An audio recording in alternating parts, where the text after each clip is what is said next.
como están viendo, también tenemos a Final Kombat, quien es de Panamá. Un aplauso para Faisal también. Ah, del Líbano. Es del Líbano, perdón. Es del Líbano. Tenemos a Gur, que también, él viene de Estados Unidos. Cristian, vamos a darle un fuerte aplauso. Tenemos a Nicolás de Chile. Tiene mucho apoyo Nicolás. Yo no puedo decir nada, yo no puedo estar ahí en el apoyo. También tenemos de Brasil a la banda Rain, que pasó en el grupo B. Oigan, yo ayer solo veía que la banda Rain trae porra y quiero que en verdad escuchemos. ¡La banda Rain! La banda Rain gets all the support. También tenemos Kanimani de Turquía, así que un fuerte aplauso también. Del Líbano. Y tenemos a Tweety de Estados Unidos. Oigan, ¿qué les parece si ahora vamos con nuestros casters? Porque, oigan, creo que tenemos ahí todavía cierto apoyo. A ver, chicos, yo necesito que me digan de todos estos países. Ya hasta me corrigieron un país. ¿De qué país vienen ustedes? Porque yo sé que viene gente también de Brasil, que andan por allá, mis compañeros de Brasil. Chicos, de Brasil tenemos mucho apoyo. And I know that people from the USA are, of course, supporting my favorite. But I haven't said that. Sonic Fox. ¡Woo! Oigan, un aplauso para Sonic Fox también, chicos.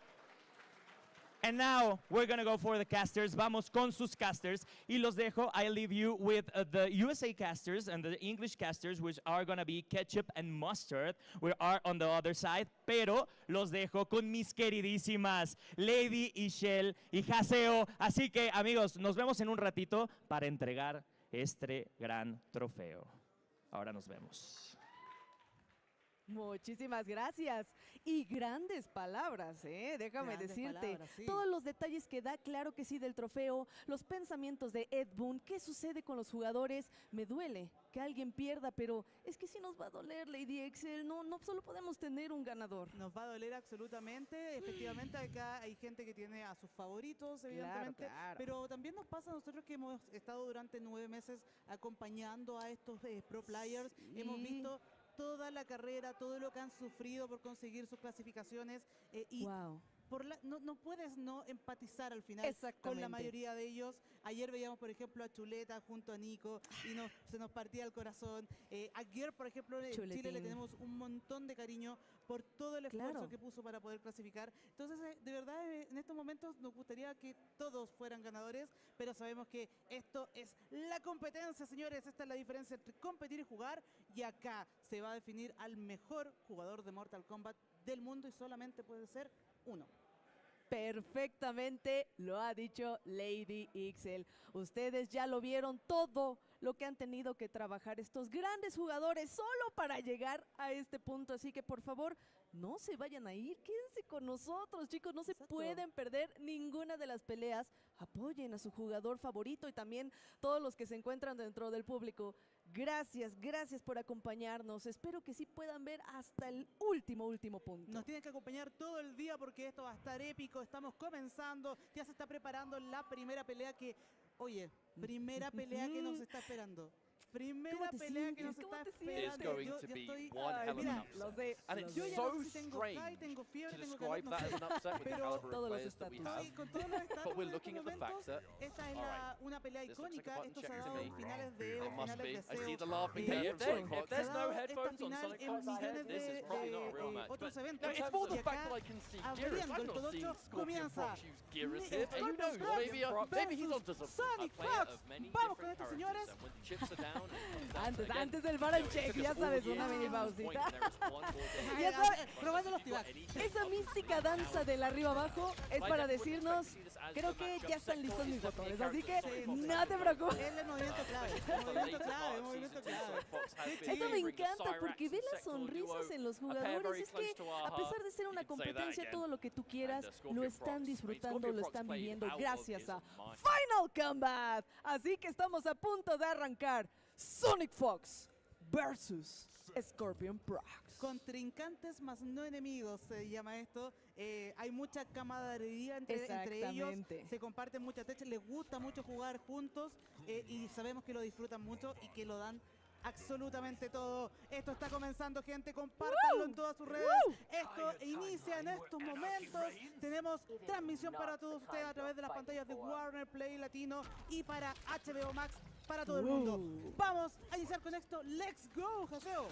Primer round y tenemos ya el Flawless. Ya sabes, tiene que venir un poquito de intercambio de proyectiles, pero le dice, venga para acá. Sector está lista, cuidado, el wake up delay. Comenzamos con un poquito de presión, hacemos la distancia correcta, intentando cazar con una patada baja, no es suficiente. Un poquito de soneo, vienen los misiles, espérate que estaba el sombrero activo. Mira, y precisamente Sonic Fox nos sorprende con una Sector, a diferencia de su Cyrax, que fue lo que ocupó durante todo el día de ayer para clasificar. Y Scorpion Prox va a buscar soluciones con este Habit, que ha estado labiando mucho con ya la clásica dupla del malvado, de Mavado. Ojo acá con el sombrero de Kulao, que queda ahí en el suelo presionando, evita que pueda avanzar muy tranquilo.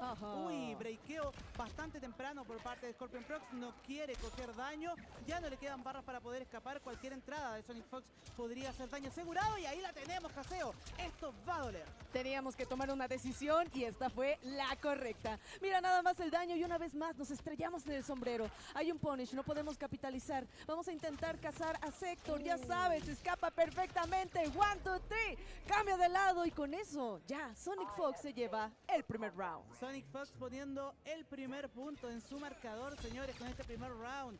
Va nuevamente Scorpion Prox a tratar de buscar la pelea hacia adelante, pero lo interrumpe muy bien Sonic Fox. Buenísimo ese movimiento. Logra caer en la trampa de la bomba eléctrica de Mavado. Esto le da una entrada limpia y combo muy bien confirmado por parte de Scorpion Prox. 300 puntos de daño bajó a esa barra de Sector. Amenazante nuevamente Android. Ojo, cuidado ahí con el sombrero de Kulao que empieza a presionar los proyectiles. Vamos con los pokeos. 1, 2. Uy, el armor. El armor, pero es que esos reflejos, esos reflejos, Dios mío.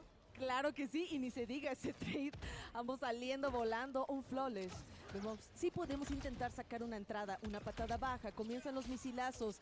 Muy difícil, ¿cómo te quieres acercar, Scorpion Prox? Que es un poquito complicado, hasta que ahí encuentra la apertura, ese último misil. Viene activa la mina, vamos aquí, casi parecía como para extender el combo. Se ve una oportunidad grande, Lady. Una oportunidad bastante grande. ¡Uy! Muy estupendo el intento del castigo que logra conectar ahí Scorpion Prox, obligando a breakear y ocupar todas sus barras de super medidor a Sonic Fox. Otra vez se repite la receta. Ahora sí no hay barras para poder escapar. El daño está asegurado. Va a buscar el óptimo Scorpion Prox y es suficiente para llevarse este round. 2 veces cayó en la trampa.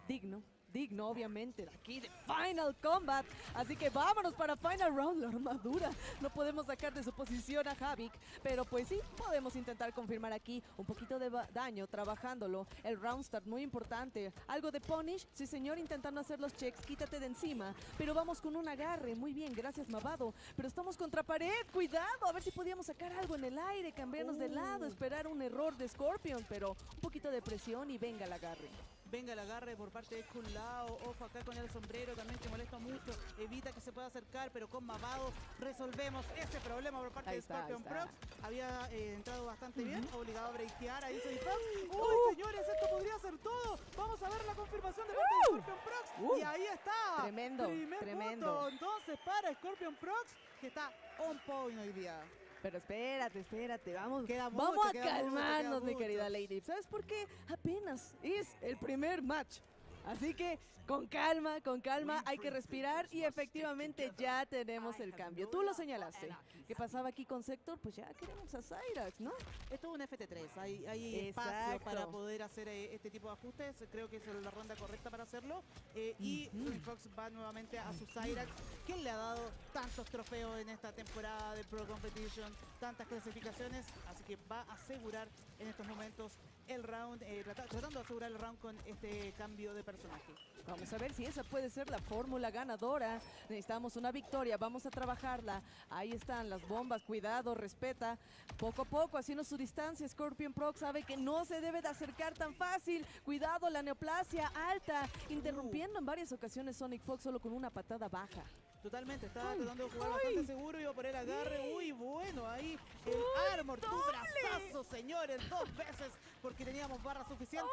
Armor de nuevo, señores, buena inversión de las barras, y esto le dio resultados a Scorpion Prox para llevarse este primer round. Invertir y ganar, se llama No te lo esto. puedo creer, definitivamente, así que vamos, vamos.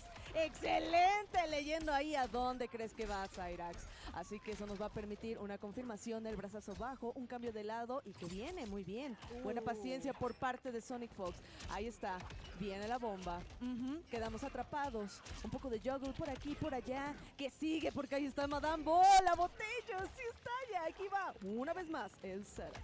El setup opresivo, clásico ya este Cyrax. Te quita las barras, te quita la calma, pero cuidado acá con la inversión de barras nuevamente. Ay, Parte Dios, de Scorpion ay, Dios. Fox logra conectar el brazazo, señores, pero habían barras para escapar por el lado de Sonic Fox.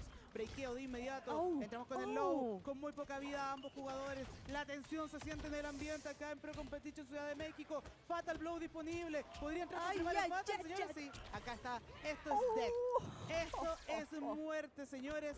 Tremendo lo que está haciendo Sonic Fox. Aún así, yo creo que tenemos un buen resultado haberle quitado el breaker. Créeme que al menos eso fue algo en dado caso de perder este round. Así que sí, se está preparando Scorpion Prox y vámonos. Final round y otra vez a intentar cargar los recursos, Lady. A tratar de cargar los recursos, efectivamente tener ventaja de barras de super medidor es muy importante contra Cyrax, especialmente con el uso que está dándole a los Armors en estos momentos. Scorpion Prox va por el agarre, le dice que no, se escapa muy bien, le pega a Madame Bu para que no se recargue tan rápido. Ojo, cuidado, tratando de entrar nuevamente en el juego de los Two Tintis, pero tenemos a Mavado para poder acortar la distancia. Presión, juego neutral, tratando de buscar Jumping Kit. Muy atento Scorpion Prox, un adblock increíble para castigar impecablemente. Ahí estaba el punish, una ventaja de vida buscando el trade. Recuerda, block, Dios, estaba más que listo Scorpion Prox. Y aguas, porque todavía estaba ahí el breaker, pero no entramos realmente en el punto en que podríamos haberlo utilizado, lo pensamos y bueno, con eso ya Scorpion Prox lleva 2 victorias. 2 victorias para Scorpion Prox, el chileno Revere, Top 7 Games en la casa, dando de qué hablar en este mismo momento, pero todavía queda mucho por decir. Está Sonic Fox al frente, no es cualquier jugador. Ojo con los Tutintis, ocupando nuevamente la armadura. No alcanzó para el multi-hit, habían 2 bombas. Entonces finalmente entra otra vez en este juego del piso en lava que te propone Cyrax de manos de Sonic Fox. Que vamos a Madame Bu para poder resetear el combo. Veamos cómo se va a dar su traguito. No, la bomba. La botella, el botellazo. Y que bueno, en este caso sí, Scorpion Prox recibe considerable daño. Le dice, venga para acá, un agarre. Breaker en una situación algo crítica. Dice, todavía estoy apostando por intentar rescatar el round. No lo sé, vamos a confiar en este momento. Excelente, ya estaba listo Mavado para extender. Vámonos para la orilla, nos acercamos con la neoplasia. Una más, ya estaba buscando una vez más interrumpirlo con esa patada baja. Buena defensa por parte de Scorpion. Muy buena defensa por parte de Scorpion Prox, entra muy bien y muy claramente ese low va a confirmar el Fatal Blow, pero habían barras para poder escapar por el lado de Sonic Fox. Las barras de vida están casi igualadas. Sonic Fox con posición de Fatal Blow también disponible, tratando de entrar nuevamente por los lows. Cuidado con los whiffs, podrían ser castigados. Y ahí está, efectivamente, un whiff por parte de Scorpion Prox. Castigo que no se hace esperar de las manos de Sonic Fox y que finalmente le colocan un puntito más ahí a su marcador de rounds. Mi querida Lady, la paciencia es una virtud, así que simplemente aprovecha el Whiff Punish. Así que tenemos un round arriba para Sonic Fox. Y vamos a comenzar con algo de presión. Cuidado, todavía nada arriesgado. No hagas esa gran entrada. Espera, ahí estaba el counter, una interrupción. Hay Punish por parte de Scorpion. Vamos a aprovechar el daño, la oportunidad perfecta de Havik. Casi cargado la tercera barra. Ahí está para Scorpion. Todavía en caso de emergencia le falta un poco más a Sonic Fox. Todavía no tiene forma de escapar Sonic Fox y el daño se sigue acumulando. 411 puntos de vida. ¡No! Llama Madame Bu en el momento exacto para poder interrumpir la arremetida de Scorpion Prox. Tenemos 3 barras disponibles. Vamos con los Tutintis. Fatal Blow también. Armor has been the issue. But did you see it? Sonic Fox went for the Madame Bo drink. You can't be drinking. There's that helping hand in front of you. Now is not the time for that. But that's a match point for Scorpion Prox. One more round and Sonic Fox goes to losers in round 1 of this finals day. Helping hand, that's plus frames for Havoc. The advancing low, Again. 2 times Sonic Fox just eating this. Plus frames, the delayed grab over Half-Life gone. Is the world champ going to go to loser's bracket? Round 1? I mean, Sonic Fox won through the group in dominating fashion, was easily the favorite. Confirmed, Sonic Fox, the bombs are coming out, which means a mix-up is on the other end of it. That's the Cyrax, tried and true. Even if Scorpion Proc finds a way out, which struggling to do so, you're going to have to hit Fox twice. Sonic Fox has a combo breaker. If you land a hit that breaker, you bet it's coming out. Plus frames. There's the mine again, defensive. I love that. I love the adaptation. Scorpion Proc's been going for so many of those up blocks. What beats up blocks? Throws.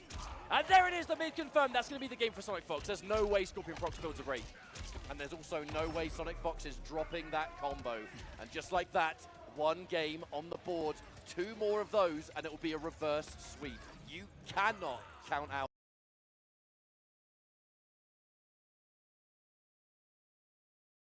both Cyrax and especially Sonic Fox. Hey, it's been the MVP del anterior match. Efectivamente, y ahí vimos un poquito de duda del movimiento que iba a aplicar Sonic Fox, lo aprovecha rápidamente Scorpion Proc.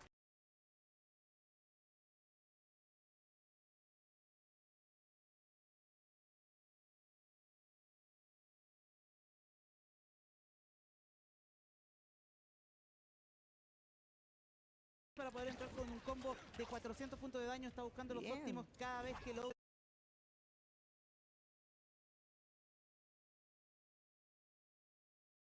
Que darnos un check, Dios mío, qué uppercut, adiós, que Scorpion Prox dice yo no tengo miedo, te mando para el siguiente round. Abajo 2, salvaje. Vamos a intentar todo lo que sea necesario para seguir avanzando. Está match point, Scorpion Prox, el chileno, frente a Sonic Fox. Buen bloqueo del adelante 2. Iba por el agarre, le dijeron que no. Hay barras disponibles para breakear por el lado de Sonic Fox. No cuenta con esas barras Scorpion Prox, pero está con la ventaja, tratando de irse hacia atrás, jugando con la neoplasia. Se pone tenso el ambiente, buscando el low, chequeando los pies. Ambos jugadores muy atentos al neutral. Bloqueo, 1-1, 1-2. ¡No! ¡Uy! Entró esto, Caseo. Y ya estaba listo Mavado, ya saben, tenemos que extender, viene una neoplasia. Aquí Sonic Fox está intentando sí o sí cerrar la distancia, exactamente, porque queremos un poquito más de setups. Unas cuantas bombas, ahí están, cuidado, viene el rebote, el juggle. Hay 3 barras para ambos, un breaker, puede ser. Vamos a ver quién es el primero que decide gastarlo, así que otra vez cayendo en esta trampa maldita. Y rebotando, buscando un poquito el daño, ahí se va trabajando. Qué tremenda la paciencia que hay que tener para aguantar esto. ¡Uy! Escapa muy bien en el GAT preciso, logra entrar con el pokeo. Finalmente meter el agarre para resetear un poco la situación. Las barras de vida casi volada. Va a buscar el agarre Scorpion Proc, que dice que no, Sonic Fox entra claramente con ese normal. Hay barras para escapar por el lado del chileno, las utiliza rápidamente. Posición de Fatal Blow disponible para ese Javid. Vamos por el agarre, llamamos a Mavado. Tenemos otra vez una pequeña ventaja de vida para parte de Scorpion Proc. ¡Oh, my God! ¡Oh, my God! No pudo alcanzarlo, no pudo alcanzarlo. 6, 5, 4, 3, 2, 1. ¡Oh, my God! El tiempo le va a Scorpion Proc. El primer avance por la llave de Winners. Le logra llevar por delante a Sonic Fox. Tremendo lo que acaba de hacer después de haber sufrido tanto ayer para llegar a este día. Sí, cierto. Primer match contra Sonic Fox y se lleva una victoria. Impresionante. Es que, chicos, nada más, nos estamos dando una probadita. Esta es la primera pelea del top 8. Yo nada más les digo, quédense con nosotros, por favor. Definitivamente lo emocionado que está el público. Me encanta escucharlo, porque sí, se está viviendo toda esta emoción justamente hoy a través de Warner Play Experience. Que de verdad, que what a time to be alive, mi querida lady. Está genial el evento. Recuerden que esto está recién empezando. Está toda la gente aquí. Es su momento de venirse para acá a la ex fábrica de harina en Ciudad de México para que puedan entrar y ver las partidas que se nos van a venir, que seguramente estarán igual de electrizantes. Totalmente, pero vamos a una pequeña pausita, por favor, no se me vayan. Ya volvemos.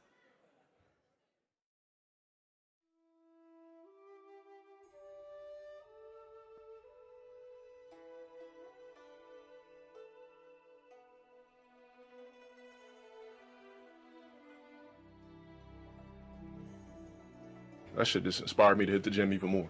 Marvel movies and DC movies and shows, here I come.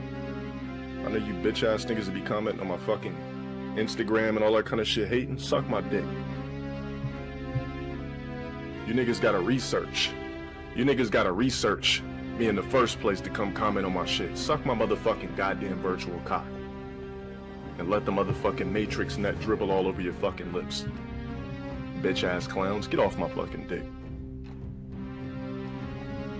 All you worthless ass trolls in here, you niggas worship me. Anything I hop on, you niggas will follow me. Any show I get on, you niggas will follow me. Anything I do, you motherfucking lame ass worthless cucks will follow me. You guys are soulless, I own you. I'm Shane Sunning to all you motherfuckers, I control your minds. I have you waking up with your dicks hard searching for LTG shit all over YouTube. I control you. What are the men in your life? Your fathers don't even control you like that. I literally have you niggas by the virtual nuts and can tell you to come here. I look into your eyes, you see green matrix symbols, and I control you. I say, get up.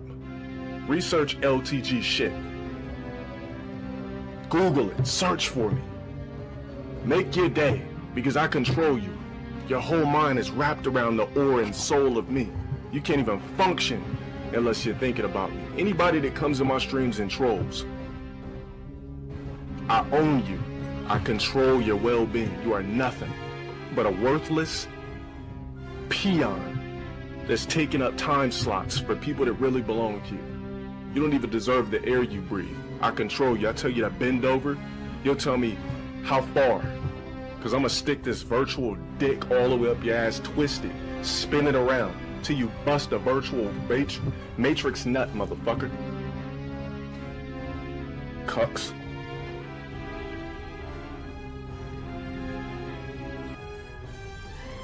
Hey mods, anybody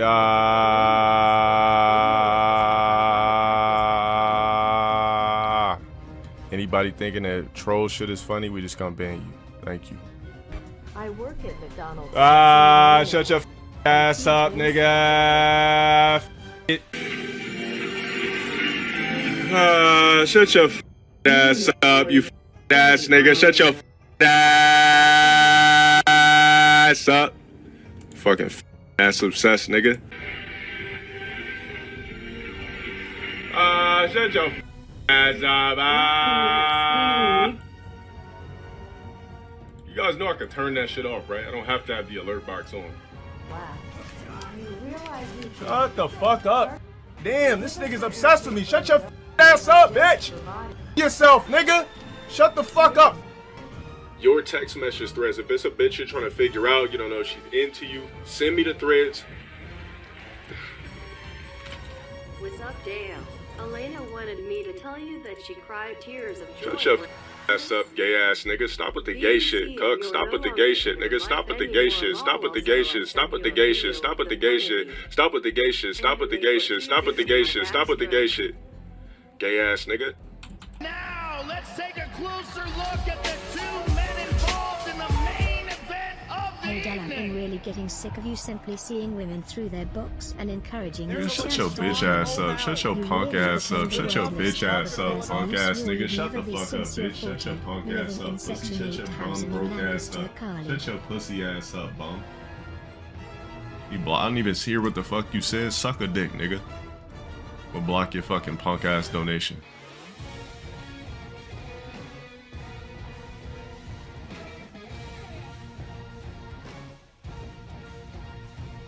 Crush your enemies, see them driven before you, and hear the lamentation of their women.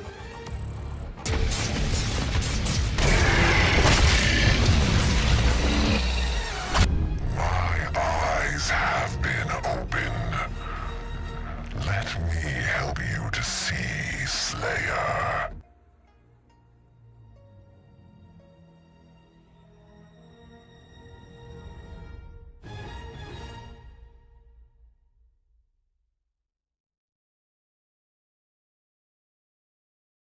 LTG, Low Tier God, Delon Sparrow, Dale Wilson, the Lancaster Coward Cuck Bitch, whatever the fuck Kiwi Farms is calling you right now. Look, I don't give a fuck what you go by or what you prefer to go by. I'm gonna call you whatever the fuck I want to call you. It's not like you can do anything about it anyways, Dale. So, you say you're unroastable. You know I'm an unroastable ass nigga, so... Ooh, Boy, Dale, you are one delusional, dense motherfucker. Now I'm hoping to make this a spectacle, something that is ubiquitous, just like all the other videos on YouTube that have exposed you. Something for all to see even after you undoubtedly try to flag this video like a coward. I'm gonna start off real slow, Dale, before I really start to eviscerate you mentally. Eviscerate. Eviscerate, that's what I said. Eviscerate, eviscerate, eviscerate. And really dehumanize you. We've been dehumanitized. We were dehumanitized. So try to keep up, because I know your attention span and comprehension skills are worse than that of fucking Dory. Hell, by this time you've probably already paused the video no less than 5 times. Pretty sure that's an old head thing. Alzheimer's got you fucked up, huh, Dale? Also, you did say your favorite thing to do was debunk what people say about you. I'm not trying to be arrogant when I say this, but when somebody says something about me, because I love to debunk people. Still waiting for you to actually debunk my last video, or June's videos, or any video exposing you online. Oh wait, how do you debunk things again?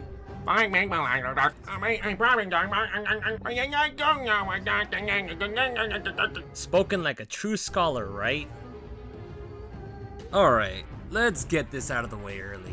You play and complain about games so fucking much. Stream sniper this, trolling that, using top tier, not playing no mirrors, literally bitching at every fucking match. Saying you go 2% when 2% skill is all you have. The rest of the 98% is crying like a little bitch. Making excuses. If you're so much better, just fucking beat them. If you shouldn't be losing, don't lose. How about you get good? Adapt. Wait, wasn't your model before to evolve? Yet you still have that primitive mindset. And this isn't just notable in Street Fighter V. But let's talk about it. You say it's a scrub game. And you're right, it is your game. The only game where you reached any type of decent ranking and were able to stand a chance against pro players because it is catered to you. Easy combos, comeback mechanics, V-trigger, that's all there for a scrub like you. The only reason you enjoy games like Street Fighter 4 now, in 2022, is because it's a dead game. There's no pros on it anymore. Who needs to do one frame links when all you do is zone and do cheap, easy mode 3 to 4 hit combos? Yeah, the combos are harder to pull off, so it's easier for your opponents to drop it. That's why you like it so much.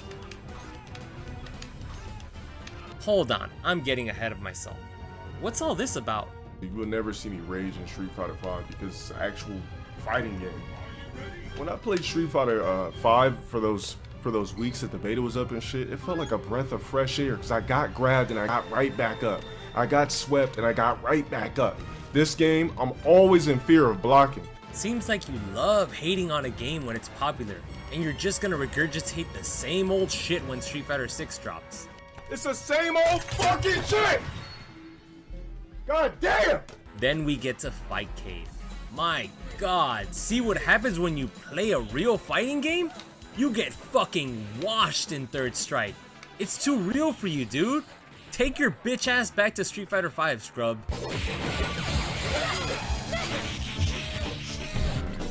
You win.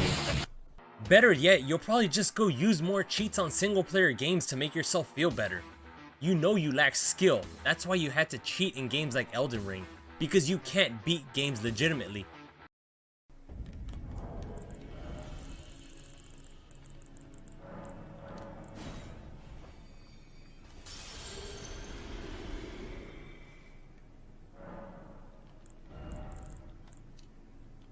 Damn, that shit only gave me 1 fucking point. Well, goddamn. Hell, even fucking DSP doesn't resort to cheating and actually completes games and doesn't take the easy way out. I mean, he still sucks at them, but at least he's better than you. I'm sorry, not to you, I'm sorry to Phil, because Phil is better than you. Imagine cheating and still getting clapped so bad that you have to cheat even more. That's fucking pathetic. And when you beat these games, it's a fake win. You aren't earning that shit. Reminds me of that one quote meme. You cheated, not only the game, but yourself. You didn't grow, you didn't improve, you took a shortcut and gained nothing. You experienced a hollow victory. Nothing was risked, nothing was gained. It's sad that you don't know the difference. As a matter of fact, how about you hop back on Sekiro? You know, a game that regardless of what cheats you use, it takes skill to beat. Or better yet, just don't cheat on Elden Ring like a low morality coward. Just play the game legit. But honestly, it's not like you could complete it anyways. Couldn't even beat a kid's game like Super Mario 64. Keep losing and getting exposed like the skillless bitch you are. That's why you avoid games you can't cheat on, because regardless of you claiming that you want adversity, that you work for and earn your shit, here you are being a hypocrite. Man the fuck up, Dale. Lastly, for the online games, it's apparent you set up a mirror behind your monitors because anytime you're playing online, you keep projecting your insecurities like a motherfucker. No talent scrub, bum, nervous fuck, go get a job. Damn, the self-hate is real, huh? Frame traps. Everybody else. Opt out. You gotta opt out. You gotta opt out, bro. Yeah. But I'm done speaking on games for now. Let's talk about your favorite thing to do, besides saying mom jokes or making up suspect gay fantasies. Dale, it's 2022, you're 37 years old. This ain't middle school anymore. Anyways, you tend to call people obsessed a lot, but before you go calling anyone obsessed, remember this. I got a video dropping. Every time we stream, we're gonna flag that shit collectively. It's not fair use. I'm never gonna let this go, because it's bigger than just me at this point. I'm gonna take care of it though. I'm not gonna let up on this nigga at all. Pressing charges, suing, everything. Every time I come on stream, I'm gonna talk about it, because I want to let you niggas know that I'm serious. Oh yeah. I am totally the one that is obsessed with him. You know, I am the one who goes on every single one of my live streams and talk about him. That's me. That is totally me. Still salty as fuck because June made a check. Oh wait, my bad. Checks off of you. Maybe I'll donate you some mouthwash so you could taste something other than Visconti's dick for a bit. 8 years later and still can't get enough of it, huh? Oh, is that not enough proof for obsession? Well, let's talk about this. Oh god, I can't stand this nigga Jack Harlow, bro. Exactly, facts. Yup, woke up one day, everybody hated fucking Jack Harlow. Yeah, that's all I've been seeing on Twitter. It's just Jack Harlow's trash, Jack Harlow sucks, Jack Harlow horrible, this album's the worst thing ever fucking heard. Yeah, we just low-key finished again. We were talking about other shit and then it ended on more Jack Harlow bullshit. Alright, so let's go to every Jack Harlow video. You ready? Like I said before, I didn't like this nigga back. I'm telling you guys, he's hiding a receding hairline. That's why he's wearing his hair like that. Fucking, I didn't like this dude in the XXL freshman bullshit. I thought he was kookily in that. Remember, I was mocking him in that shit. And I didn't even know anything about Jack Harlow back then. All up on Jack Harlow's dick, talking about him for days, checking him out on your stream for hours. Talk about obsession. You're very clearly sexually attracted to him. Because there's no reason for you to not like another dude on the internet if you're not attracted to that person. I mean, you said so yourself. Told you I hate the Warriors with a passion. I don't want to hear about that lame ass nigga Steph Curry or anything about it. I literally hate the Warriors and hate Steph Curry with a passion. Anything Warriors on my timeline, on Twitter, anything, I've literally been blocking it. I blocked Steph Curry. I just don't like the team. I think it's I just don't even want to talk about it. And this isn't the only time you do this. You constantly do it with other celebrities and more notably rappers.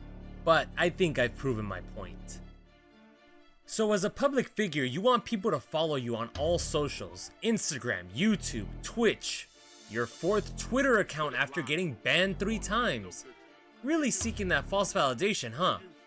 Yet another point for the hypocrisy counter. Also, ban evasion is against TOS, Dale. Remember that. Anyways, you want people to turn notifications on throughout all your platforms, yet that's your go-to insult for the trolls.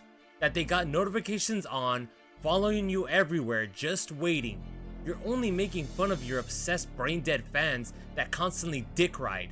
Yes, spineless sandbagger Black Haze, Andronicus the Thwomp, Stockholm Syndrome Dixon, and cuckold racist Laz. That means you. And that's only a fraction of your community, which brain cells as a whole would fail to reach double digits. But I'll circle back around to them later on. right now, let's talk about you being obsessed with the trolls. And yeah, you can deny it all you want, but you definitely are. And I'll tell you why. So, you call the trolls tier sexuals. And at this point, you believe everyone is a tier sexual, huh? Got you mentally fucked so hard, you're paranoid that everyone you come across is trolling. You know what? That word tier sexual may actually fit. Since I know for a fucking fact you're illiterate and more than likely have dyslexia because you obviously can't spell for shit. Trolls could very well be tier sexuals because you're clearly sexually attracted to them, always mentioning them in every stream, making up gay fantasies about them. So all the fantasy shit that I'm saying when I roast people, like it dead ass happened to me. And all I can picture is a Saturn stick, slowly but truly, going up your ass, and there's nothing you can do about it. It looks.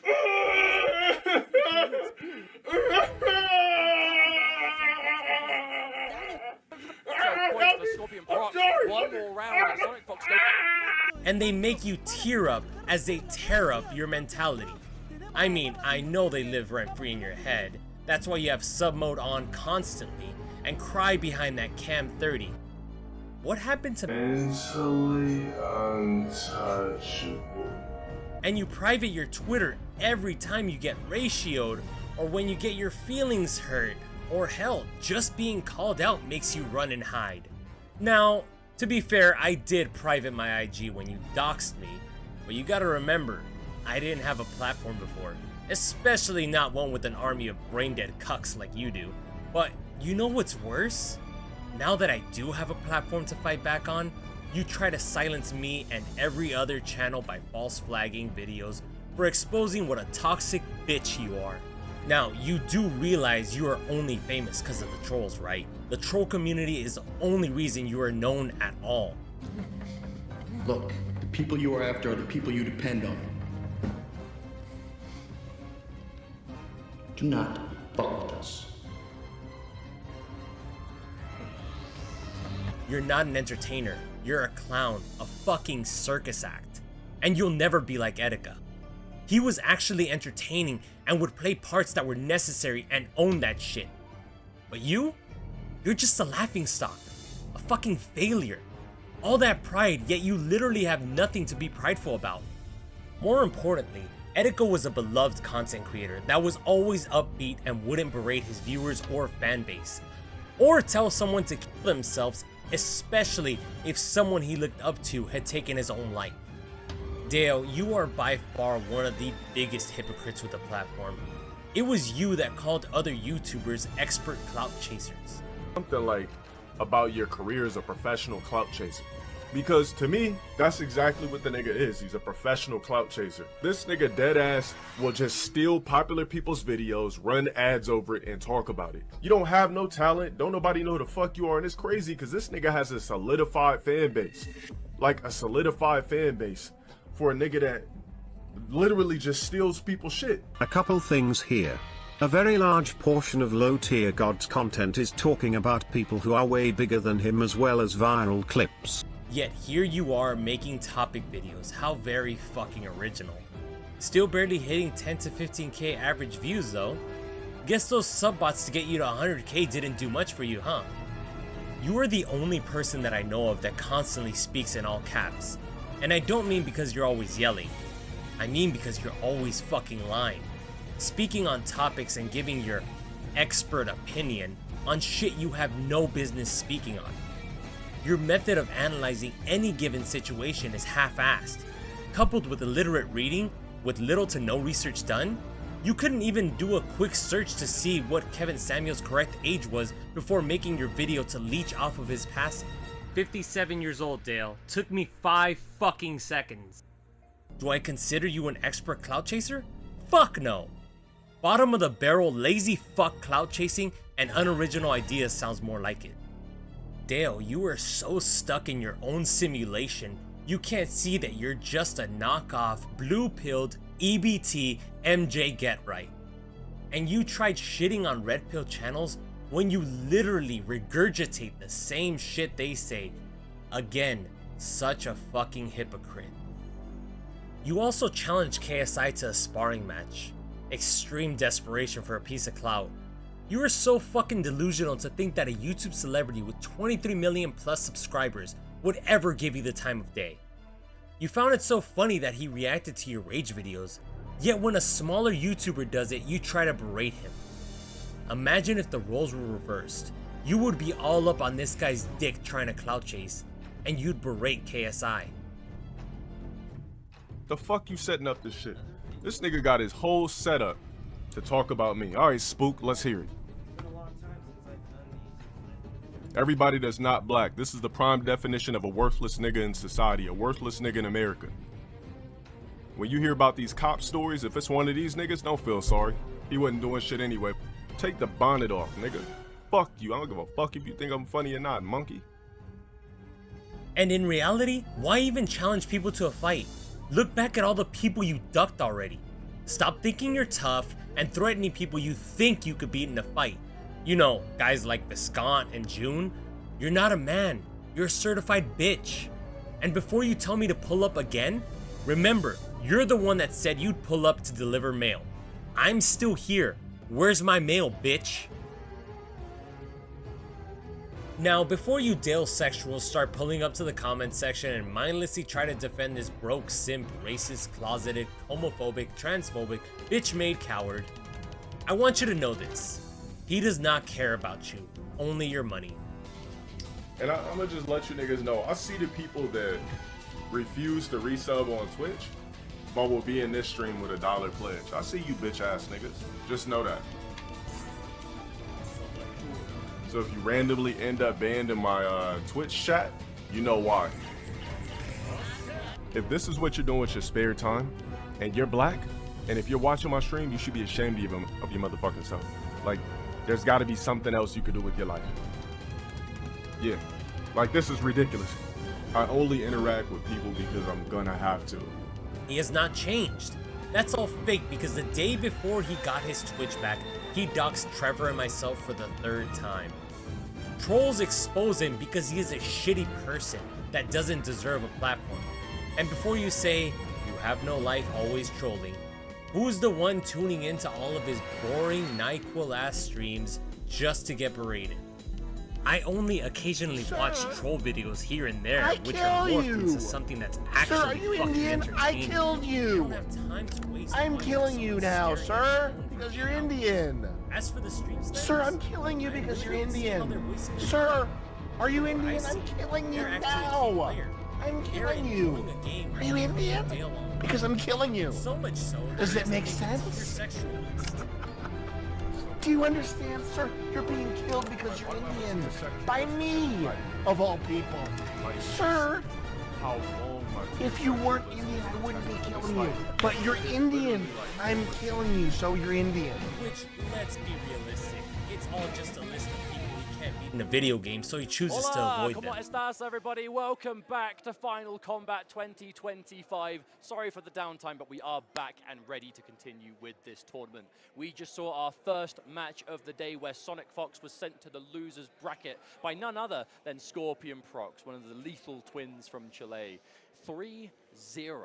And that was just game number 1. We have plenty more left to go where that came from. 3 more series in this first portion, I would suppose, of the finals, where we're going to determine who else is going to be winner's side of that top 8 and who's going to be on the loser's side. Because with the distribution of that $200,000 prize pool, every placement matters. So if you get in on winner's side, not only do you get more prize money even if you fall short when it begins, I think ultimately you have the comfort zone.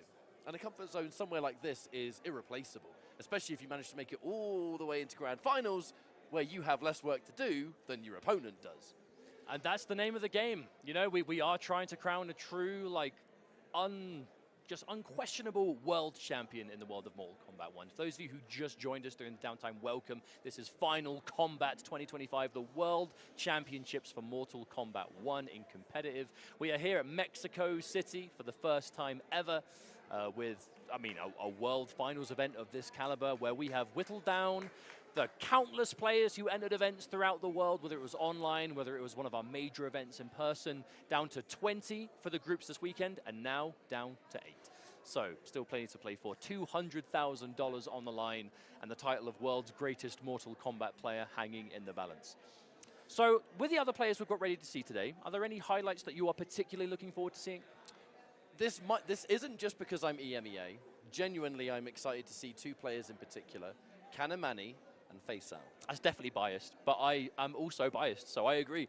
Ultimately, Faisal has had, and Kanamani both, not as many constant opportunities in this kind of setting to prove just how dangerous they are competitively.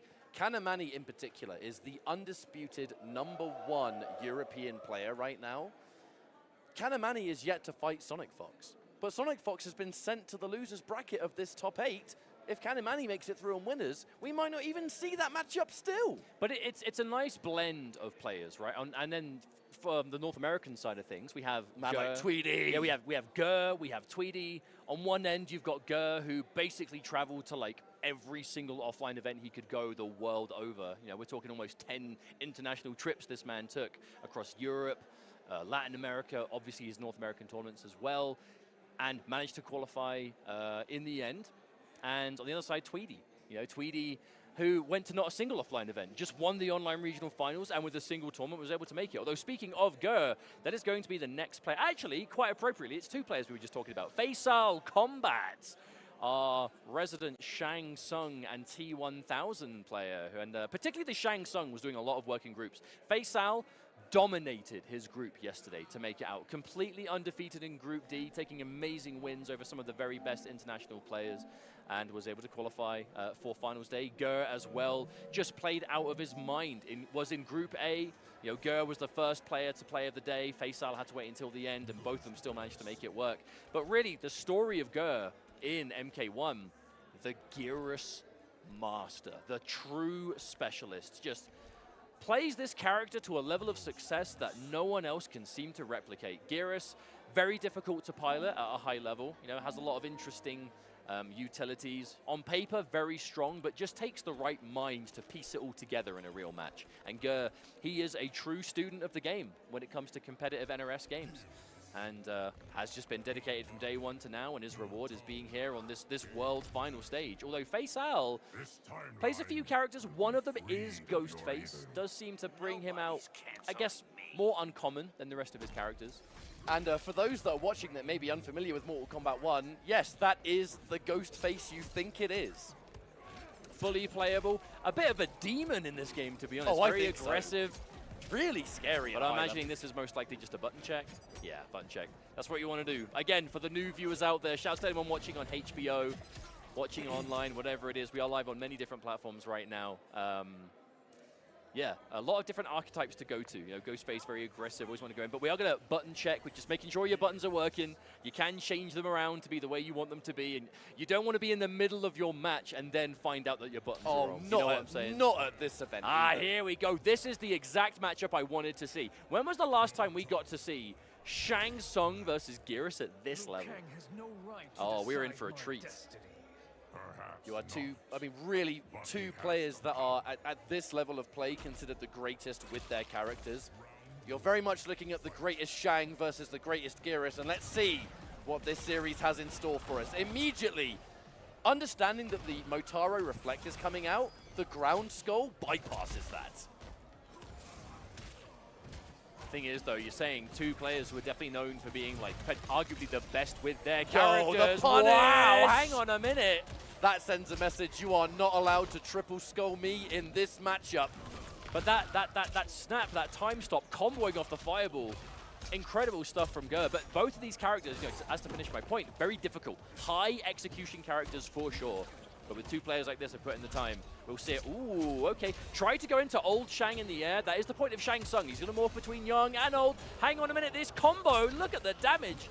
No, he dropped the end. Gurr tried to save himself. No. An unfortunate input error from Gurr. Went for a high damage combo there, but just dropped it at the worst possible time. And Faisal is going to make him pay dearly for that mistake. That's the worst time to drop a combo, right? When you get punished for it and you lose the round, it's the easiest mistake to correct. I mean, just do your combo correctly, but Man, but as this kind of adds to the point of how difficult these two characters are to play, because difficulty, it's not just inputs or combo timing or special move inputs, whatever it is, it's how difficult can the combos be as well, and if you drop them, how in danger are you, right? Shang Tsung going to be morphing between young and old for access to different special moves. Very tricky. Geras always going to be managing that hourglass. You see it in the bottom corner. He needs that stock. When that hourglass is maxed out, he gets the freeze, which is a full screen option. At long he can range. Rewind and save himself from damage. There it is. And with a snap, Gera finds a nice source of damage here to get some corner carry. In the corner, Geras gets quite dangerous. His command grab gets a lot more intimidating. Oh, but what a game. Faisal has just been completely in control. I must say, I love that Faisal was still using the triple skull projectile, but at a distance where Ger could not react to it. Don't remove it from your repertoire, just use it differently. If it's being used to reactionary reflect and then you snap for a full combo, just do it closer. He can't react to that. He's got to make a read otherwise. 1-0, Faisal. So both players looking locked in as well. These are two very experienced players in the competitive world of MK. What a teleport! No! Ger got the teleport read, but wasn't ready with a full punish. That could have been a lot more damage. Now he's in the sentry mode. Good read from Faisal. Manages to punish it completely clean. Faisal is just one step ahead in this matchup and has been since the start. Ger needs to respond now. Stop playing into Faisal's hands. Geras, a very interesting character in this game, a unique There mechanic. it is. The hourglasses. You'll notice the bottom right of your screen, there's an hourglass icon. Geras has to recharge hourglasses, and when he has 3 of them stocked, can execute different moves. A snap that tracks full screen and teleports him in place, and a rewind function. The ability Basically to break another combo out breaker, damage, yeah. And really important. But without that stock, much more of a limited character. So it is about just managing that as much as possible. Ger, no strangers having to do that. Still though, I love the way Faisal is playing around it, because normally you're going to try and, like, when you've got some space to work with, you're going to try and add into those stocks. But old Shang having access to those low skulls, they're so fast that they appear underneath you. You just don't get any time to do so. There's another hit. Quite even though in this round. Motaro cameo. Oh, no. Oh, hang on. No, it didn't spend it. It didn't spend it. Ger went for the snap. That would have killed. And now another low on time. Okay, hang on. Anti-air, surely. Oh, couldn't pick up from it. Time ticking away, and Ger goes for the overhead option, and Faisal gonna get smacked for it. We definitely could see quite a few timeouts in this set, though. Both Faisal and Ger, they are more defensive players. They are very okay with just slowing things down, taking their time. And with that, normally does come a few more timeouts. Interrupts the sentry. Again. The ground skull connects as well, but that was such a weird interaction. I don't think anyone could be ready for that. However, ground skull once more. Decent damage. Goes in for the safe jump. Ooh. Set up for a low overhead. Hard to block with the tremor. It looked like Faisal was maybe a little bit too early on the timing call for tremor, though, because it actually looked like the low didn't connect at all. Yeah, either that or a delayed wake up or something similar. All right, the EX, the dash in to grab. You Good can tell little that chunk Ger of is damage. going for the teleports in prediction of these extended, like, especially the triple skulls. When he sees that Faisal is in the young mode, but then always having the confidence to go in the follow-up when he actually gets the teleport. That backdash into sweep, such an annoying tool. That's going to be a full launch. Thank you, Tremor cameo. Shang Tsung gets one of the strongest armored launches in the game with this cameo team. Look at the range, my goodness. Slash! Okay, Faisal taking another round, and this is that crucial moment. Do you go 2-0 in the lead, or does Ger manage to tie things up? There's the punish, and he hit the cameo. This is going to hurt so bad. Ooh, no, okay. Let's play a little bit of a reset situation. When Tremor gets hit or interrupted, trying to go for an ambush, he is gone for 10 seconds before he even starts recharging. That was a really nice flawless block. Couldn't really get anything from it, however. Advancing hit. Good confirm from Faisal. Couldn't get much more from it, but a little bit of damage into the full screen. Oh, there's the counter poke, the bed of spikes. So dangerous. Really fast, so active. 300 damage just like that. Really good use of the overhead. Okay. Ger ready for that overhead though. Interruption. Full Ooh, combo! Ooh, nice catch, but an even nicer rewind. Completely undid all of that effort. So that we are even. Faisal, no break. Ger approaching one, but with the health left, I don't know if he's going to have time to build it. Okay, spends some meter. Goes for the rewind. The rewind much more likely to be his chance to break. We're going to see it. There it is. Back in time he goes, but that'll be his last lifeline. Hang on, the fatal blow is good. No! Faisal recovers in time to block it. That almost almost worked, but not enough. The idea was so smart from Gur. When Geras goes in for his fatal blow, he disappears and reappears in front of you. Deceivingly long range as well. He would have bypassed the Tremor cameo, not been hit, and then gone straight for Shang's throat. Unfortunately for him, that move, whatever it was that Faisal went for. Yo, Faisal the flexible? What was that? That shoulder movement was uncomfortable, but it made him more comfortable. Loosened up for this game 3, my friend. Armored reversal. And there's the Tremor again. Shang Tremor has just become the go-to team in competitive right now. So much utility. Counterpoke bed of spikes, armored reversals, combo connections from all sorts of weird ranges. I mean, what doesn't it do? I'd tell you one thing we haven't seen from Faisal yet, we haven't seen him use the morph, which is uncharacteristic for him, because yesterday, when we saw in the group stages, always morphing into the opponent's character for a quick, dangerous mix-up, or the cameo, whatever it is. I think Geras and Motaro, these characters are so rare, does Faisal even know how to play them? Why would you morph? Is this character you would be ready for to be a better Shang player, Geras, quite a question mark. Oh, huge jump in though, there we go. Bypass can get it more. The cameo and the main character Okay, there. Advancing mid. Has to Faisal, break. yeah, that's the final lifeline. A huge opening potentially for Gur, if not. Ooh, a bit too slow on the reflect. Had the right idea. Tremor, the plus frames will be challenged. Rewinds just to get all that health back. Better than a combo breaker in that respect. Well, the health that would have been left, you're talking chip damage territory, and Shang Tsung knows a thing or two about doing chips from a distance. Always. Any one of these ground skulls that connects the wrong way could mean the end. No, he does morph, but he immediately dies for it. Maybe that's shades of why we don't see Faisal go for it, because you're going to morph into him, but with empty Hourglass. You're basically morphing into a worse version of Geras if Gur has the Hourglass ready. Going in for the Geras, you could have done like an advancing mid, maybe a command grab, anything that catches the opponent off guard, but that was a lovely reactionary reflect there from Gur, who's now pushing the corner advantage. Okay. Faisal whiffing that button, using it as a trap. He knows you're going to try and whiff punish, and he recovered in time. Good stuff. Plus frames. Ooh, quite a late counter poke on that. Tremor still covering. I mean, look at the distance. Faisal going for like a mid-screen. Oh, he's stuck in the classic pose. Not only that, but Tremor is gone for a really long time, so Faisal's going to have to rely on his own wits. Oh, wow. This might, honestly, I think this might be the game for Gur. One more hit could do it. Faisal builds another breaker, but Gur, one mix-up into command grab. Oh, but Faisal comes off the meter with the armor. Can no longer break, and Gur, he smells blood. Okay, he's stuck. What do you do from full screen? This is not normally something. He's walking him down! Oh! That was just rude! My man just made a clone of himself and just walked from full screen. I have never seen that used in that fashion before. Normally right there, the time stop, Geras makes a clone of himself and you start attacking at the same time. It's really hard to defend against. Normally it's a point blank option. It's a setup tool. Gur just used it at full screen?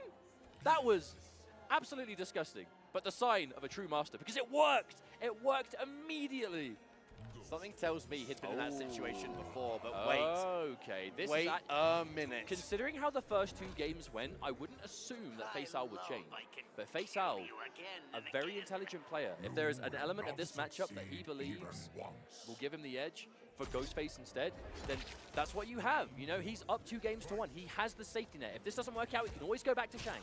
If Geras doesn't have his rewind available, here's the thing.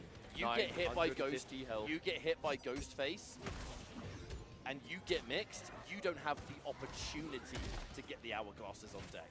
You are as vulnerable to his Vortex as everyone else in the game. Speaking of which, though, Gur has managed to stack it already, but there's a hit. Okay, Ghostface. A quick explanation. This character is just mix-ups, Vortex. And what that means, every time this character hits you, it's going to be damage. You're going to be stuck on the ground, a restand. You can't go for a wake-up. You can only block or just make a hard read. If you guess wrong, you get hit again, you are back in the same situation. Get hit, mix. He sees the backdash. Get hit, mix. No, it's a button. Oh, hello. Hello. We've got combos. Oh. This is like the coolest Geras combo. Oh my goodness, and there's the fatal blow. That was the sickest Geras combo I've ever seen. That used the whole kit. You got the Hourglass, the snap, you got the extension, the fatal blow at the end. Oh, glorious. Now look at the situation that follows, right? We're gonna go back to a neutral situation. Lots of meter for Faisal, eats the overhead. Second Blocks this one, and that's a punish, yep. That is the round for sure. That's the downside. That Geras overhead is very long range, but it is very unsafe. match point for Faisal. This change to Ghostface doing good right now. Problem is, though, for that final combo, Gur, use the Hourglass stocks, use the Fatal Blow. The Fatal Blow, that's not coming back. If you hit your opponent with that, it's gone for the rest of the game. And now Faisal gets an opening. We're going to see a restand on the end of this. Continue the combo. Here it is. Legs on the ground. What's the mix? Oh, no, just the mid. Blocks the low, though. That low would have gone into Movado, and we would have been partying again. Armored interruption. The wake-up low scoop, though. Ooh, the trade. Looks for it. Go a little bit too late on the standing one. Yeah, Gur was ready, though. Unfortunately mistimed, but was definitely ready to go for the pickup. Okay, here's the clone again. This does give Geras effectively a free hit to enforce something. Normally you see, yeah, right there. Bit to the strike, the command grab, punish, but the rewind, Gur stays alive. But the next hit, the 359 health that's left. Ghostface is looking at that, he's licking his lips. He can definitely plow through that with one confirm, especially now Fatal Blow is in play as well. Okay, hang on, hang on. Plus frames. Oh no, baiting the armor. No, there is no armor, there was no meter. Gur manages to find the final hit, and we are at a crucial moment. This could be the end of the set and Faisal wins, or does Gur force us into a game 5? Bit of a whiff there from full screen. There's the Nomad touch. Oh, wow. Plus frames for Ghostface. Really was worried about some sort of wake-up button of some sort. Good use of Movado there, by the way. Just absolutely intercepted the sentry that Geras put down. Hey, Geras doing such a great job of just controlling that jump distance space. I mean, Ghostface, amazing when he gets the hit. Speaking of which, there it is. Punish! Yep. Faisal with the knowledge. There it is, restand. What's the mix? Command, or not even a command grab, just a regular throw. Doesn't matter. Here comes the stab. Waits a little bit longer. Oh, yep. Okay, there's the rewind. Didn't get much health back, to be honest. But it spends the last bar to get the stocks again. The meter management so crucial for Gur. He cannot combo break. Even with the Hourglass, he cannot use the rewind unless he has a bar of meter. So now, should he get hit, he can rewind again. But right now, he's the one doing the hit. Oh my goodness! But now, spends the bar, the last bar he has. That was a huge wake-up button from Faisal, but now Faisal can see there's no break, there's no Hourglass. The next hit could lead to it. There's the overhead. That might be it. You're 950 and Ghostface. No, a combo drop. Faisal with the execution error. Tries to go for a reset, but Gur, he's wise to it. The throw tech is good. And there's the mine as well. Gur, decent position. Huge jump kick. If you don't drop this combo, that's enough. You can't break. You can, no. You cannot break when you're in the time stop. But you just ran out and Gur, my goodness, the confidence. The fearless man. That overhead again, betting the set on it. It does connect, and Gur steamrolls us into a game 5 situation. Oh my goodness. That was unbelievable. The commitment on both ends. The fact that post-breaker, Faisal just went straight into the running stance. You can't block during that stance. He had the win in his mind, but Gur, the overhead just clipping you. Mask first. And now this is what we were talking about before. You know, the advantage Faisal had going into that match was that he was up 2 games. So, even though he did lose at the Ghostface, he has one final game to play with. And if he's like, you know what, the Ghostface, I had an idea in mind, didn't work out, maybe it's time to go back to Shang, it looks like that is what we're going to be seeing here, the Shang Tsung. Betting it all on the Sorcerer. We'll see if it's going to be enough to just finish the job. The game 5s this weekend, I mean, I'm not surprised. These are the best players on the planet. With punish. Faisal sticking out buttons, and Gur is sticking out his own. Importantly, though, especially with the Sentry, the snap is ready. You don't need meter to use the full screen snap, and that is such a good counter projectile tool. But this is how the matchup changes, though, between the Ghostface and the Shang Tsung. Shang Tsung, oh, hang on, there's a morph. Oh, just the low. No, drops the combo. I don't think Faisal's practiced Geras very much, to be honest. Well, now he's stuck as him for a while. Uh-oh. Oh, no, he's stuck. He's stuck. He's like, for God's sake, let me change back. No meter, no Hourglass, and now he's stuck again. Mix up, good block. Oh, but you can't block it again, Gur. Doesn't follow that one, though. Goes to another reset, potentially. Okay. Too far away to whip punish. An important thing for Faisal, he's back at Shang Tsung He's dead. He's dead. Hang on a minute. Yep, the Fatal Blow confirmed. That's got to be enough. This does so much damage. Oh, there's no planet where that is not enough to kill. That is going to bring Gur into a match point. This has been a comeback just brought forward, kicking and screaming. Well, I feel like the real benefit that Faisal has in the matchup is because that neutral control. Obviously, Ghostface had like the mix-ups, the vortex, whatever. But if you can stop Geras from doing his neutral, that makes him so powerful, right? He wants to get those stocks. He wants to establish that space. And then when he's got his utility ready, he can go kind of crazy. Shang Tsung is good at stopping that, but there, Faisal going for that morph, I think the morph is what lost him the round, because he was completely just playing not Shang, right? And he was playing a worse version of Geras. He didn't have the stocks. What? There it is. Combo again. Gur so ready for that situation. Big knockdown, and what's important is that Shang's back is getting put to the wall. Now Motaro did get caught there. Oh, he's out for a while now. Oh, clip for the tremor. Wow. Watch out for the aftershock. That's a full combo. Yeah, and now side switch. Faisal did the ground skull at such a close range that you're teasing them to whiff punish you, but that's where the tremor call was for. And there's a rewind. Gur. Confidence. Oh, hang on. No. Tremor's back. Oh, it's looking rough for Gur now. At least he was able to get the hourglass. Even if he loses this round, hang on. Whip punish! Hang on a minute. Hold that thought. The turret mode. Oh my god. Wait. This is so huge. This is huge damage. Wait. Is that enough? Oh my good lord. That is enough indeed. Gur with just pure vigor pulled off that comeback. And with a glorious combo right at the end, defeats Faisal in the winner's bracket. And it was a smart thing to go for. He brought up Motaro, the turret stance was out, you know, Motaro comes, shoots those 3 projectiles. You can establish the snap, and if he blocks the snap, who cares? You're getting hit by the projectiles, that's gonna give him some time to go in. Didn't matter. Sees the hit, confirms it into whatever path he needed, the damage was good. And again, we said going into it, the Geras Master, right there is your proof. What a match from Gur. Absolutely unreal stuff. Faisal played so well in that series, but I honestly think almost set up to fail. And of course, there goes the applause from the crowd. A well-earned comeback. Hey, it doesn't matter where in the world it is, Gur is going to be a crowd favorite. You know, we're talking about how players qualify to the finals. How did they get here? Gur had a more difficult journey than almost anyone in the community. He went to basically every single offline event in the tour. Did moderately well everywhere, you know, many top 8s, a lot of amazing performances, but no firsts, you know, no second places consistently to get you the lion's share of those qualification points. Manages to get in at the very last minute, has a insane showing in his group, and now continuing it along against Faisal. And remember, Faisal, no slouch, qualified with a handful of appearances in tournaments through the year, didn't seem to really struggle for it, second place in the Middle East online qualifier, and undefeated in his group stage. So definitely going into this final day as one of the scariest players, but not enough. Look, in that final game, being stuck as the Geras in round 1 was not a good situation to be in. You know, dedicated to some kind of setup. Unfortunately, dropped the combo. By dropping the combo, you force yourself into a block. Stuck there blocking, you are just totally vulnerable to Gur's mix-up game.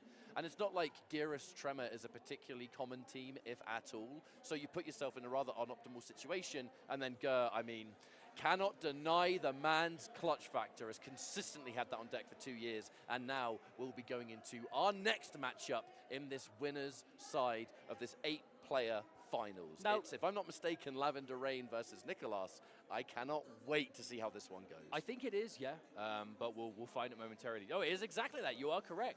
We have to remember we are starting every match in the winner's bracket today. So, you know, Sonic Fox lost originally. Now we just saw Faisal lose. They are still in the tournament. They are just in the loser's bracket. We will be seeing them again later, as will be, you know, the same will be said for loser of this match. But the difference between going into that final bracket on winner's side versus losers, oh my goodness. Again, we're playing for a lot of money today. $200,000.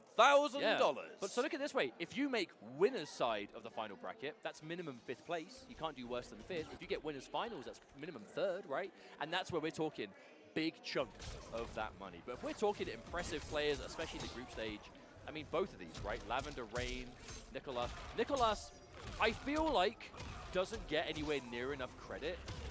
And it is because obviously the go-to talking point when we're talking about world championships in MK, we're always talking Sonic Fox because all the Evos, the Final Kombats that come with them. But who got second place at this year's Evo? Who got second place at last year's Evo? Who got second place at last year's Final Kombat? Nicolas, and he's back here again. Will he be able to break the second place curse in these big world championships? The only reason Nicolas has the second place curse is because of Sonic Fox. Sir, Sonic Fox is in I kill you. Sir, are you Indian? I killed you. I'm killing you now, sir, because you're Indian. Sir, I'm killing you because you're Indian. Sir, are you Indian? I'm killing you now. I'm killing you. Are you Indian? Because I'm killing you. Does it make sense? Obviously, there was no such thing as a Do you understand, sir? like, You're being killed everyone in because that you're group has a Indian. Evo medal. By me, of all people. Sir, rose to the top of it, as he if you always weren't does, Indian, I wouldn't be definitively killing you. number 2 player But you're in the entire Indian. world, I'm killing you, so you're Indian. Cannot argue with this man's results. However, Lavender Rain, not as... What is wrong with your maybe black as much ass? over in the You year, fucking but monkey? especially Whatever the later in fuck your season, name is. he has Spook 8, just Coon, Moon Cricket, Porch Monkey, Baboon, Gorilla, mainly that kind of Takeda player, Black a lot Ghost. Of Ermac as well. What else does this nigga look like? Critters, Niglet, any black clown you could think of. Is wrong with this motherfucking monkey? This is what the fuck is wrong with niggas. Apes like this. Some players out there, they just resonate with a single character and they just play what they think is the most enjoyable for them. You know, it's like I cannot enjoy the game if I'm not playing my favorite character, and even at competitive levels. You know, some players are like, yeah, I could play the best character in the game, but I play better with my favorites, that's what I'm going to do. And then on the flip side, you have players who are, I think it's much more of like a younger player thing, as esports is becoming more and more mainstream, and becoming like a serious player is a viable, you know, aspiration to have. If you're that good at the game and winning tournaments is a possibility, you're just going to play whatever character you think is the best, and you'll play a team of characters maybe, because you might not ever want to have to play a bad matchup, right? Let's say your character loses really hard to their character, but you can play someone else who does better if those characters match up, you know? And for Lavender Rain, even though he's known as that Takeda specialist, part of being a specialist in the character is acknowledging what matchups they are weak and having an answer for those matchups. That's something that I found very much kind of started in our community around the times of Mortal Kombat X. We had lots and lots of character specialists in the Mortal Kombat 9 days, all the way back in 2011. And then as things started to progress, the tournament started to get more serious. There was a lot more prize money to play for. You had Pro Leagues, you had Pro Tours, you had Pro Competition, whatever it was called. It was the same thing. It was a collection of the world's best players for a lot of money. From that point, players were starting to think, I have a favorite character that I do very good with, but there are some matchups that I just don't like. And for that, I'm going to pick up a secondary, maybe another character. And you find yourself coming up with a team of characters instead. Okay, could this be the one? Okay, it looks like we're good to go. Are we going to have Ermac versus Homelander? Lavender Rain's Ermac yesterday was disgustingly good, but so hard to play at high level. But on the flip side, the Homelander, you know, our second guest character we're seeing today from Ghostface before. Oh, this is a real match for sure. But the difference is, though, I think Homelander overall, if we're counting every match yesterday, could very well be the most popular character we saw on stream. You know, quite a few players in the competitive space, they do have a Homelander. He's a very strong character. Ermac, on the flip side, not as popular, competitively speaking, very dangerous, though. And particularly the Ermac Janet Cage team, this team just does damage in spades. And you can't just block, right? Because if he throws you, he gets damage off that too, because he can extend and turn it into a combo. If he opens you up with a button, oh boy, I really hope we get to see it in this match. But you're going to have to get through the breaker first. That's always going to be the difficult thing. Now, Lavender Rain chooses not to spend the Janet cameo here, saves it. The immediate chase down on that backdash, though, is going to allow Nicolas from Chile to take that first round in game 1. Right, nice advances here. Goes in for the Ferret again. We're establishing those layers, but a lovely punish there from Lavender Rain, forcing the breaker. Now you've got 3 bars, you've got a full Janet. Ooh, all right, here we go. Okay, here we are. I hope you're ready for some damage, folks. Right, provided Lavender Rain doesn't drop this combo, we're about to see a lot of red on that player one side. There's one loop. The recharge. There's 2. There's the recharge. We've hit that 500 threshold. Do we set up off this? Yes, we do. Ooh, okay, hang on. Normally we see Lavender Rain go for a Janet option there. It's like a low overhead kind of tricky thing, but held onto her there for a fireball follow-up. And it worked completely. Led into a full life bar sequence, practically a 2-touch life bar. And that, hang on, never mind, no, 3-touch. But that last touch was like a pixel of life. That is the strength of this Ermac character, though. You can win if you have the execution. Ooh. Oh, the launching immediate sweep. Lavender Rain, yo, I'm not going to lie. This whole weekend, this is the greatest Ermac gameplay I've ever seen in this game, for sure. I've never seen Ermac used like this, the entire tool set. The Janet, the shutting down of the airspace, the weird mix-ups, the execution on this man. However, Nicolas says no to that. I'm going to put you in the corner. I'm Homelander, and I really can do what I want. I'm going to go for a side-switching throw now, the less reliable direction for some players. Hey, with the mobility they've given him, he truly can do what he wants. That's what makes Homelander so scary. Yes, he has a lot of aggressive options, but the mobility is what ties it all together. Nice throw tech. Okay. Plus frames for down 4. Interruption. Challenge, yeah. Nice. Now losing that meter means we lose access to the EX choke, and that's where the big damage comes from. However, we're going to set up. What's it going to be? Float, good delayed wake up, expecting a button press maybe, lets the whole string rock. Nicolas not ready for you to commit. Okay. Oh, but there's the duck under. That's going to be it. That's it for sure. Yeah, there's a very simple path from here Nicolas can go for. Doesn't need to overcomplicate it. Yep, keeps it nice and simple. And on the back of that miraculous duck, fantastic read from Nicolas. It's going to put a game on the board. Now, these are players they would have played before, surely. Like many times, I would assume so. They're from the same region. They would have encountered each other in online tournaments. They would have played offline as well. Just general online matchmaking, I'm sure they bumped into each other. Oh, a long laser of Homelander. Lavender Rain not able to do much about it so far. Oh, that was such a, you've seen this before. Let me go for this delay, and then I'm going to throw that low out. Loads of knockdown frames on that air finisher, the eye laser. So much time for Homelander to move in before the opponent stands. Good wow. On the overhead. Yeah, I think Nicolas has been able to react to every single one of these so far. There we go. Managed to hit Farah at the time as well, so can't break out the start of this. The question is, okay, actually looks like Nicolas is not going to go for the break here. Just going to eat all this damage. We're going to get over that 500 threshold. Now, oh wow, and then some. Wow, good this is, Lord. Oh my God, close to 600. And there's the mix-up. Janet with the low, Ermac with the overhead. Hard to block, my friend. That is so hard to get out of. Ermac has so many ways to follow up from that as well. But that's what Nicolas saved the breaker for. It's like, okay, you've opened me up. Lavender Rain, waiting for the fatal blow. Okay, here do you break? Okay, you do. All right, Janet is still ready. Ermac's fatal blow is a projectile. No, wait, no Farah, so no combo. Ooh. But no, the forward 4. That was such a hard call out on that as well. Lavender Rain knocked down at about sweep distance. And Nicolas was like, you're going to wake up with a dash. You're going to try and get in, go for a quick standing one, whatever it is. Pulled it out exactly. What a whip punish. Neutral duck into just raw lift. That's some like Mk1 stuff.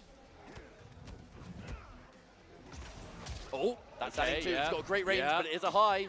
Here we go. Janet, number 1.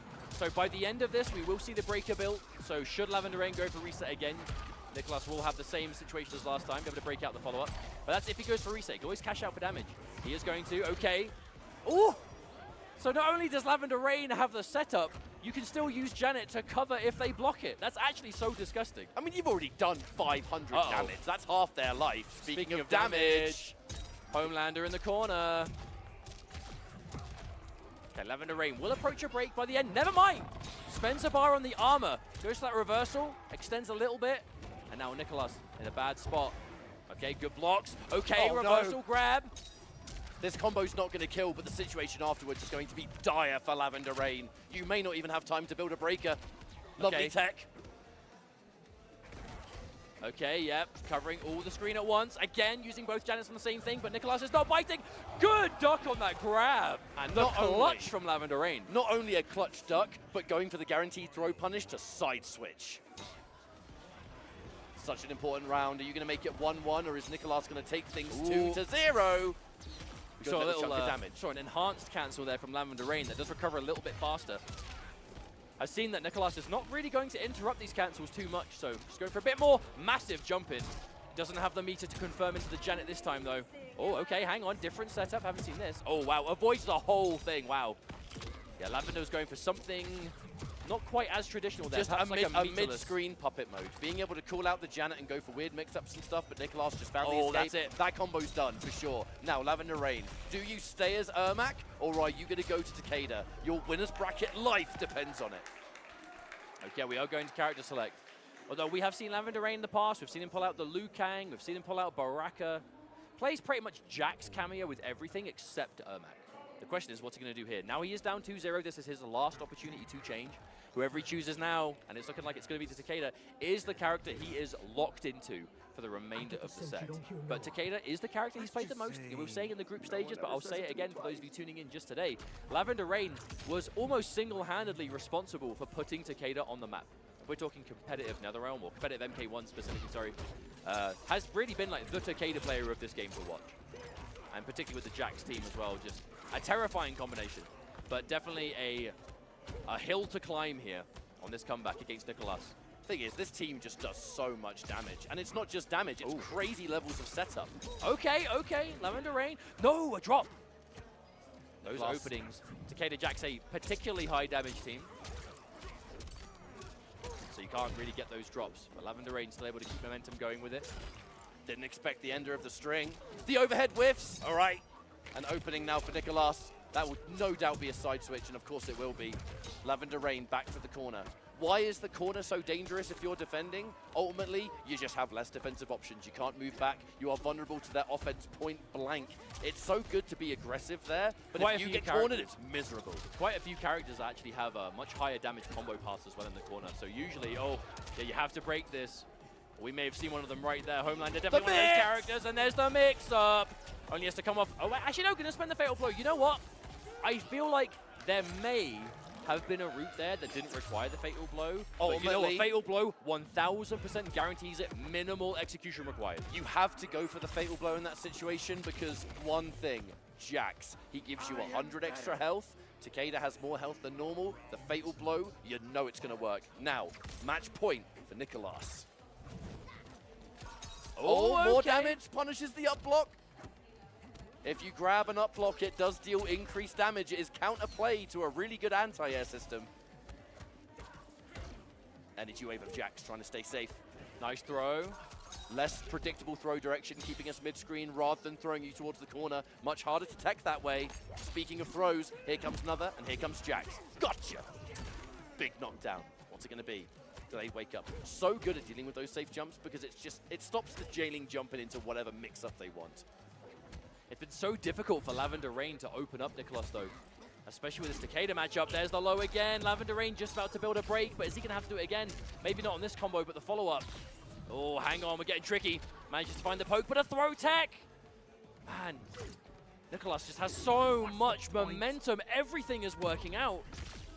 Oh my good lord, even though you've got a breaker, you've used it now, but you're just so weak. You just don't have the health. There's 3 bars, there's no meter for chip damage avoidance. Eye laser such a threat here. Anytime there's distance, but no, Nicholas is going in.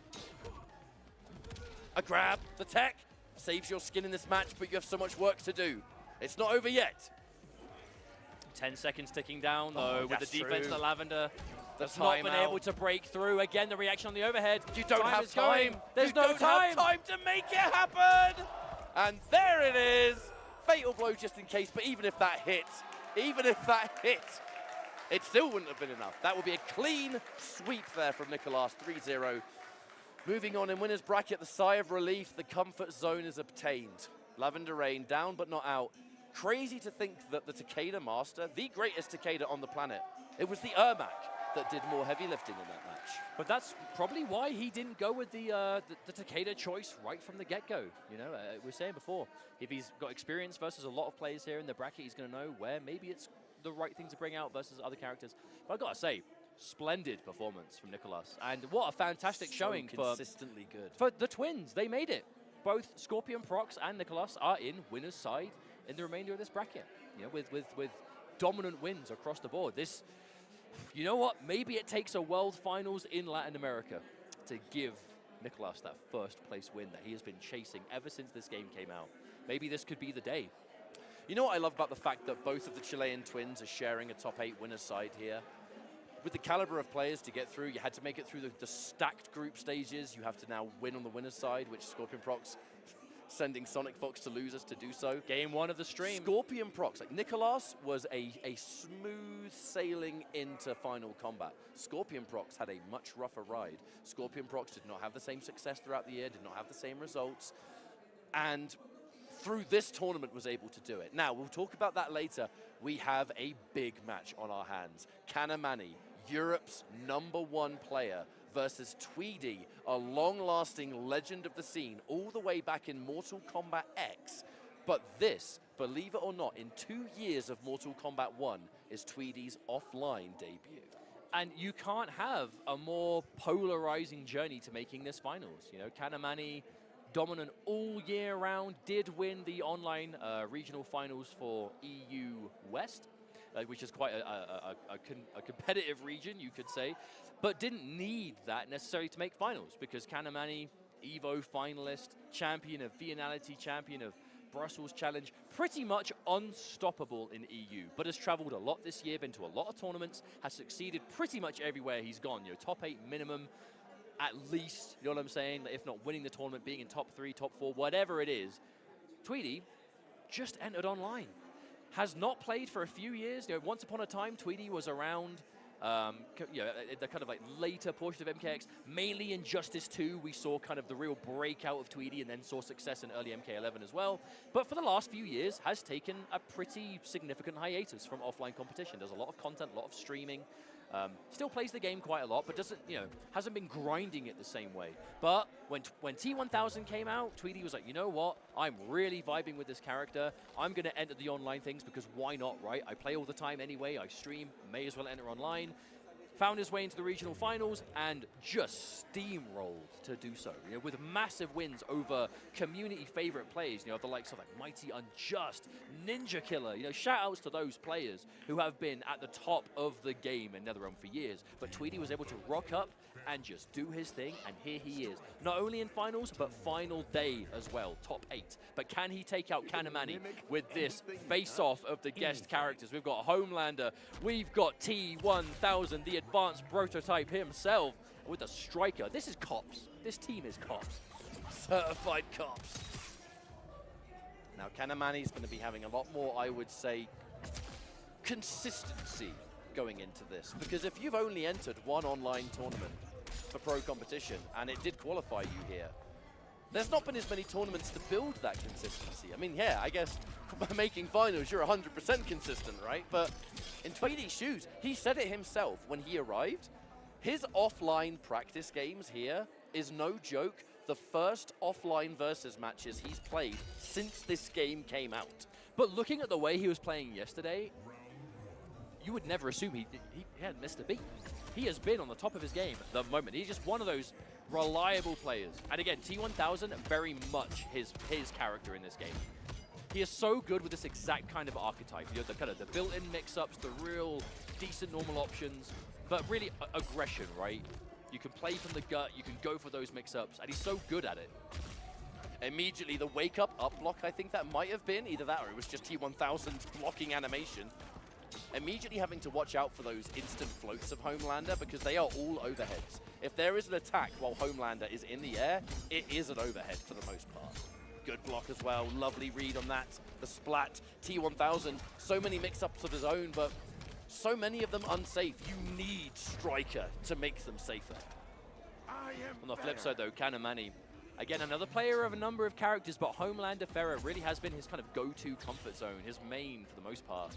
I think this year is a real mixture of Homelander and Sindel more than anything else. But he does have a Johnny Cage as well that he'll pull out when necessary, as well as other characters he's always got up his sleeve. But the Homelander is where he really does kind of rest his hat. Delayed armor for Kanamani, just trying to get out of that situation. At the end of the day, if Kanamani is able to out-neutral Tweedy in this situation, Tweedy's one benefit, his one threat in this matchup will be, I'm close range and it's time to mix you up.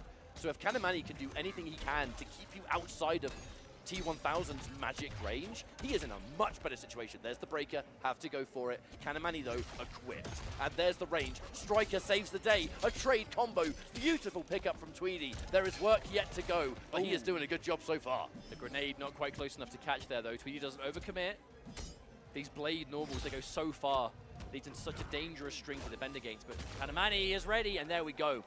Nothing flashy, nothing crazy, just some good Homelander play from Kanamani. Tweedy, there were a few moments of greatness there. Nice advance. Again, Striker just to help bully. Kanamani immediate armor once more. If there's a chance you're point blank, I'm having none of it. Well, Homelander armor by itself, normally one of the weaker armored attacks in the game, but as soon as you throw Ferret on top of it, it becomes much more dangerous. As I have no doubt we'll see as the set continues on, but Kanamani, nice catch there. Did he single hit confirm that down 4? Yeah, because it caught Tweedy off the ground. Tweedy was going for a up back on block, holding north. Finds the hit anyway. That machine gun, if you try and jump, I'll catch you. Pow, pow, pow. Advanced, good block. Goes for the up block once more. Plus frames of down 4. Uh-oh, the laser. Does this route... Oh, this route might do enough damage. Wow. Okay, it is. Now, that's one thing we have to mention here. The health disparity between the teams, very significant. In this game, the main character and the cameo very much can alter the health value. Some of them give you health, some of them take it away, some of them have regular amounts. In this matchup, Tweedy, T1000, a little bit less health than normal. Striker, a little bit less. So together, a 900 health team. On the flip side, Kanamani, you'll get health from Farah on an average character. So instantly, 150 health difference in this kind of matchup, that's huge. You basically can't afford to make as many mistakes as you otherwise would have. Nice overhead there from Striker. Oh, the whip punish. Tweedy chopping him up. Oh, nice block on the overhead too. This range, you can see, it's outside of T1000 standing 4 range, but it's inside Homelander's forward 4 range. Oh, and there's the read. punish. Yes, indeed. That's the danger you're going to grab. Every time you see T1000 going into that armored stance, it's going to be strike or throw. Oh, or grenade. Wake up. Hello, Striker. No, oh, but there's a catch again. Kanamani will take that trade, though, because he managed to get rid of one of the Striker grenades. Now, with only 1 Striker remaining, Tweedy can only make 1 more sequence safe until the second Striker has regenerated. However, looks like with the time left, has been able to get it. Now, that's either 2 grenades, that's a machine gun, and no breaker for Kanamani. Ooh. If you get hit, you're dead. Dodges 1 of the grenades. There's 1 left. That 1 misses. Lovely catch! And Tweedy takes this round, keeps the fight nice and close. It's like Kanamani was specifically waiting for the grenades to be used before he committed to that option there. But Tweedy was still ready. Good block on the low. Again, the grenades making it all safe. Oh, bait on the up block, but not in time. In time to get the throw tech, and a huge, again, the jump from Tweedy. The reads on this man for just when to hold up. Because the thing is, if you catch a jump kick with T1000, you are always going to end up getting a... Oh my goodness. So I didn't get a full catch. But you're always going to end up getting a full pickup. If you get a jump, oh, you want to, speak of which, you want to jump the grab, land on these bullets. Anti-air machine gun. Thank you very much, Striker. Tweedy off to such a good start. These up blocks, they are just not working out, Tweedy. Oh, wow. Oh, wow. the catch, the that delayed was so Farah release. Yeah, I mean, that's a sign of someone that's played this team once or twice. Snap. What's the mix? Dash in. The pressure. Okay, Tweedy manages to find a poke, but another throw tech. Kanamani will not be grabbed. Overhead. Challenges it on Wake Up as well. Cannot get hit by anything else significant. Oh, no! Oh, no, that's it. You're a 900 Oh! drops. Kanamani with the drop, but he still confirms. Tweedy, the break, the only thing to keep him alive. By all means, this should almost be over already. And there is the forward 4. Crushes the advance of Tweedy. Kanamani, EU's finest, 2-0 up. And that was a heartbreaker of a finish for Kanamani. Oh, for Tweedy, I should say, at the hands of Kanamani. Just finding that laser at the last possible moment, but that puts him into a commanding lead. Ketchup, will we have another 3-0? I mean, we're going to see Tweedy have no choice but to make that full comeback. Tweedy is a absolute grinder. He will play hundreds of games non-stop. Having to get 3 games just to win, that is nothing to him. But now the downside is he has no choice, and it has to be in a row. No more safety net in this set. Good block on the sweep. Those Striker baton attacks, both of them are plus on block. Basically, it means you get frame advantage. You can do something afterwards. Oh, and again, the raw low. You know, every now and then, you've just got to let the Farah stance rock. Oh, and Tweedy, no. hang on. The chosen one breaker. Tweedy, oh no, I don't know about that. That break. I mean, we have seen players make comebacks in a similar scenario, but breaking there and now having no meter in what could be the last round, Tweedy may not live to be able to regret that. I'm not really the kind of commentator to call something a mistake, but I genuinely believe that breaker was a mistake. You're going into the next round now. You had to do this almost impossible comeback. You could have just kept the meter in this round. Oh, but Tweedy managed to get the up block into the follow-up. Hit confirm. Turn into a little bit more, spending the bar. Okay, extending a little bit further. Closer to the corner as well. That's going to give you a little bit better combo potential from the spike. However, a nice catch there from Kanamani, immediately turning the momentum. It seems like anytime Tweedy gets going, Kanamani just has the option to shut it down. Oh my god, 3 in a row. Goes in for the 4th as overhead, a little bit too far away. So, armor break. It doesn't matter, can't combo. Oh my lord, you still got away with that? Oh, baits the armor! Kanamani saw it coming a mile away. And a 3-0 dominating victory to finish off this first handful of games here at Final Kombat Day #1. My goodness, fantastic showing all around though. Tweedy is still going to be motivated, still going to be focused. You may be in loser's side now, but the job isn't done and it's far from over. Kanamani going to be feeling the same way. Winner's side, great to have that comfort zone, but Kanamani, he got 3rd place at EVO and was disappointed. He was absolutely gutted about it. 3rd place at the Grassroots World Championship. I mean, come on now. But that goes to show the caliber of player and the standard he wants to hold himself to. You know, we've been talking about how he was Viennality champion, Brussels Challenge champion, online regional finals. He is used to winning events. And when he goes, that was his first EVO as well. Not winning is a disappointment, because winning is specifically what he was looking for. But winning, he could very much do today. You know, I know he's got a lot of supporters across EU right now watching from home. It's getting late, I think, over there, but there's plenty of hours left to go. It'll be later still. You'll be doing the long shift. We used to do that, right? Until 2, 3 in the morning, watching tournaments on the EU time zone, but it's worth it. Don't go to sleep. Just make sure you got plenty of water or something. Shouts to hydration. But that does now lead us to our fully fledged top 8 here at the Final Kombat 2025.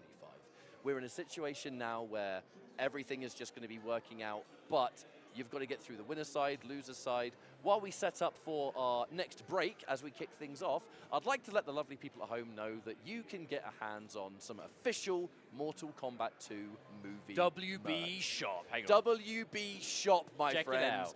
One shirt of many. There are other things that you can check out on WB Shop. There's hats, there's cool jackets, there's accessories, jewelry, all that good stuff. And as we said, just make sure you go to WB Shop for all your needs. We're going to go for a break. When we come back, we're going to swap out with the one and only Aqua and Tento, and we're going to finish off Final Kombat 2025.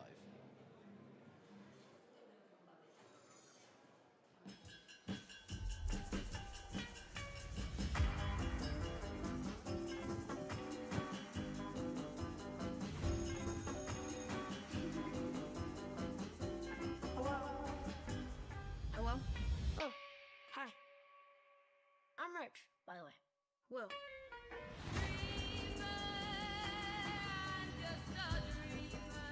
With renting a house in town, 8 years living on base, I just think my missus is ready for a little taste of normal. Well, if normal is what you're after, you two are going to love dairy. You don't like it much down here, do you, Miss Handler? You know, it's hard not to miss the things you leave behind.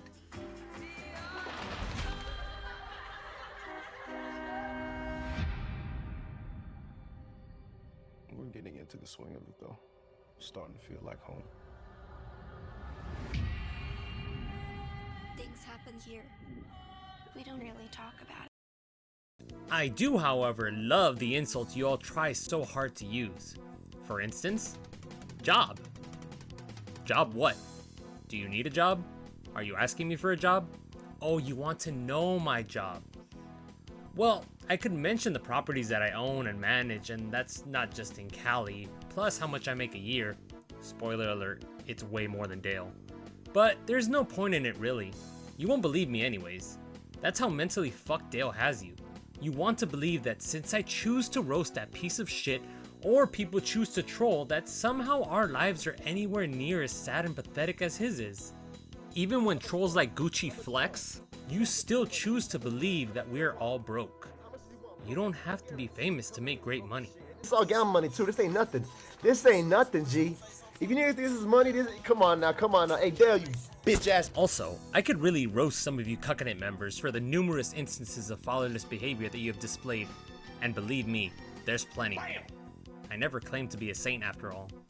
But as hilarious and entertaining as that would be, that's not the topic of this video. And regardless of what I say, some of you Dale sexuals are too far gone. You'll believe any lies Dale tells you and you'll defend him to the death, while still commenting on troll videos pushing the algorithm for us. So in reality, thank you for being so fucking gullible. The creator was not going to make me 6'5", peanut butter complexion, athletic, smart, and a physique that probably you don't see every day. Well, I guess it's time to talk about something truly grotesque. That's right, Dale, your appearance. LTG, nigga ugly as fuck.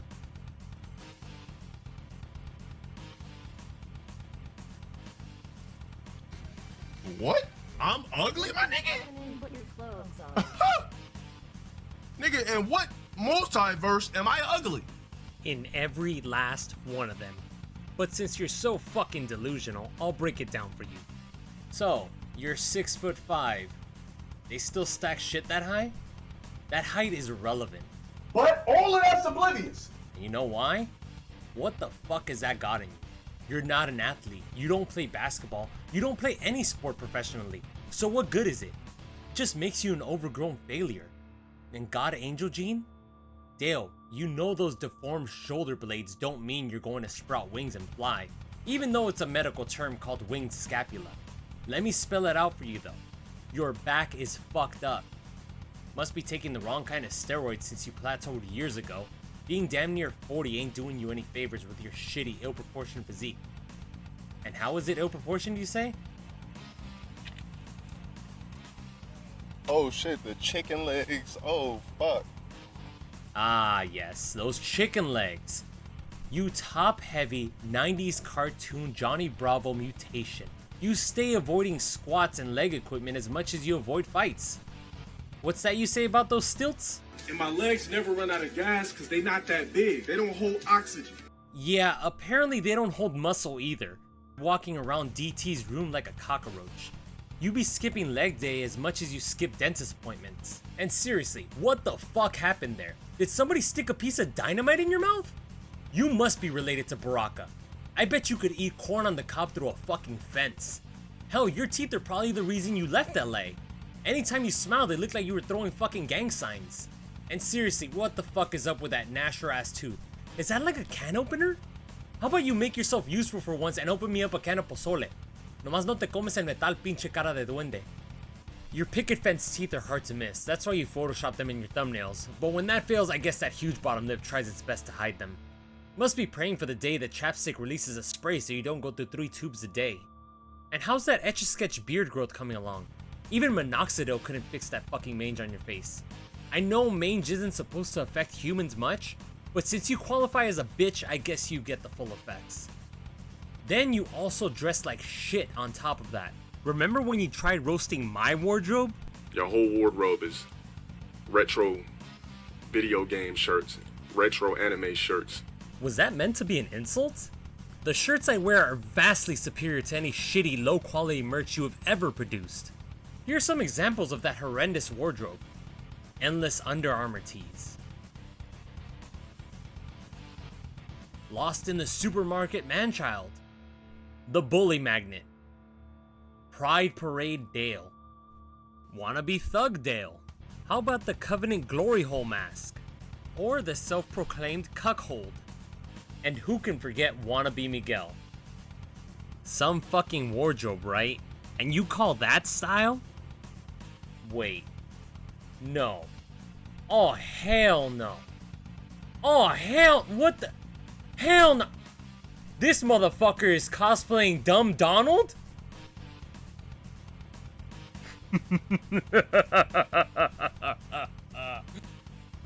Like, nigga, don't nobody look like me, period.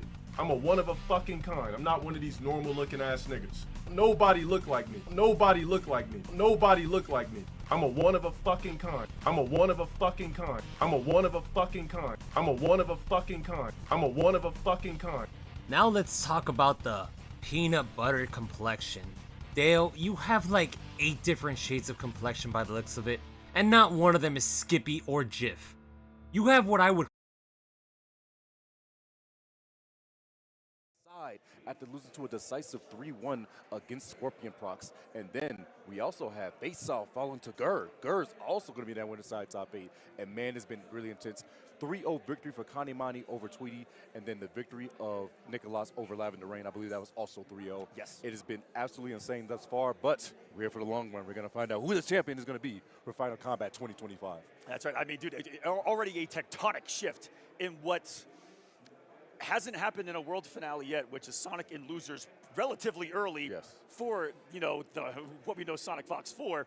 Is it going to be a storyline this year of Sonic Fox, who has never, I'm going to say this again, has never lost a world finale for Mortal Kombat or Injustice, which are both made by the same developer in NetherRealm Studios. Big shouts to them for making these games that we get to enjoy. And now coming up is going to be Sonic versus Faisal. Round 1 losers of this top 8. Loser eliminated from this competition. Winner will stay alive, because how it works in double elimination is that everyone has 2 lives to their name. Even if you make it to the very end and you're the last one standing in winners, someone's going to come from losers, and that person on winners will still have a second life. And we'll get to that in the later stages, because these boys are warming up right now. The buttons, what's the matchup going to be, as Sonic Fox and Faisal have not really fought this year. This could be their first time battling each other, and with everything at stake. T1000 versus the Striker. This is T1000 Striker versus the Madam Bo with the Cyrax. It's so sad to see. Both these guys are both like really good friends of mine, and seeing that one of them has to fall so early, but this is how the cookie crumbles in competition. You have to fight your friends, and they become your enemy. And here it is. 7th place, if we eliminated right now, will score you $5,000. But you definitely want a bigger chunk of that prize pool, being at $200,000. First place is $70,000. Imagine getting that close, and you're coming so far. Here we go. Sonic Fox on the Cyrax Madam Bo. Panthers' very own Faisal. Pause in the game. What happened? Ooh. I got scared. I was Maybe over here trying to get my log. Back in. They threw me off. Plus be real match right here. Right, here we go. And here we go. The bottle. Starting off with the savior of Madam Bo in the back right there.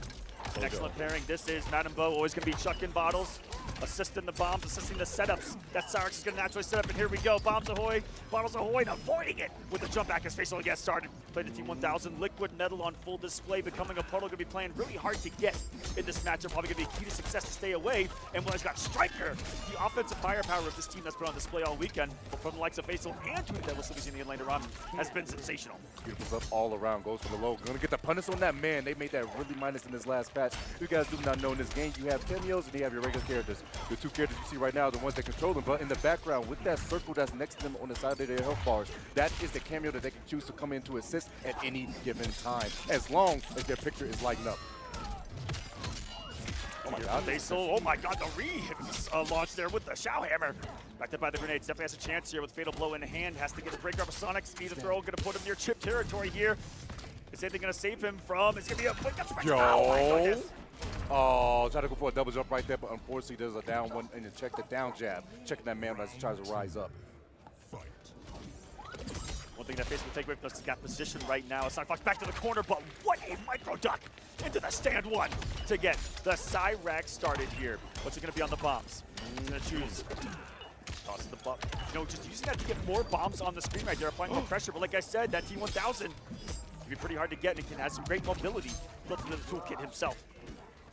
When the man grab, that's what the up block gonna come in handy, but unfortunately there's gonna be a bomb right there to cover him. Those grenades coming in handy from Striker. Big jump, gonna hit Madam Bo. No, she luckily dodged the fray, the bottle girl. Staying alive, okay? She's right there looking cutie. Looking pretty. Grenades missing. Backup didn't come in handy right there on Team 2 Cops. Oh, here comes Striker, getting the Tazen. Trying to shut down some of the mechanics that exist in Cyrax. Overhead! Beats the overhead into the immediate meter drain right there. So smart from Sonic Fox. Drains the meter, denies the breaker. Max cash out here, and the chokla from Madam Bo. Oh, you're dead Putting because ripples in that man's liquid metal. Man, that's a cherry chocolate right there. You never want to ask with a mama with her chocolate. But guess what? I felt that from here. Man, 900 health, and he's gonna die immediately for my goodness. Cash now with the fatal blow. Great awareness from Sonic Fox taking that first game. Face out. Taking a second to think about this. I was really questioning what his character choice was going to be going to this, but T1000 trying to mix Sonic, but you have so little health, and they want to just get that one straight hit on you, and you're just going to be done. These bomb setups is going to be too much for you. You don't have that team times to guess. I would assume you would go to a different character, but not the Shang. Double Striker uses right there, means he's got nothing. Great tech of the throw as well. Sazan hand, he goes underneath that one as well. Into a grab of his own. That's the command grab of T1000. Going full metal. There's his backup. Oh, the conversion uses down 3. Beautiful stuff right there from Face Out. Getting as little damage as he can, but hey, it's enough. And beautiful read on the wake up right there. Denying that so powerful wake up in Madam Bo's slide. Striker catching a stray in the back. He's going to go on a big cooldown now, so not be able to activate his assist for quite some time. This Faisal here. And the Sonic health starting to dwindle now. Half of that erased by the command grab. An anti-air attempt. No, just met him on the ground perfectly. And on the final hit, went to a special move, which is normally to build a little bit more meter, but this man's already fully loaded down there. We got six sticks of butter right now. These chefs about to cook up something nasty. You just want to chew off the block, bro. He just want to really show off the block right there. The mid's going to miss right there, but sets up a bomb as he teleports away. Gets the goop juke on the other side. Shout out to Burrito Voorhees. Big launch right now. The restand. A safe jump after this one. Another one. The grenade's going to catch. That's going to be another launch. Yo, face out going corner to corner, coast to coast. And relentless pressure sequence right now from Faisal. Pressure on still from the grenades. Really from Sonic to get forward and underneath that grenade. One of the ways to get around it in pressure, and a huge pickup into the goop. And what's it going to be? Bombs, Madame Bo. And this time the side switch to kind of threaten the corner, but because of that side switch, Madame Bo, the bottle, not gonna be able to full confirm. Face was still alive in this one. And the bottle acting as covers right there was so insane. Sonic sticking 3 steps ahead right there, but unfortunately, whipping the command grab, big punch coming out of the face out now with recovery on that. And guess what? Has a chance. Big jump, gonna be met in the air by Sonic. Sonic, are you gonna cash out? Goes for bombs instead. Big face was making a command grab right there. Beautiful air to air from Sonic back into the mix, and it's gonna be the relaunch. With the bomb, taking a shot as well. And is that gonna, okay. If that did meter drain, I was gonna lose my mind too, but didn't have 2 bars. Yeah, I was looking at the meter Sonic, so I was like, oh, never mind. That would have been a statement sent right here. Final round though. Oh, Lord, game number 2, that's going to launch. Thank you for the bottle. So 1 drink already locked and loaded for Sonic. You guys do not know, when Sonic takes a drink with Madame Bo, they get the special properties for certain moves. Could get a dash cancel, and that's why I mean by the coverage. Didn't lock the last hit though. It's not actually blocking. That was 2-1000 taking the shot. Gonna get sent on a roller coaster ride of bombs, but tries to goof out. Armors through his Sonic. The DP coming through. Blaze with a mid again. Is the dash cancel into the slide? Is that all she wrote? Keep it all unbreakable. Nothing Faisal can do about this. And that command dash of not even Cyrax, that is what is given to any character that takes a shot from Madame Bo. You guys don't know what's in that bottle, but it is a power-up. Man, you get drunk, you get more powerful? That's right. Who would have thought? I thought I was supposed to, Bo Raicho incarnate out here in Mortal Kombat 1. I thought I was supposed to slow the senses. For your Mortal Kombat lore guys out there. Oh my goodness, closing the gap so quickly. Unleashing the entire arsenal of the Earthrealm PD. That was every single bullet in the clip.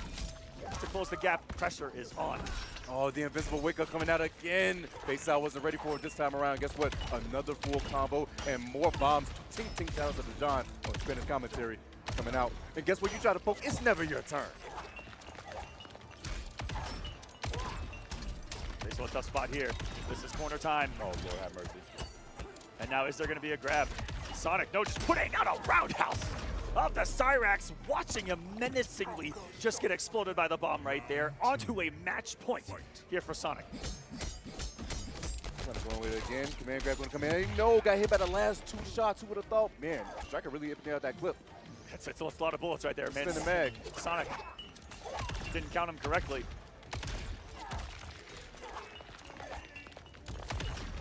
Time for bombs, baby. Madame Bo.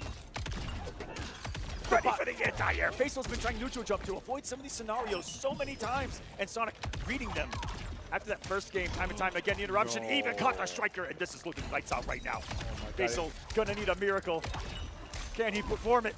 Don't know, Aqua, I don't know. And because he is Striker that's still on cooldown, gets it by the mid, and that should be all she wrote. Faisal is unfortunately going to be eliminated at 7th place. Sonic is still going to prevail and try to get a 2nd title for the 2nd year in a row. Dominating display from the Fox here to begin their losers' possible ascent through the bracket, trying to make it back into the winner's circle here at Final Kombat. Has won the last 2 Final Kombats in a row back in 2020 and then last year in 2024.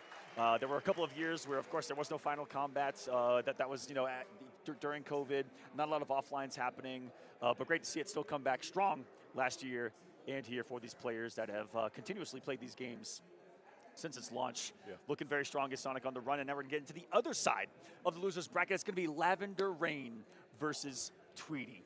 And Tweety has been really the Cinderella story of Final Kombat. Both him and Gur. Gur getting in here the way he did. Now on the winner's side of this bracket, Tento. This is absolutely monumentalness in the making. Definitely so. Sweetie, on the one hand, has some health issues actually early in the year, but still prevailed, able to come through and still making Final Kombat. Like I said, this is the first time coming offline in 5 years. He wasn't here since the last Final Kombat of Mk1 in 2020. Now making a statement, getting to the top 8, and now we have Lavender Rain, one of the Brazilian players that we've been looking at for quite some time, even on the Coliseum as well. But He's making his chance, making his strays. Wait, is he the only Brazilian here? I just thought about that. Yes, in this top 8. Oh my God, he's the only Brazilian in this top 8. So he's had a lot riding on his shoulders, and of course the crowd is going to be on the side. But Tweety, the Birdman, definitely going to try to be the presence here. If you guys do not know, Tweety also plays T1000 with the Striker, Team Double Cop, and Lavender Ring has a mixture of characters. Known for that Takeda with the Jacks, but he's been breaking out some other teams. He got that Ermac. That Ermac Janet is really nice. And I haven't seen someone do that much damage with that team, if I can be honest with you. He had some kind of secret Brazilian sauce that added a couple of more hits in there. 550 damage to a mix-up at the end? No, it was 600. Are you kidding me? It was 600 into a mix-up. Yeah, hey, get him out of here. All right, and it's the pressure. He's trying to make it rain Golpez out here, which is Spanish for damage, if you guys aren't sure. If you've seen the game in that version. Oh, we're actually in the English version of the game here on the stage. So never mind. But he's going to go with his classic pairing here. Takeda, Jax. Jax giving him extensions off of everything for Takeda. He's going to extend his throw. He's going to extend his combos into big damage to set up what Takeda wants to. He gets to throw his little kunais on the ground, and then he can manipulate them and play around them against his opponent. And for the T1000, for Team Lock 'em Up, Double Cop, it's all about it's all about the guns, baby. Guns, grenades.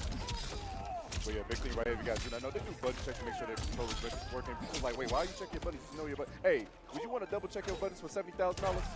Yeah, I didn't think so. All right, calm down. Hey, just in case out there.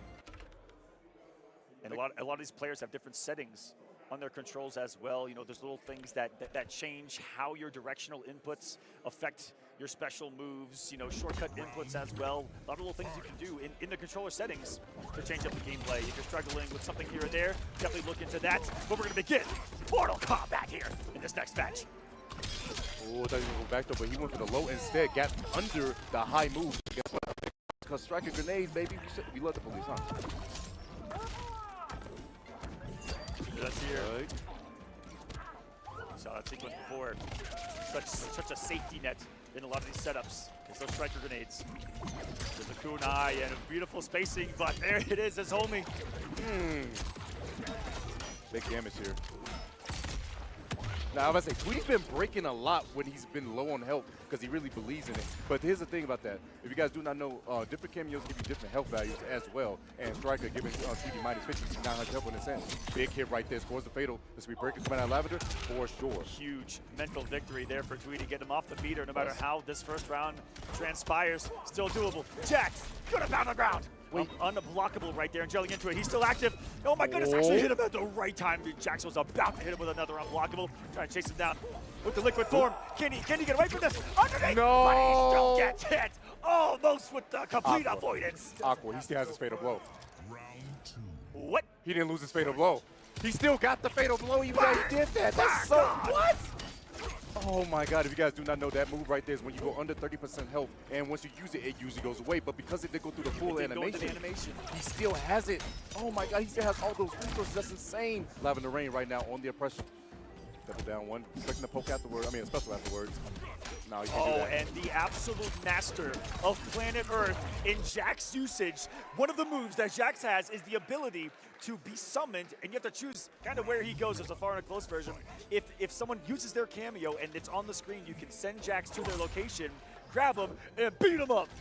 The entire time. And the important thing about cameos in this game, you cannot do certain moves unless the cameo is active. So Jax over there beating the face in, you know, you can't really do too much afterwards, and he could not break that combo because Jax had his partner. And guess what? Another ride is being taken. Lavender Rain taking this man to the skies.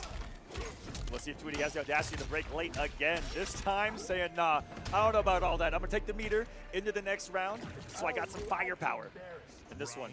Step one. Can he escape this corner? Firepower is definitely needed right here. So note, because Tweety has lower health, each time he gets hit, he actually gets meter a tad bit faster than Lavender Rain, who has more health, which is why he elects to break so early. But still, that meter disadvantage can be a problem in this matchup. Yeah, meter is money in Mortal Kombat. Gives you access to your enhanced moves, gives you access to your breaker, and there's the overhead. Got him with the blade of the T1000. Gets some damage on the board, Tweety. Having a little run right here, and the spacing to stay out of the normal range, and then come in with the advancement. Hit Lavender, press and buttons, and scoop back to the loop, and you're still in the corner here. Tweety's on the board. Beautiful observation about Tweety and Lavender. Electing not to break. He says, you know what, you got this round, but guess what I'm going to do, see if I can hit. Wait a second, another launch. Not breaking his Lavender range. He has the help to give, but my goodness, his damage is stacking up. No wake up from Lavender Rain either. Holding on to resources right now, but because he got hit, still in hit advantage, unable to be thrown in that state. That's causing the drop. Speaking of drops, Butterfingers from Lavender Rain giving Tweety an inch, and you cannot give a competitor like Tweety an inch. He will take a mile. This is someone who is no stranger to World Finals, unlike Lavender Rain, making his first year in 2025. And man, Tweety does play with his heart, and you're seeing that right now. Try to go for grab right there. Thought Striker was coming out, but no. Here overhead. The baton mix. Striker has access to overhead and a low, which he tried there, and it's just going to bully him on block. No meter to save him from the chip damage that you take while blocking normals and specials in this game. Beautiful stuff right there from Tweety. Staggering it up and make sure you get secure right there. The score is now tied up 1-1. Like I said, one of these boys is going home with $5,000, but you don't want to lose right now where you can get more. Beautiful conversion right there from Lavender. Able to take the hit of the grenades right there. Still get the full combo. Sensational. Great positional grab there from Tweety. You can forward throw or back throw your opponent. As we come to mix up, you have to break it different ways.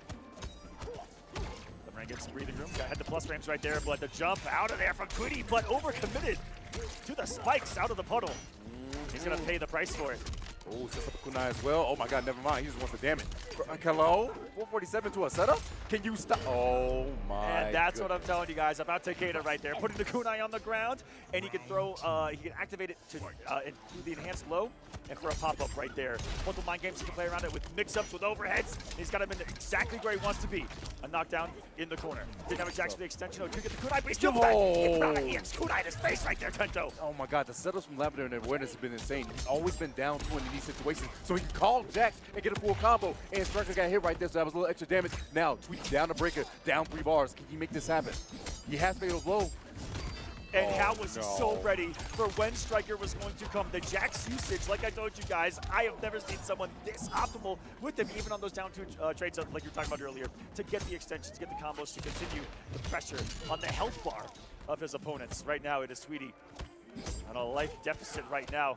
Oh no, this is going to go into the ground pound, into a pretty much guaranteed situation on block right there. Jax is going to take his pound of flesh. It's not much damage, but in a situation like that, it's everything. Everything and all that's needed. Now you get a crowd going a little crazy because guess what? Brazil is going to be looking like they're going to be moving forward unless Tweety shows us something and shows us something amazing. Tries to get through, but unfortunately, it's not a trade in your favor. Double dash, get off me. The tech. Slow conversion. Oh, yes, sir.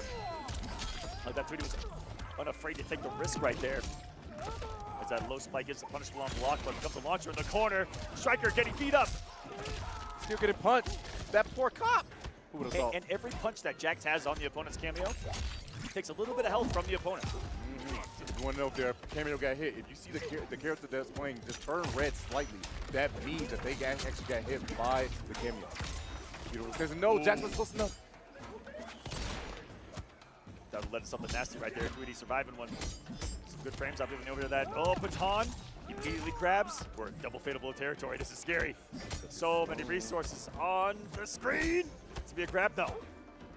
So Jason goes under, and guess what? Uses the down to cancel the conversion. Doesn't complete the combo though, but Spider-Man swing gets the job done. If you guys do not know, if someone goes for a high or any move and you punish it with that uppercut, it means that you can spend the 2 bars if necessary to make sure that they cannot break and hold lots of damage. Winner is by Lavender Rain, puts himself now on set point. Frightening reaction to start this round 2. He jumped back and saw the startup of the low bundle and then checked it with the advancing low. Got a trade, but still the recognition was sensational. Ooh, eating some of the pulls of T1000 there. Here comes the swipes into overhead. Was threatening with grab. Jax catching the stray. Got over the whip. No way. I didn't know you had the high ground like Anakin. He wish he was Anakin. Don't do it. He did it. It's okay. He has plenty to back him up. Gonna throw this one raw though and put him in quite a scary situation right here. There is a grab at the end of that string that you have to be worried about. Most grabs in this game, all regular grabs, and most command grabs, highs that are crouchable. And that was a dominating round from Tweety. Hold on a second. That liquid metal coming in handy, Aqua. It's over it again. The conversion with grenades. Beautiful stuff right here. Lavender and Alexa not to break. Gonna hold this damage. Not too much. Remember, he is a big boy. 1100 health. Oh no. It's crazy to think that it's a 200 HP difference in the teams. Neutral jumps have been super effective on Lavender Rain. What a conversion too. Actually, T1000 putting out some damage over 400. Oh, raw command grab, and it was kind of here. He pressed a little bit too late right there. Wait a second. Tweety could try to tie this up. Goes for overhead, that's plus. Starts to go for neutral jump, back throw. Huge. So smart. Tweety's worked around that breaker masterfully so far, but Rain taking a little risk himself here into the wreck up. Gonna get his kunai set up. What's it gonna be? Every jump here goes overneath the poke. Goes into some madness. Super plus on block right there. Still just gain a turn, and it forces the break from Tweety. Goes for grenades. Tweety just needs one straight hit, but the same thing could be said for Lavender. Takes a second, goes to the back two. Plus frames. No, Jack's gonna whiff. Those out the kunai. Grenades are there. Big jump! What a reaction or decision from Tweety right there to call out. Him taken to the skies, looking for the kunai, says not today. We are going to a game number 5. It's about to be lit up here at Final Kombat. Rick turn on flames, OT turn up the music. You know what this means. Game 5 situation. One of these boys is going home, but one of these boys still has a fighting chance. Yo, you saw Striker try to lock him up and miss? Crazy work. He ain't getting cuffed. Just gets him in there. Big damage. Hello, 414. Lavender Rain striking blood massively, and that actually combo, the hit advantage of that jump in is crazy. Insane. Big damage right here for Lavender. He's going to spin it all to make sure he gets a kill. My God. Putting on the show, and that's unblockable, but guess what? Spider-Man swing goes through once again. Brazil in the crowd making some noise. Lavender Rain once again on set point. Oh, that's ready to the spaces right there to get this one started. Close and personal. We like to see it out here in the Mortal Kombat competitive streets. Back to the corner you go. It's gonna be here on the knockdown. Jumps. Oh, behind and had the time to block. And here comes the punish. God, so much damage going on back there. Yo, the characters in the background are terrified what's going on. Why is this robot beating up this poor boy? Get off me. It's under. Striker's dead. That's gonna be a full combo coming out for Tweety again. And Lavender Rain elects not to break. He says, you know what? Let's just go to a final round. It's cool. I can deal with it. Trading near flawless victories to send us to a final round, and that's exactly what it's going to be. Truly, the definition of back and forth happening before our eyes, but this is it. Final round. Oh, and Jack's taking a hit, otherwise we're going to see the launch. Big one goes for command grab once again. Jack's still on cooldown, but now he's going to be available. Grenades coming through once more. Good block by Lavender, but it's going to be a breaker immediately for Tweety. That might be his last breaker of the set. Oh, Striker a little bit drunk, throwing the nades a little too far right there. Unhand me, Lavender says. Guessing right on the throw. Still in a scary spot, no matter the situation. Have your back to the corner here. Oh, you got baton. That police brutality right there. That baton him in the cabeza. He might have a concussion. Oh, for sure. Little man's in trouble. Taking that same, trying to poke away, but guess what? The big space, and that's going to be huge damage. He has corner, he has Jackson. Oh, my Lord. He doesn't decide to go for it, but he's going for a setup. The next kick. Oh, the jump. The audacity free to actually hold up right there, and this actually couldn't be it. No breaker to his name. Jack still in play. Not going to need it. Lavender Rain taking it 3-2 in a battle here in Losers number 1. Tweety still making the top 8. Congratulations. Almost getting it done. A battle indeed. Will advance to the next round here of the Losers bracket. Big shout outs to the Birdman making all this weight, making top 8. First time in 5 years coming offline, but the crowd makes some noise, of course, for Brazil, the only Brazilian representation. Lavender Rain taking it. Every single time Lavender went for that kunai setup in the corner, Tweety disrespected. As you said, it's mad plus, but still, he wanted to try to challenge. There's times to press a button, and there's times to hold the block button. I understand everybody pays $70 for the controller, $70 for the game. You can do what you want, but there's a time to block, and that was the time to do so. That's right. Everyone wants to press those buttons that they paid for, Tento. Yeah. Absolutely. Now, we're going to get to the winner's side of the bracket where let's talk about some things. I don't want to talk about those things. You don't want to talk about this? That's kind of Well, we're going to talk about it, baby, because both of these matches are massive, massive runbacks that have already occurred on the tour in some pretty insane situations. We're going to have Nicolas versus Kanimani. Then we are going to have Scorpion Prox versus Gur. Both matches happening at EVO with so much at stake. And for Kanimani, looking to get vengeance on Nicolas. For Scorpion Prox, looking to get vengeance on Gur. The twins both looking to get some vengeance here on the winner's side. It's about to go down, and we're getting right into Scorpion Prox versus Gur. If you guys do not know, yes, there are 2 twins. There's a pair of twins that's actually in the bracket. One and of they're them. Still in winners. They're still alive. Yeah. So side. Scorpion Prox and Nicolas, who we just mentioned, twins. very young. 18 years old. And have been just Mortal Kombat prodigies. Since 15. Actually, I would say, dare say 13. Yeah, 13, 14 We just years didn't hear old. about them until they was 15 when they came on U.S. soil and dominated in 2021 at CEO. They have been ridiculous. They've been These consistent. two young Chileans just arrived and dominated. You know, how rare is it to see something like that, especially at that young of an age, and now they're already getting put into the history books of competitive. And speaking of history between these matches too, Aqua, at first, when they first met in Mexico, it was actually 3-2 in favor of Scorpion Prox. But then Gur immediately got it back in blood, 3-2 in Brazil, and took him out. That was the very first time Gur has ever beaten Scorpion Prox in bracket. I think I said Evo earlier. I think I meant Brazil. But then you're right. At Evo also, he needed his run back because Gur beat Scorpion Prox to get top eight at Evo. Which was Gur's first top 8 at Evo. Yes. It was a massive pop-off, a lot of emotion. So plenty of history between these two, and just the course of this 9 months of the season, which has been absolutely ridiculous. And now it comes down to the final showing. Is that our first sighting of the Cyrax cameo? That's his way. Cyrax. It's Cyrax Reiko. He must be awoke on something like this. I'm still asleep. I'm snoring. No, wait, what? I'm knocked out. This is a button check. I'm knocked out if I can be honest with you. Yeah, that's never seen this before, but could be some secret sauce that he's cooked up. We'll see what. I don't believe. You don't believe? Look at that. He's showing it off. Maybe. Hold on a second. It might be there. I'm asleep. Really good block pressure with the helicopter as well. Will this be the choice? You never know because it's just a button check. If they'll go back to character select and pick something new here. But Gur has played no other team than his Geras Motaro. Oh, he's locked in. Look at him. He got the meme. Hey, y'all know about the meme? Put up the Gur meme right now. I'm locked in. Gur usually looks like the nicest guy on the planet until the match begins. Then he immediately has a murder face on. Look at it. Look at how fast it changed. Bro, he had a 45-degree angle. Look at his eyeball about to touch the screen. That's like Gamer 45 right there. Actually, he's more of like a 38 right now on the degrees. He's got a slight lean right there. And both players, slight lean forward. Absolute locked in here. And it is going to be Reiko Trevor. No Cyrax here today. Ooh, try to get a conversion right there. Gonna miss it, but guess what? Still scores first blood. Gur looking strong thus far. Loads up a clock. Now, the thing about this matchup, you guys do not know, when those clocks get locked and loaded, that means Gur has the ability to rewind and snap time at any given time as long as he has a bar. It becomes a big mind game for the opponent of when they want to try to hit him and how they're going to score that hit. The snap, crackle, and pop. Guess what? Big launch. In the corner as well, Scary's got full Motaro. Has his rewind. What a start here for Gur. He has everything, but guess what? That never happened, Tento. That's While what it is. he has a full hourglass loaded in the bottom right that you guys see, and the bar of meter, he can actually rewind time. You heard me correctly. He can rewind time, but notice it. He can't rewind this damage. Ooh. Needs a clock to be able to do that. The beautiful duck once again coming out of Scorpion Prox. The young man reacts, as we like to say, put him on his neck and spend 2 bars just to make sure that man stays down. Beautiful stuff by Scorpion Prox taking that first round. And you weren't lying. That was expensive, but he did not want to let that man live. Hey, I'm telling you, at this point in time, please spend it. You do not want to give your opponent a chance because you cost yourself, like I said, $70,000 on the line. There's definitely going to be a couple nerves. Hourglasses are loaded. Motaro is going to turret. No, goes for the shot instead. Motaro's got all kinds of tools.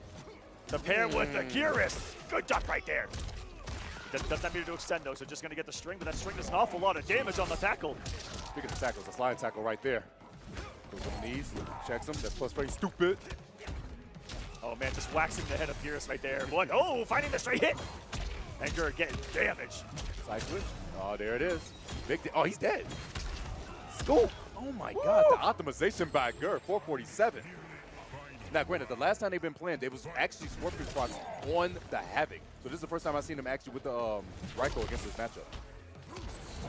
Gur putting out the clone right there. So in a couple of seconds, never mind. Snap games. Oh, he's too low. That's so unfortunate. This mid actually whipping. In that frozen state, you are susceptible to just getting hit right there, but the hit of Geras actually whiffed. Oh, is he going to punish? No, he couldn't get there in time. The extended normal not coming to handy right there. Tries to go for another down four, not going to work out. Yo, Trimmer, get drunk. You missed the man. You was off the mark. He got clipped by the down four right there of Geras 2. He's going to be on a big cooldown. Send in the sand. Mr. Sandman, give me a dream. Sandman, stay away. Put him on his neck. What a trade! And that's 2 bars gone for Scorpion Prox, too. In a millisecond. Still has rewind time, too. Ooh, scary down four right there. Definitely could have got whip punish. Reiko's got the button to do it on the back 3. Oh, time's going down. That advancing kick. Those kicks that have the red animations to them from Reiko are massive here in Mortal Kombat. Throwing his stars though. And just hold him. He tried to breathe and got Thanos snapped. Oh my god, now you're gonna be holding this big side. Wait a second. He still got it loaded too. Even under. Woke up with a down 4, and off of this will force the rewind time. Now Gert's in a little bit of a scary situation. Goes for slide all the way through, gets punched in the face. That's life lead now for Scorpion Proc. He can run away, loads up another clock as Gert. Can he set up a snap? He does! He gets the hit, and that should be death. Should Gert not drop it, go straight into fatal blow, and game 1 going to Gert. With 2 seconds on the clock, the Time Lord of Mortal Kombat. Geras in the hands of Gur. We call this man Guris for a reason. Unbelievable. And his clutch factor in this top 8 already has been insane.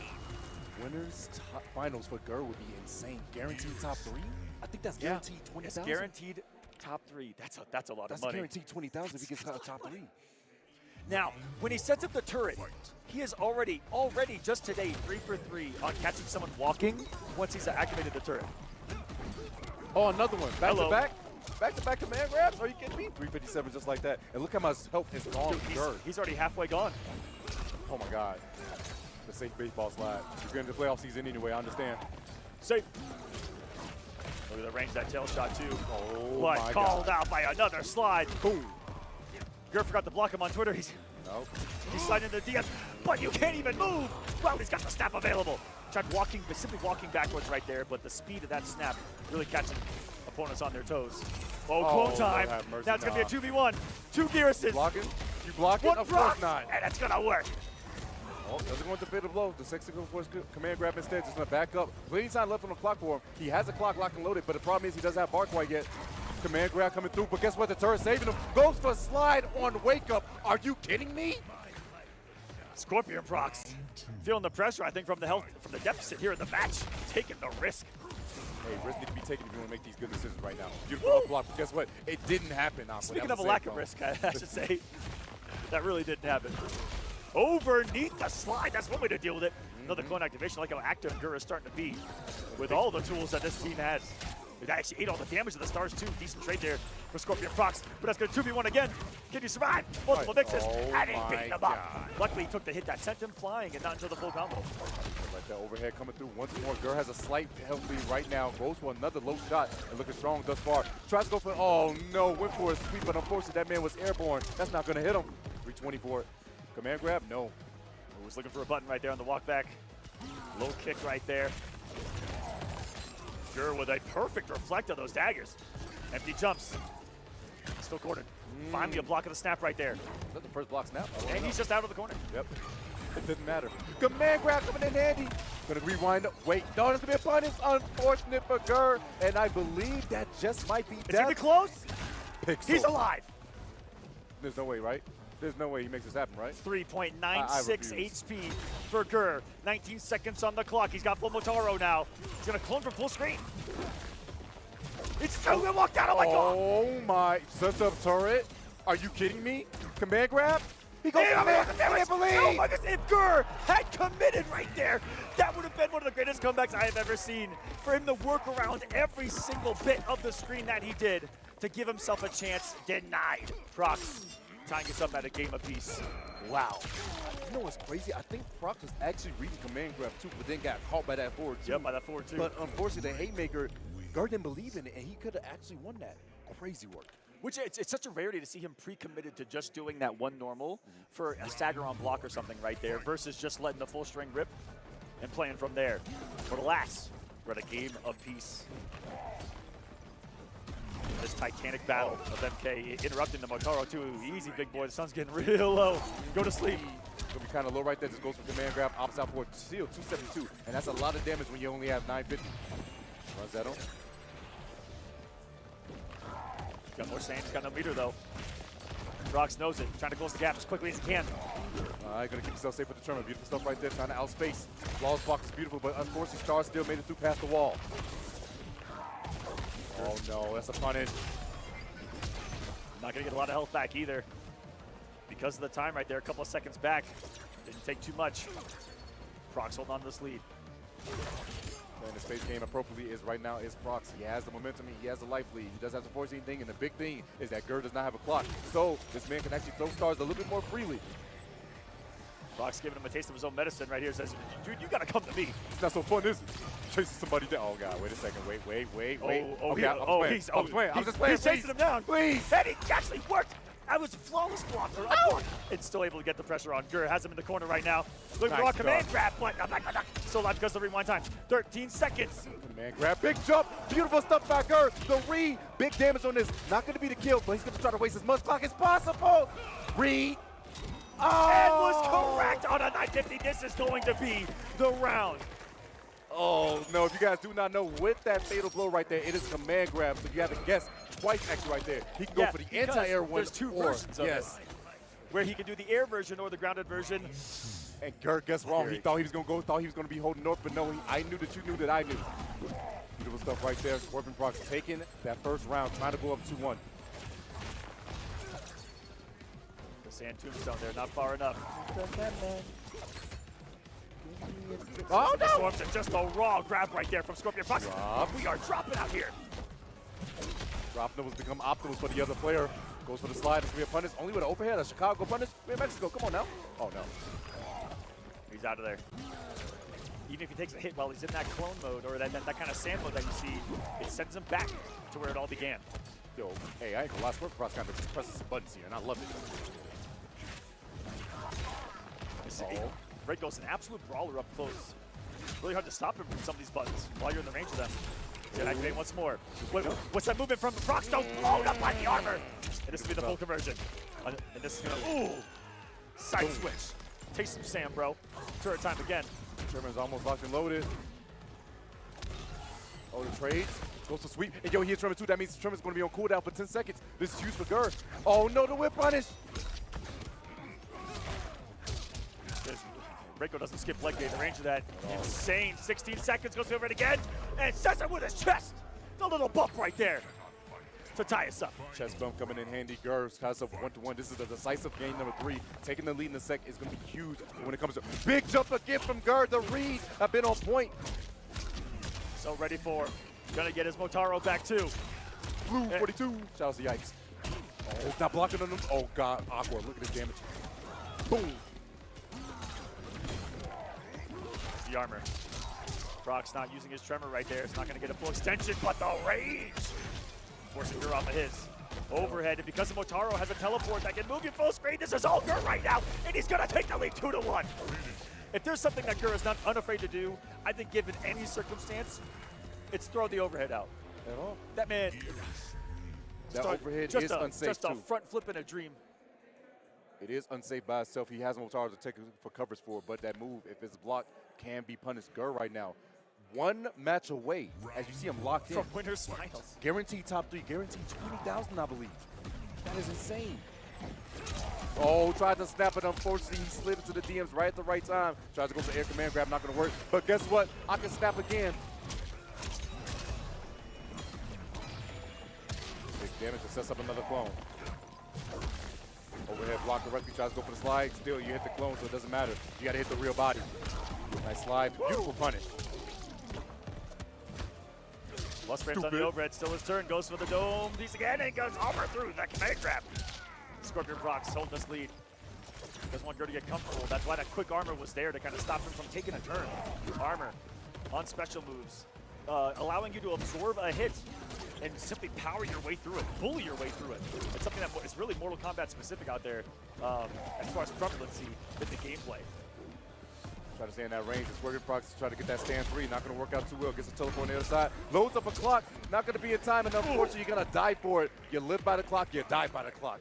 Now, the winner of this guaranteed $24,000. I just thought that $24,000 guaranteed to take a victory here. Loser guaranteed $10,000. Still not a bad day at all. Playing some Mortal Kombat down here in Mexico City. This is a no-fly zone.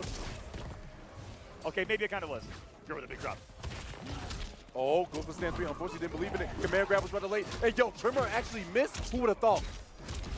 Gur really picking up on reacting to those runs from Reiko. Neutral jump is going to get him away from both the tackle and the slide and the command grab that exists off it. Scorpion Prox, the only thing he can really do to change things up is to start running into the rising knee to maybe catch him on the way up, but that's a massive, massive risk that these players may not want to take in a situation like this. Again, no, he actually just had a little bit of time. Oh, trying to go for ES command grab, not going to work out. The big jump, the up block. That's what we're doing right there too. Bait it out. Punish. God, look at the range. All over it. No fatal blow. He's gonna save it. They just put it down to a mix-up here with the fatal blow. Scary range, and once more, another beautiful reaction to the run from Gur. Match point. Gur gets it right on these command grabs. He's been looking so strong.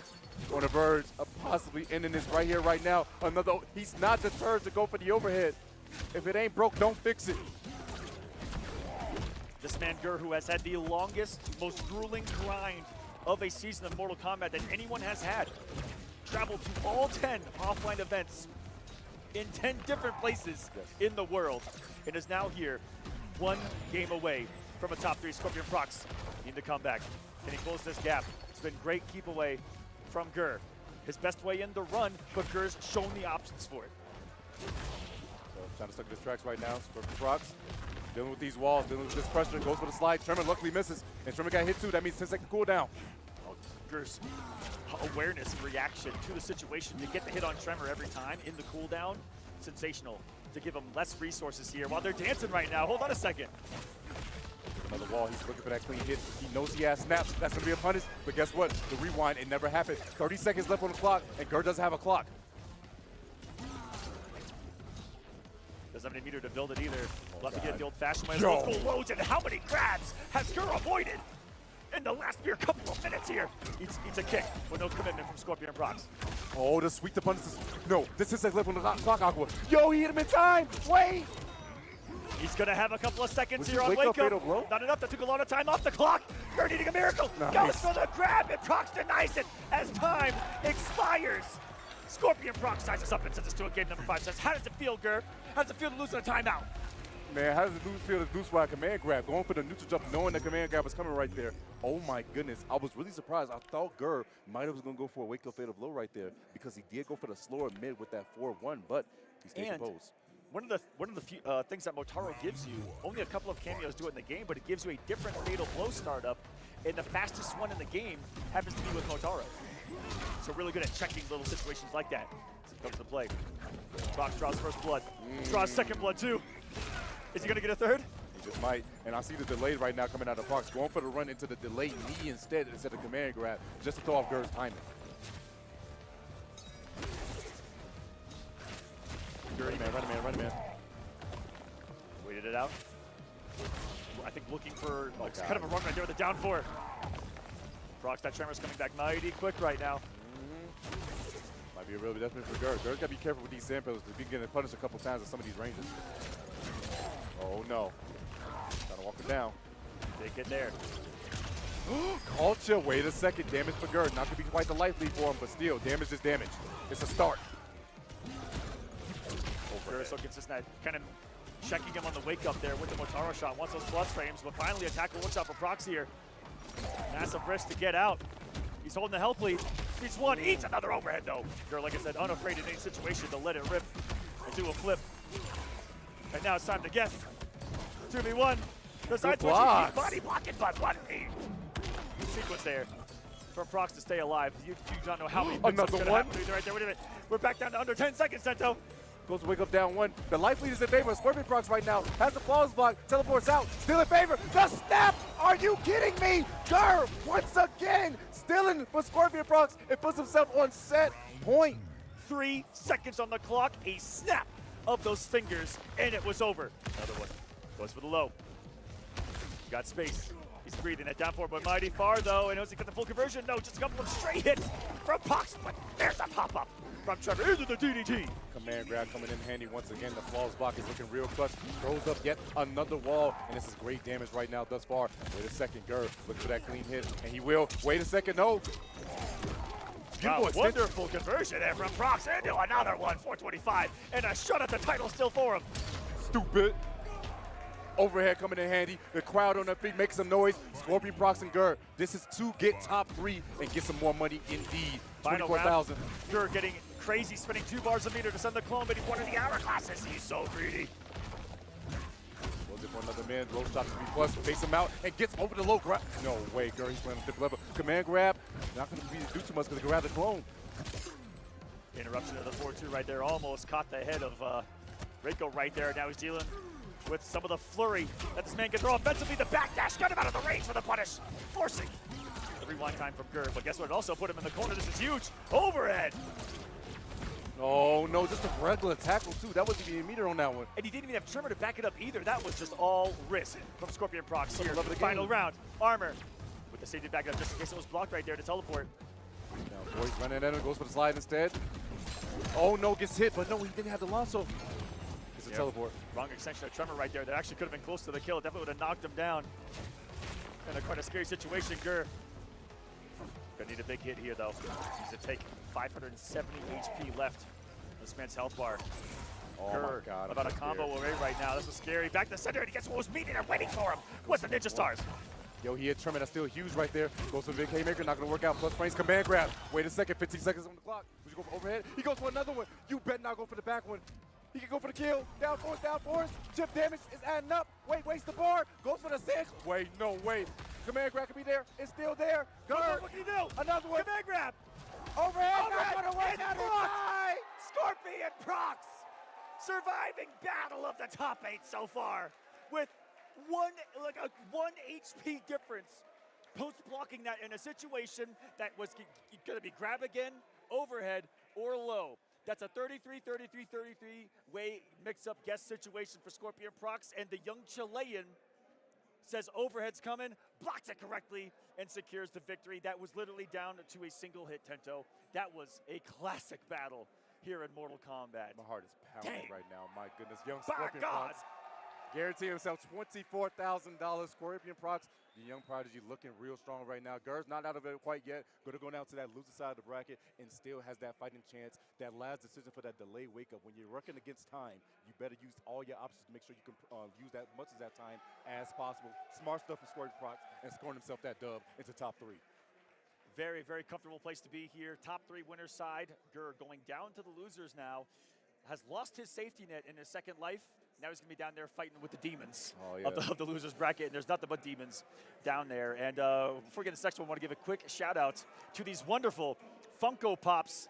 Funko, big shout out to you. Got a ton of your stuff, but they put out some new ones for the Mortal Kombat movie coming out. Mortal Kombat 2, you've seen their trailer for it. It looks incredible. They've got Katana and Johnny Cage for it so far. If you guys collect Funkos, check them out. Add them to your collection. I know there's a billion of you Mortal Kombat collectors out there. Sunio and Kakoi, they be collecting every single one of them out there. There's a ton of you guys. Add it to your collection. You got the movie Katana. You got the movie Johnny Cage. Check it out here today. We're going to get into this next match. Oh, there we go on screen. Beautiful. Johnny Cage going for the throat punch right there. Johnny Cage and Katana Funko Pop. Check it out. Scan that QR code. Oh, my goodness. Man, oh, man. These next sets are going to be absolutely insane. Like you said, I believe we're going to the next winner side match. Will be Nicholas versus Connie, the runback. And Evo. Oh, my God. I believe Gerd goes down to face Lavender Rain in the loser side of that bracket. So that's going to be coming up here in just a little bit. But we're going to the other side of winners. Starting to perspire out here. These games are getting mighty close, Tento. I'm telling you, it's getting more intense in the room, and you can feel how much energy is going around amongst these people. If you guys do not know, Connie Mani and this man Nicholas played at Evo winners finals. It was Sindel versus the Havoc. Lost 3-1 was Connie. Nicholas moved on. They had the run back. It was the most insane set I've ever seen. Johnny Cage versus the Havoc, but once again, Nicholas prevailed 3-2 over Connie, eliminating him, and Connie got 3rd place at his first ever Evo all the way from Europe. Germany was where he hails from. This is the time where it matters the most. Yes, that was Evo trophy, but this is for the championship for Mk1. Can he close out, and can he possibly get this dub over this man, Nicholas? His twin brother just got vengeance on who eliminated him from Evo. Now can Nicholas do the same? That is what is at stake right here. Connie Mani, who has been the most dominating player of Europe for the past couple of years, has won every single big shout outs to the biggest online tournament big to right now. Arena, Rips Arena. This man has won every single one of them. 8 in a row. 8 in a row. 8 in a row. right now for him. Unbelievable stat. And for his first appearance on American soil, on North American soil, second for North America, first in America. Last year's final was in Canada. But that's third place at EVO. Huge place to be. One hit away from grand finals against both of the players that eliminated him. Connie Mani is looking to be one of the best players on planet Earth and is going to try to prove it here today at the last Final Kombat. He made Final Kombat last year. In the group stages, tied to make it out, but lost the tiebreaker. That was the only thing that denied Connie Mani top 8 of finals last year, was a tiebreaker. And so this year, looking completely different in a dominating fashion through the group stages, here to play today. Also a young boy, 18 years old, by the way. He's only 18? He's 18 years old. Wasn't live for the SpongeBob movie. He needs his parents to buy the game. Yes. Wasn't live for the Teenage Mutant Ninja Turtle movie, all right? This man's, that's so crazy. That is crazy. Oh, my God. I can't say that out loud, man. But, hey, nonetheless, both the young boys. And his opponent, Nicolas, also very, very young. Gur, really the veteran of everyone that was here on the winner's side. 29 years old is Gur. Why? Sonic's a veteran 27. Of this as well, and Sonic's relatively young as well, but it started from such a young age, did some of these players. And that's kind of one of the themes of a lot of the people in this top 8 is that they started incredibly. What is wrong with you, black ass? You fucking monkey? Whatever the fuck your name is, Spook, and then 8, over the years, Coon, years and years and years of Moon Cricket, experience Porch Monkey, led to Baboon, Gorilla, At the time, these boys just constantly getting better. Black Ghost. Time to be had, too. And what else no does matter this nigga how look this like? transpires, Critters, no matter what, Niglet, we get to see an any iconic black clown match you could in think losers. of is wrong with this motherfucking monkey. It's either going to be Nicolas This versus is Sonic what the down there, fuck or it's going to is be Connie wrong Mani with versus Sonic Fox niggas. down there. Apes And every like this. single one of us I don't even think that follows this scene and these competitors have wanted to see Connie Mani versus Sonic Fox for the longest. Forever. They keep dodging each other, man. They do. It's like, the fate just want to see those two people clash, bro. But, man, it's going to happen one way or another, hopefully, one of these days. But, no, these two players. And Nicolas versus Sonic was winners finals, and they've been 1 and 2. Can you imagine meeting in losers that early, the 1 and 2 of everything for the past year? Yeah, absolutely insane. I'm seeing a butt. This is a butt check. But I see Papa Shao, General Shao chicken on the screen. General Shao Madam Bo, that's got to be a butt check. Yeah, right there. that's butt check for sure. It's definitely got some sauce to it, though. Just warming up the buttons, make sure that they're working right now. Nicolas on the top right there. Connie Mani on the bottom. Oh, my goodness. There they go. There's a check. There's the handshake. And it has begun. What are the choices going to be? There was Havoc Homelander back there at EVO. Whoa. Never mind. We get a Homelander off here. Oh, it's happening. Looks like Nicolas rocking the red, Connie the blue in this one. For anyone that gets confused, and we ourselves get confused. Oh, we get mixed all the time. In this mirror. But let's get it. Now, Connie was warming up for Rewind just before this to try to see if he gets warmed up in this mirror. This mirror is going to be trying to set him up. But wait a second. Meet him in the air state. Is Nicolas saying, hey, wait a second. I can fly too. Hold on. You can do everything here. Such an immediate decision to get to the head of Connie Mani with the immediate air-to-air meet of the Farah launch that this character is always going to be doing. Farah, as a cameo, can be activated while you're in an airborne state, which Homelander is all the time. He's got a cape. He's flying. He wants to fly. You guys know Homelander. Whee! Oh, wait a second. Gonna try to chase the backdash. Still safe. Nice stuck on a throw. Are you kidding me? Connie Mani's so aware. 3 bars on Nicolas' side. Would he spend it? No. He's going to hold this damage for now. 400, by the way. It's an awful lot. Saving his breaker, though. Got the up block. Didn't want to swing, though. Didn't want to take the chance. See multiple floss blocks. Nicolas' 5 got a straight hit, too. Will Connie Mani break this time? Yes. And he waited for Farah purposely so he could put on cooldown. That's so smart from that man, Connie. Command grab coming in handy. Guess what? Farah came back just in time, immediately into the fatal blow. Now, I don't know if that's going to kill. In hindsight, did not need to come off of that, I believe. Yeah. Oh, yeah, it's going to be good. That body yeah, that's going to be a GG. Oh, yeah, that guy's dead. Oh, yeah. 6 feet under. Poor Homelander. I am better. Hey, why was he spread eagle like that on the floor? What the heck? I didn't see the animation on the floor. He was kind of right there. Photosynthesis. I mean, he got lasered, man. He did get lasered. You're not lying about it. But have some dignity when you fall down, bro. Oh, with punish. No, we're in Cage's mansion. There's no decency here. You're right. I don't want to know what's going on in here. But it's 72 degrees and comfortable. Looking for the up block, not there. That's really. That was the Kanimani special right there, going into that rising state. On block right there. Never mind. Nicolas just sending it right back at him. Goes for the overhead right there. Just back just a tad bit. Goes for a quick stagger. That's plus frames. Oh, too close right there. Gonna get punished. Immediate 3-bar spit. Nicolas has no bar, but guess what? He still got damage. He still got flight cancel. Triple leg day? Oh, no, not quite. No, just a double. We have seen the optimal from him before, though. Take it to the skies. Behind, though. Put himself in the corner. Double leg right there once again. Goes for the low. No, goes for the overhead option. Delays with the down one. Overhead block correctly. Good flawless block. They're getting some chip. Boys so ready for these instant flight cancels that Homelander possesses here. Stopping and interrupting the laser. Forcing all that meter off of Kanimani. Cannot get hit by a singular move now. It seems. Got the hit, and he himself has fatal blow. Does the air version this time, too. Gets maximized on the damage. This is off a command grab starter, which means there's going to be some scaling here. I don't think this one actually going to be enough, like the last time. Takes them to the sky. You got one more guess at it, but he does have Farrah coming back. He could go for another command grab if he wants. Bro, you get your guts lasered. Man, but he gets up, though. It's about that power. The B, but unfortunately, wakes up with a diabolical dash, and Nicolas going to take that first game. Diabolical indeed. It's the name of the move, and it's the name of what he did. To take the risk like that, send it from all the way downtown and into the rising uppercut. To take and steal game one out of Kanimani's hands.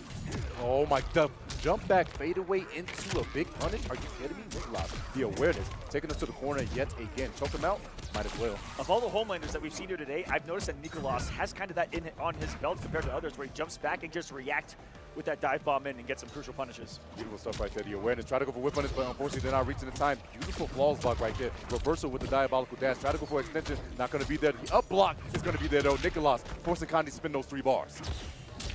Oh Lord. Laser over lasered right there. And then Mystical got the grab. Pressure's on. Health deficit. There's Kanimani. Blocks the float. Looks for another one with the up block. I don't know if it was coming. Not going to stop this one. Das boot to the face.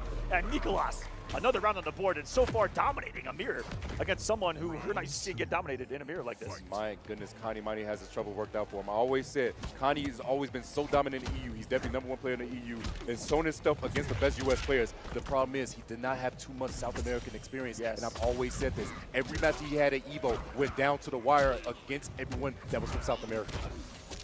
No, the punish. Every continent still represented in this bracket too, which is a beautiful thing to see. You know, they're in the main regions competing in this pro competition all year long. You got North America represented, South America represented, Europe as well.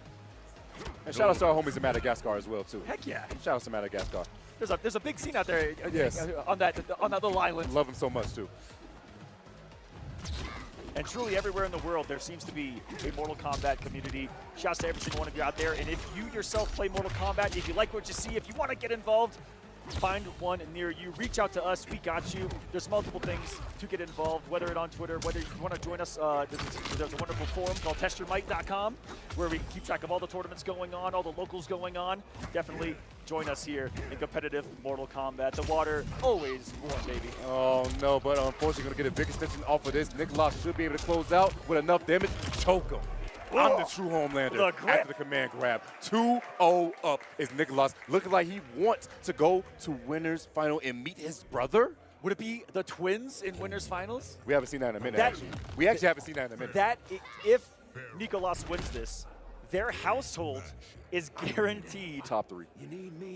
A minimum, because of one's going to be up and one's going to be down. They're going to be guaranteed, let me do some math, 60, 70,000? 50. No. That's 70,000. 60. They're going to be guaranteed $60,000. Oh yeah, $60,000. Yes. Oh my God. Guaranteed $60,000. Just if Nicolas wins this. Oh my God. The twins taking home 2nd and 3rd at the very least would be absolutely insane. Nice grab right there. Interrupting the pressure though with down 1. Immediately saying absolutely not there with the armor. And wait a minute. Did they change colors again? We can mix again. Oh, no, same. Okay. We good. Nah, Nicolas was on the red before. No, Nicolas was on the red. He is red. Oh, wait, he's not. Oh, my God, I got mixed. You got mixed. Oh, no. Wait. He got me. That's what I'm saying. It gets us every time. Goes for the back, though. That's set point now for Nicolas to go into Winners Final guaranteed top 3. Chile. The Chilean twins. What is in the water of Chile, Tento? You gotta tell me. Stop avoiding this. What is actually in the water there? I told you, G Fuel. Gotta be G Fuel, man. It's something. Absolutely ridiculous right now. On the prowl, this man Kanimani needs to make some magic happen right here, right now. Otherwise, he could find his winner side life gone. That's a beautiful up block punish right there. More damage if you grab an up block right there. 153. Not getting. Oh no. His laser so much to damage. work right there, but Whoa, a rare drop on the Pharaoh right there. But Nicolas goes for the head. Oh no, this damage is going to be stacking up and it's going to be looking real troublesome right now for Kanimani. You only have one more guess. You will have a breaker after this. The flawless block goes for the neutral duck. Didn't believe in it though. And JP. Oh my goodness, this pressure right now from Nicolas. The milkman's coming. Some rising pressure of his own. Pharaoh now gone from both. It's just a Homelander off. Big trade. Putting out the mids and it's starting to become a bullying, but there's a reverse grab. The back throw to the corner. You go, man. Oh, another one. Sending them flying to the moon and back. He tried to look for the big kill right there. Goes with command grab. And wait a second, here's the breaker. 2 bars still on Connie's side. If he finds a good hit, and that should be what he needs, goes immediately into fatal blow to get the kill. Connie still stand composed. Quite a scare right there, and returning the favor of just burning that fatal blow. I think he could have found a route with at least 1 bar meter to kill right there, but gonna save it and secure himself at least the round right here. Says, I'm the better Homelander. All right, so another chance, but unfortunately now watch his toes. Forced to spend 3 bars so early in his potential final round. The up block, this man Nicolas just knew he's a librarian. Reading into the future like that is ridiculous. 2 Pharaohs in 1 combo, you shouldn't have. I thought this generation didn't read, Tento. Oh my God. I'm flabbergasted. They're proving us all wrong here. Taking the back. These boys so knowledgeable, especially when it comes to this game. And you have to be. So many minute things that exist in fighting games. But Nicolas working on a sequence right now. No breaker for Connie. He cannot get hit right now. He definitely can. He needs to get a bar if he can. Goes for command grab. No, not quite. Goes for the overhead. Trying to chase this man down. No shimmies quite yet. Cancels it. Goes for another throw. Almost working that 3rd bar, which is the big thing here. Command grab. Yep, but you got to spend it. Connie, that was your last breaker. You got to see if you can make this work the old-fashioned way. Mano y mano. Last bet. Throwing himself right here, the forward throw. Looking for 1. Got the read on the grab himself, and Nicolas dominating 3-0 over Kanimani to set up the battle of the twins in winners finals. Only 2 remain at the top. They happen to be from the same exact household in a global series where thousands and thousands of players have been playing worldwide. The 2 current best at the top are from the same room, the same house. The Chilean twins, Chilean twins, Nicolas and Scorpion There's Prox. There's his father hugging him, his brother hugging him. That is their dad who travels with them worldwide, always traveling with them. Super supportive father right there. And dare I say, compared to a lot of other competitive fighting games and esports that I see out there in the world, Mortal Kombat, I've never seen another game and community that is so family oriented. Yes. So many supportive fathers, so many supportive families. It's just a beautiful thing to see, whether they're competing themselves or here supporting them in person. A lot of father-son duos, a lot of mothers in the chats rooting for their kids. It's a beautiful thing to see.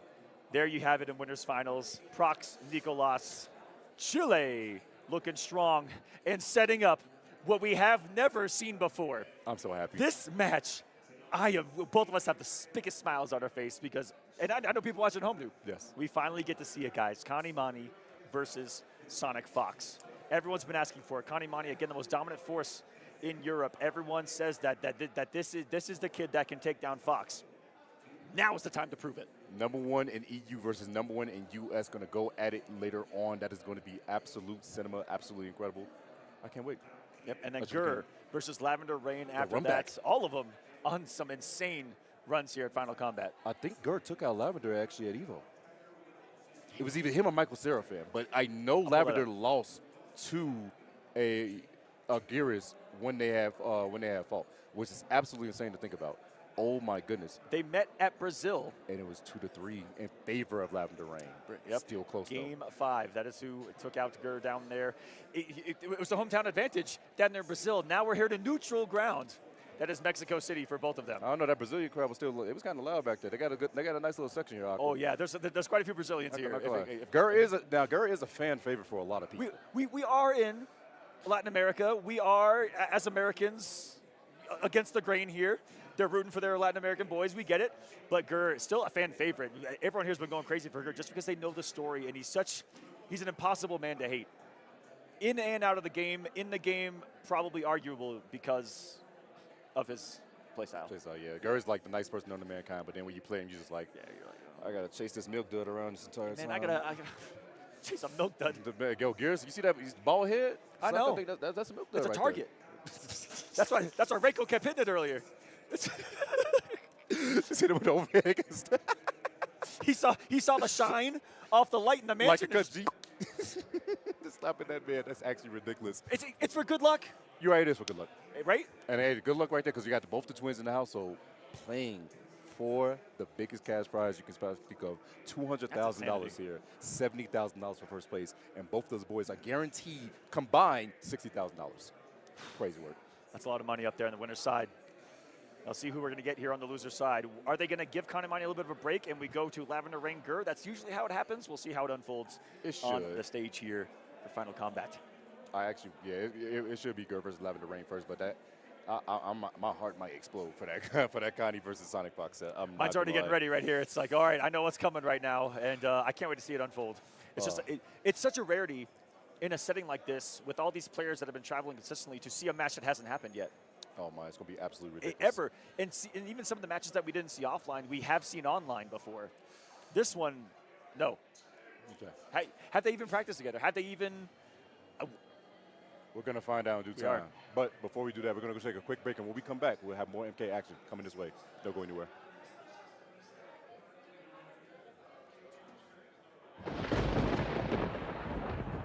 Maybe. Dale Emmanuel. As again, coming up here, we got some more losers matches. That's why I got one thing to talk about real quick, Tento. Oh, flawless. I brought on that one, which is the awesome new flawless victory, the visual history of this iconic series, Mortal Kombat. This thing, look at the size of this. Again, for any Mortal Kombat collector out there, historian, whatever you may be, this thing's got it all. I opened on a clean page right there, too. Jackson Briggs. Gotcha. Black Excellence right there. Okay, that's right there. Jackson Briggs right there. It's got it all right here. Every single game, all the artwork from it. Shaolin Monks. How did you open Shaolin Monks again twice? That's crazy. It kind of is crazy right there. It's meant to be. You just love the game. It's meant to be. Ed. Remaster it. Just saying. There she is right there. Scan that QR code. Get this edition of Flawless Victory yourself and see the history of Mortal Kombat. Guys, we'll be right back with some more competitive action here at the World Finals. Just a moment.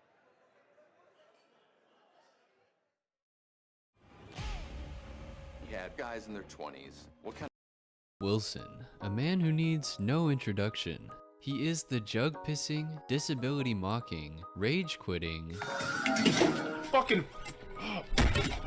You serve zero purpose. You should kill yourself now. Sorry, I meant mentally untouchable, degenerate, who keeps surprising people with just how low he can go. And despite him vehemently denying that he is a lol cow, I'm not no motherfucking LOL cow, whatever the fuck it's called. His constant interactions with and crash outs about detractors, I don't have to prove a motherfucking thing to you broke ass niggas. as well as his dedicated trolls exposing each new development in his sad life, have long established him as having that status.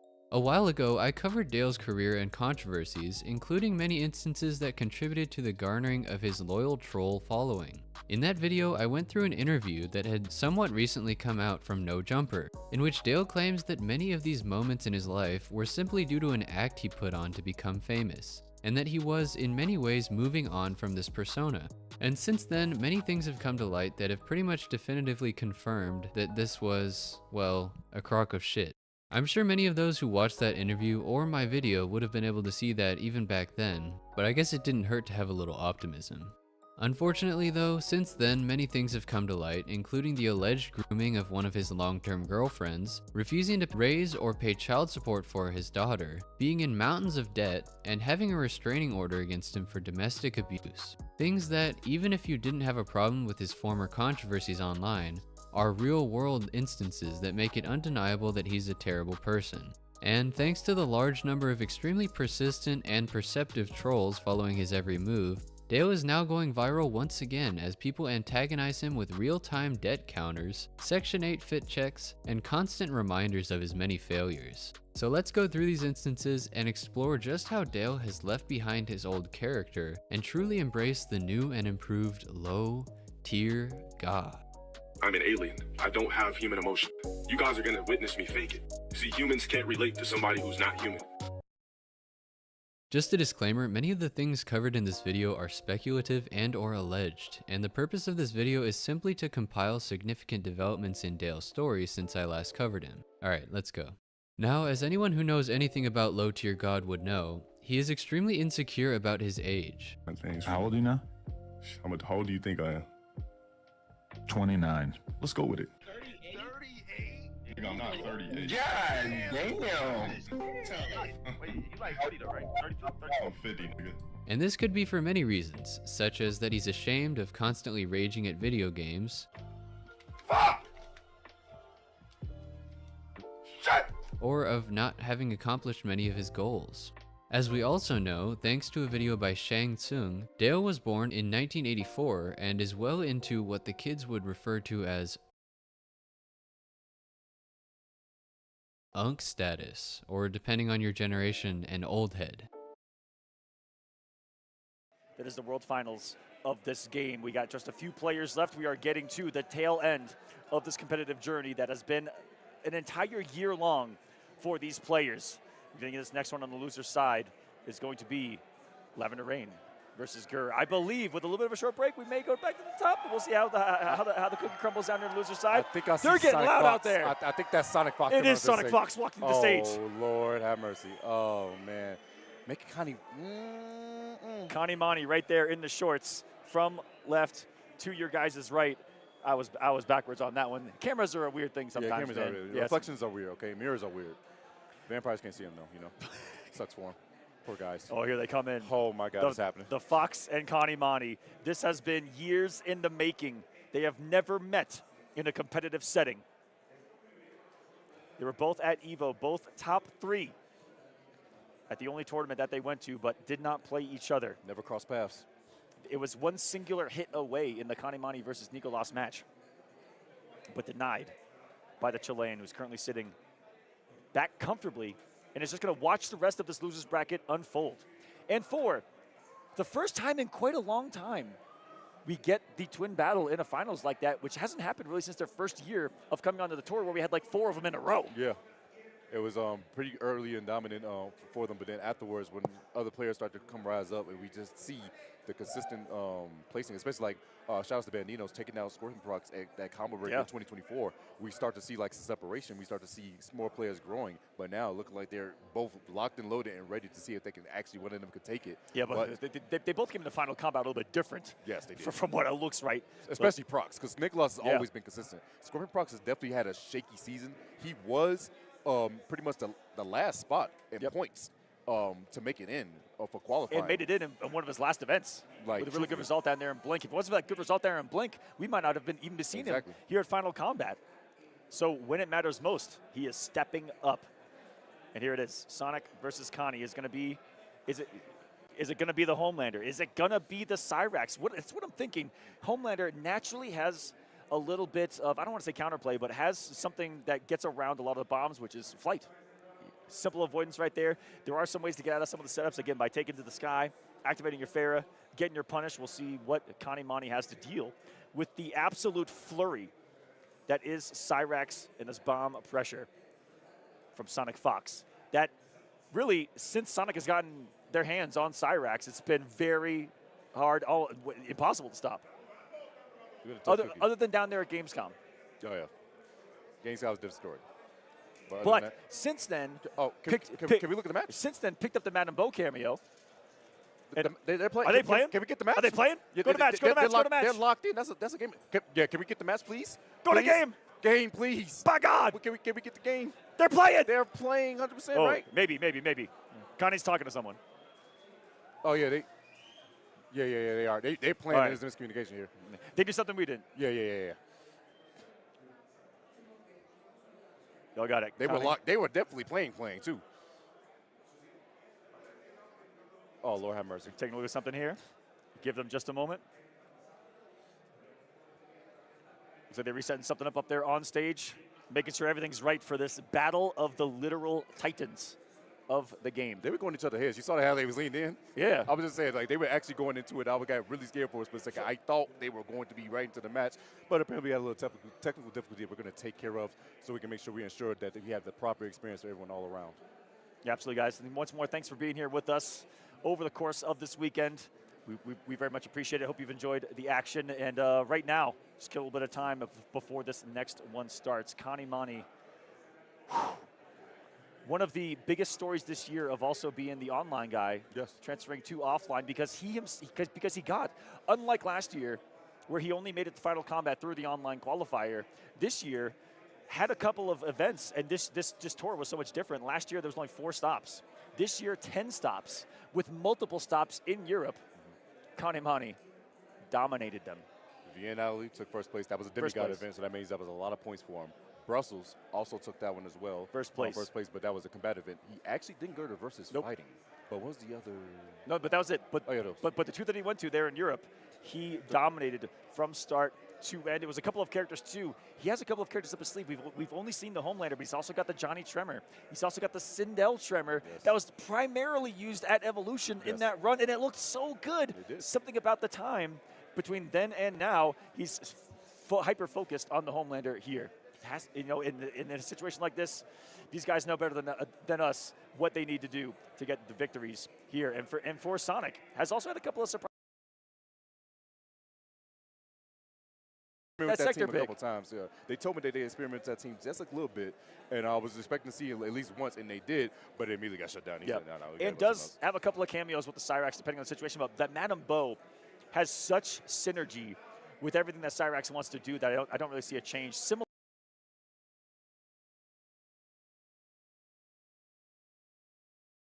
pairing for the triple, quadruple, quintuple meter drain that can occur, damage buffs as well.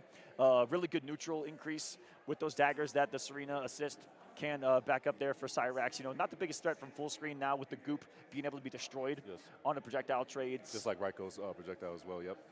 But it's been a lot of minute things that can come into play should we have some changes in the cameos or characters. Yeah, well, I was really, for Scorpion Prox, I was worried for a second because Scorpion Prox was playing Havoc against Sonic Cyrax. It was up 2-0.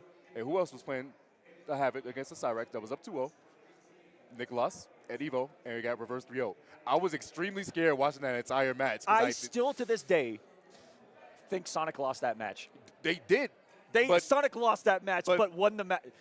Nicolas choked, I never watched this. Like, these guys are idiots. What are they talking about?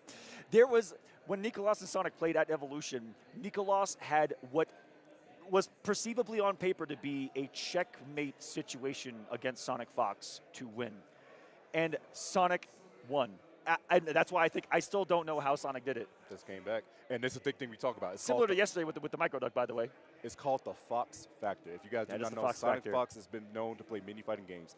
Every person who has played them that's been in the upper echelons in that fighting game category, those top players, has always said there's a different type of feeling when you're going against the Fox. They put a different type of pressure on them, and there's something about going against them that really shakes things up, and that became a factor in that matchup. And even though it's a rarity, the Fox Factor, people like to also say, is activated tenfold when Sonic is sent to the loser's bracket. So loser Sonic has been activated here at Final Kombat. We'll see if Kanimani can survive it. Because, I mean, going back for over a decade, Sonic has been the most dominant. Mortal Kombat and Injustice, Sonic has been the most dominant Injustice 1 and Injustice 2 player on the planet as well, has dominated all the games that they have.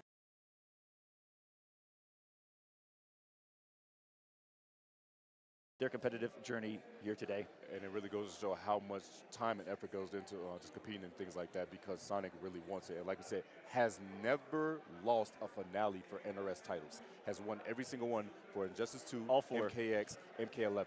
Now, trying to do that for MK1. They did win last year. They're trying to do a repeat. But this is the first time they've been put in losers in MK1 for the finale. Yes. Crazy work. I was going to say, much more of a rare thing these days to actually see Sonic get sent down to losers before something like a winner's finals or a winner's semis here. Has to do it from the round one of the loser side of things. Only saw it down there in Brazil, where one of the greatest records in fighting game history was shattered. Down there in Brazil, they took out Sonic Fox before top 8, which hadn't happened in over a decade. To put that in perspective, Sonic travels to like 20 events a year for 10 years straight. They have gotten not lower and than has 7. not gotten and made top 8 at every single one of them. And it has never gotten lower than 7 in 10 years. And that's across 5 different games. That is an unbelievable, unconceivable statistic, in my opinion, that should go down somewhere in the Hall of Fame. It has to. It was finally broken, but it was broken at 10 years. In Brazil. That's still crazy. But also, that was what's so special is because that was where the world got to see just how powerful Brazil is in Mortal Kombat, and they really are. Just like down here in Mexico, these guys are passionate out here. In Brazil, it's insane. One of the largest communities that exists. They're very active in not just the modern title and titles, but every Mortal Kombat title. They play them all. They just love Mortal Kombat. Truthfully so. And it shows in the play. And it's a beautiful time, too. The Brazilian player that did beat Sonic Fox, by the way, was Matuzin. I think 16 years old, by the way. Yeah. Matuzin eliminated Sonic Fox with Baraka. And it was Prox, right? Prox on the elimination? Prox on the elimination. Finally getting the victory over Fox down there. Yes. And that's something that we could see again here today, seeing how things unfold. Again, a couple of matches left here to see how we get to the end, the ending circle of this bracket, guys. I believe they are fixing something here technically, so please bear with us here as we try to get this next match started. We'll keep trying to fill you guys with some awesome stats that have happened throughout the last couple of years, and a little bit of history between a lot of these players that we can here. Gur's still alive as well, has had a great equal length of competition. Like I said, Gur and Sonic are the veterans of this bracket right now. Respectively for both of them. I met Sonic back in 2012. I met Gur back in 2013 as Gur began his competitive journey with Injustice 1. Injustice 1, and was a Joker player himself. Sonic also a Joker player in Injustice 2, which won the World Championship with that character. Batman versus Joker for that Grand Finals, by the way. That was so cool.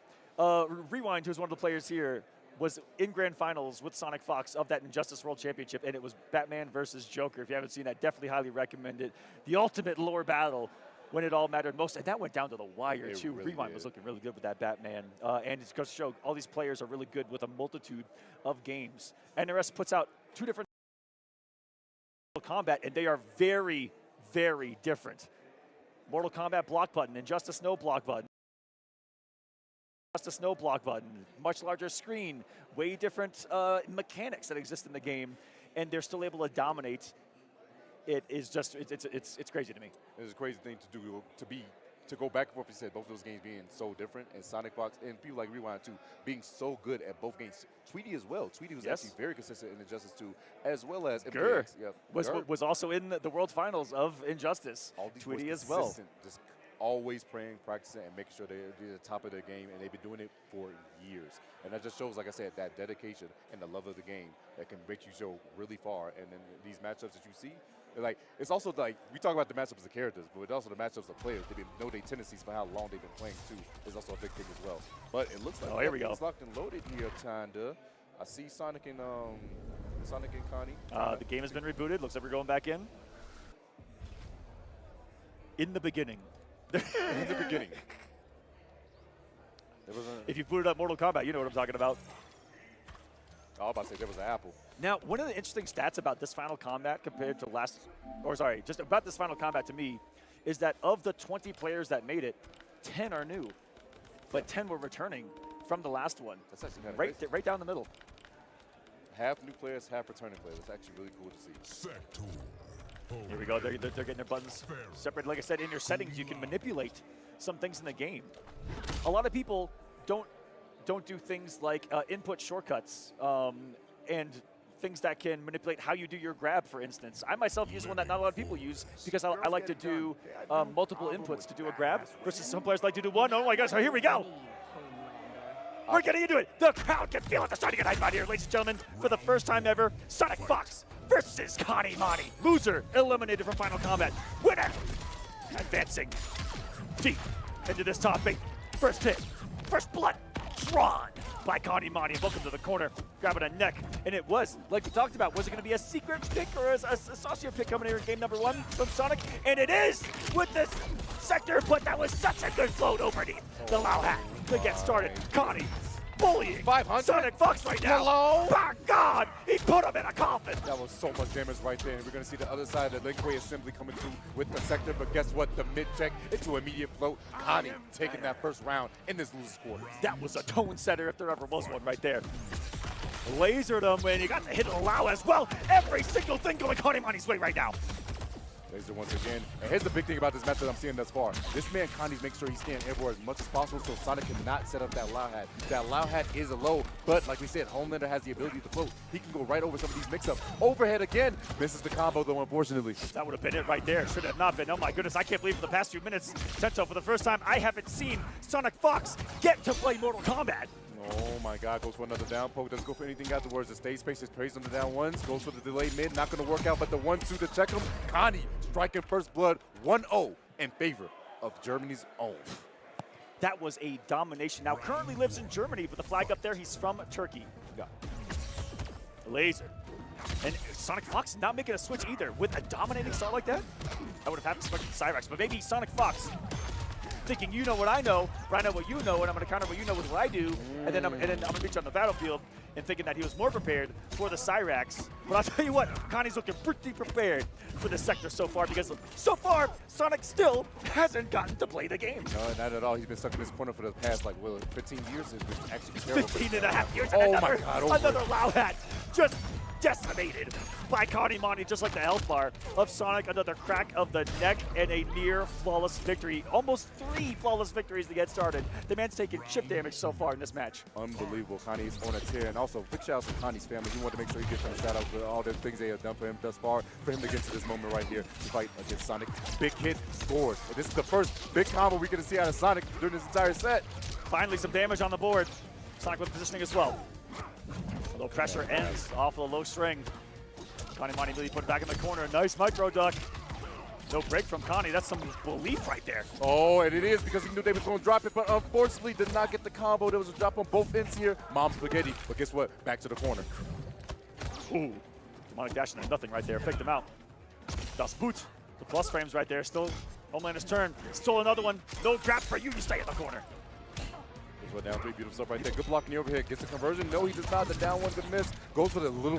Are you kidding me? Here we go. There to repick up. Fatal blows available. This is going to be mighty close. There's a very long combo, which means Scalen's going to be a little bit higher on this. But oh my, wait a minute. This is it. It might be building the coffin, Aqua. I think this is it. Wrote. Put it down, put the laser in. It's going to be a little scraper towards the end. That's going to be all she wrote. Connie Monty 2-0 Tento. What is happening right now? The history's being rewritten before our eyes. Sonic about to be eliminated by Connie and switches off to the Cyrax and Madame Bo. The character that got them to this position in the first place, the character that won them Evo. They're going to put them all on the line here. I cannot believe I finally get to say. I've been waiting years to say this. It is elimination point against Sonic Fox at a world finale. This would be the first finale that Sonic Fox would ever not win. That is what is at stake right now. History in the literal making in the hands of Oni Connie Monty. Welcome to the corner. It's off to a crazy start right here. The offense, the sequence. Looking scary. Oh, goes to command grab immediately afterwards, throws out the corner, but guess what? Doesn't get the shimmy, gets the boot though. La boot.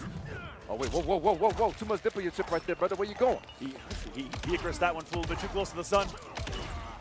Bomb time. Not finally so Icarus. A setup here, and it works out. Sonic Fox is on the hunt.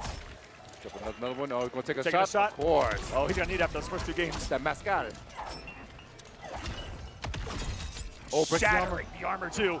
But so lucky that they hit advantage of the buzzsaw didn't go into the bomb. I think that's what Sonic Fox was banking on right there. Oh, there's the armor coming through. Sets the Madame Bo. There's a bottle toss. Guess what? It's not your turn. It was it. Low? No, the interrupt coming out of Sonic. Takes another drop for victory.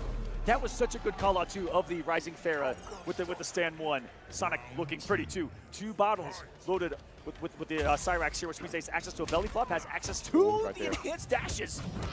It's getting wild. I think that belly flop is going to be coming in handy real soon, Aqua. There it is! I told you, I smelt it! I smelt it. Like we said, if you got 2 drinks, you're allowed to an instant overhead belly flop, and that's exactly what you saw Sonic Fox use right there. Switching positions yet again. The bottle toss and another bomb. Bombs, bottom, bow. Oh, God. No, you got shit me by the overhead? Are you kidding me? Sonic Fox getting some momentum going in their favor this time around. Manabo sitting back there menacingly, ready to serve something up. Nah, you know anything? All right, I'll be back in a minute.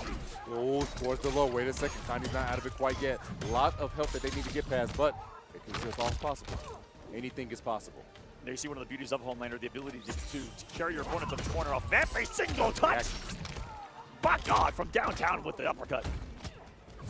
Command grab just as a reversal. Sonic electing not to break.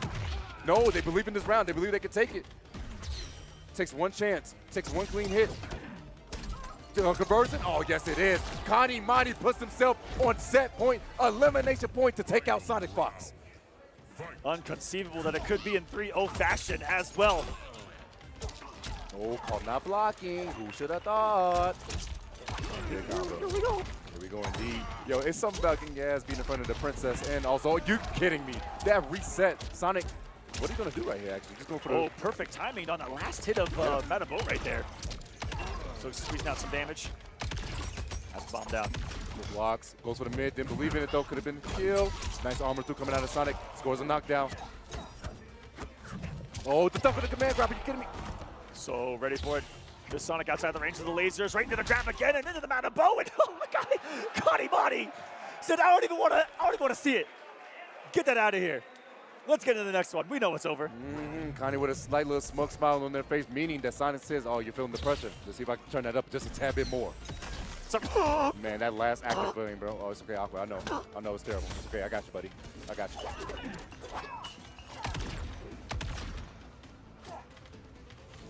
Oh, trying to find that man's into that one. Oh, you tried to jump. That's real cute. And guys, that is, all right, so I know it might look like he's tossing the child of this woman, but it's not. She's actually got dwarfism, I think. So don't worry. There's no children were harmed. There's some kind of lore to it. She's a grown little lady. From the flesh bits of Shang Tsung and through all of it is the armor of Homelander. And with the great thing about Homelander's armor in this particular matchup is that it gets him off of the ground where there are bombs. Oh, man of bow. Oh, the poor woman, her back right there, Connie Monty. Turn her back again with that chair. Look at her, she's running off. Putting some insane pressure on Sonic. Clean. Oh, what a big call out. So you better cancel that next time. Looks like command grab was there, and guess what? The bomb is also gonna have Breaker on the side of Connie. Is gonna elect to hold it. He is gonna deal with the next mix-up. Mids, command grab, got hit by the raw bomb. Go swinging. Forcing the break. 13 seconds on the clock. Slides to the DM. Down. No, armor through. Sonic stays alive. So ready for the command to come through, saw the gap, and Sonic still staying alive. Still wants his championship. Does not want to be eliminated. Ooh, got caught pressing right there, met by the aerial lasers this time of the Homelander. Here we go, crack on the neck. The Milkman cometh. Plus frames, no, deny. Flawless block, denying those frames right there. You got to block that within 3 frames. Oh, try to dunk on him, not going to get a whip punish, but a whip punish for Sonic. Very fortunate for this man. Side. Nice up block. There's a lot of damage right here. I think it's right there. Sonic thought they had a breaker right there. Instead, going to get welcomed back to the corner. Ooh. Immediate. Command grab right there in Connie Monty. Could it be enough? Crack in the neck, and it is. Another match point. Elimination point for Sonic Fox. Is this Connie's time? Going aerial again. Takes the command grab damage. Just a cheeky little 100 right there. Command grab going to be ducked accordingly. And guess what? Hitman on both sides, a little extra damage and locked out a breaker just for a tad bit of time. Sonic, though, going to hold the damage. Oh, my. I want to break, but this is so scary. We'll certainly have to do this again. Look, we got the interruption of the fair right there. Otherwise, he's going for a run. And set the stand one too early. That could cost Sonic everything. Breaker coming out. Is this going to be all she wrote? Whipping, no. Connie, you can't have that happen against you. You're so close. But yes, the finish line can be so far if you make mistakes like that. But all it takes is one singular hit for Cyrax to be able to complete everything. The hit! Connie Monty has done it! making history in Mortal Kombat for the first time ever. Sonic Fox will not be Mortal Kombat World Champion. Oh my goodness, Connie Mani done the impossible. As we said, this man Sonic has never lost an NRS World Finale, but Connie Mani taking Sonic out 3-1 the first time ever meeting, and he does the biggest job you could possibly think of. Big props to that 18-year-old. Crowd giving him his just desserts up there. What a victory there for Connie. Came out and just decimated Sonic to get started. It was, I feel like, too much. The stay on sector for game 2, I feel like, was the downfall of Sonic in this one.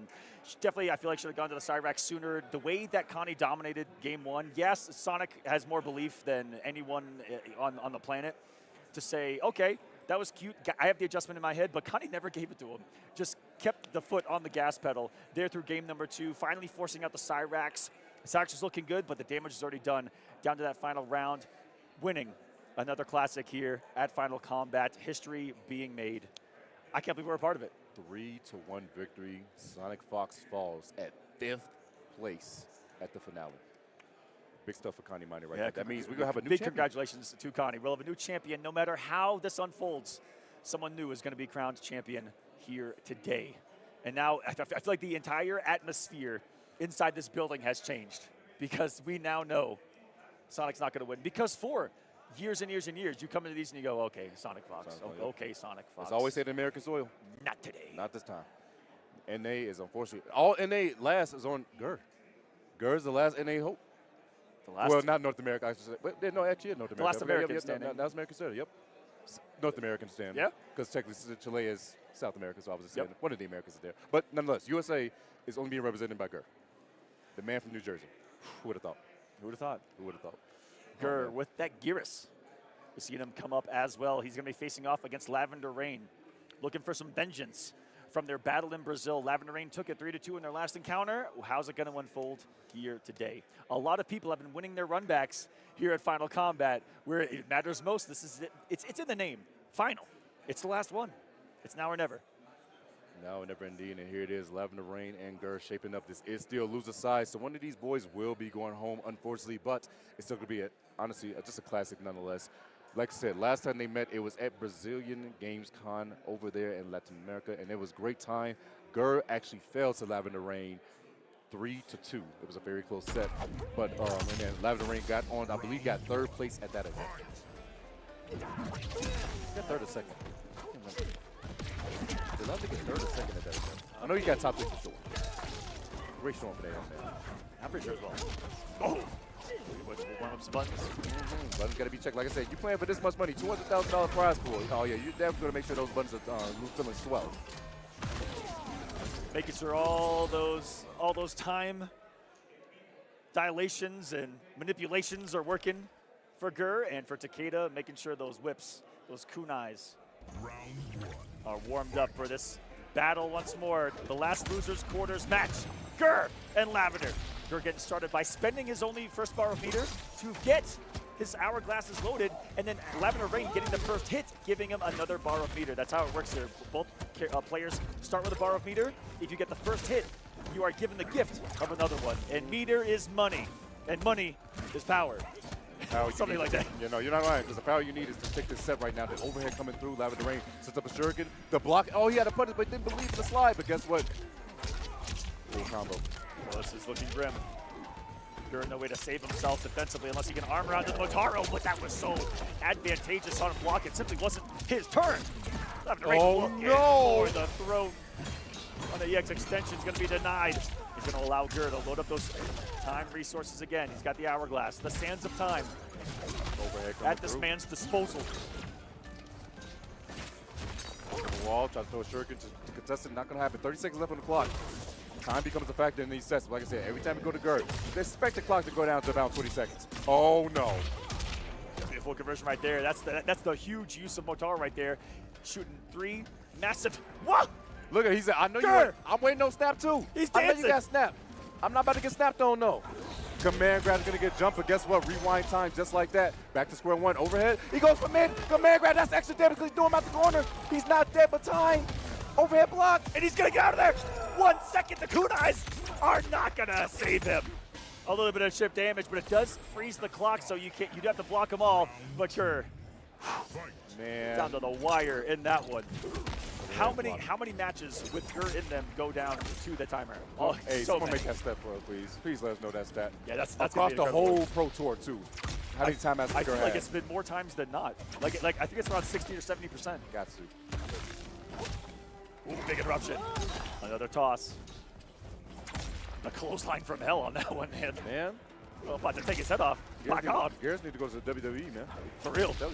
He's built like a linebacker. He is. I mean, oh, that's a punish. Beautiful stuff in the reactions from Lavender.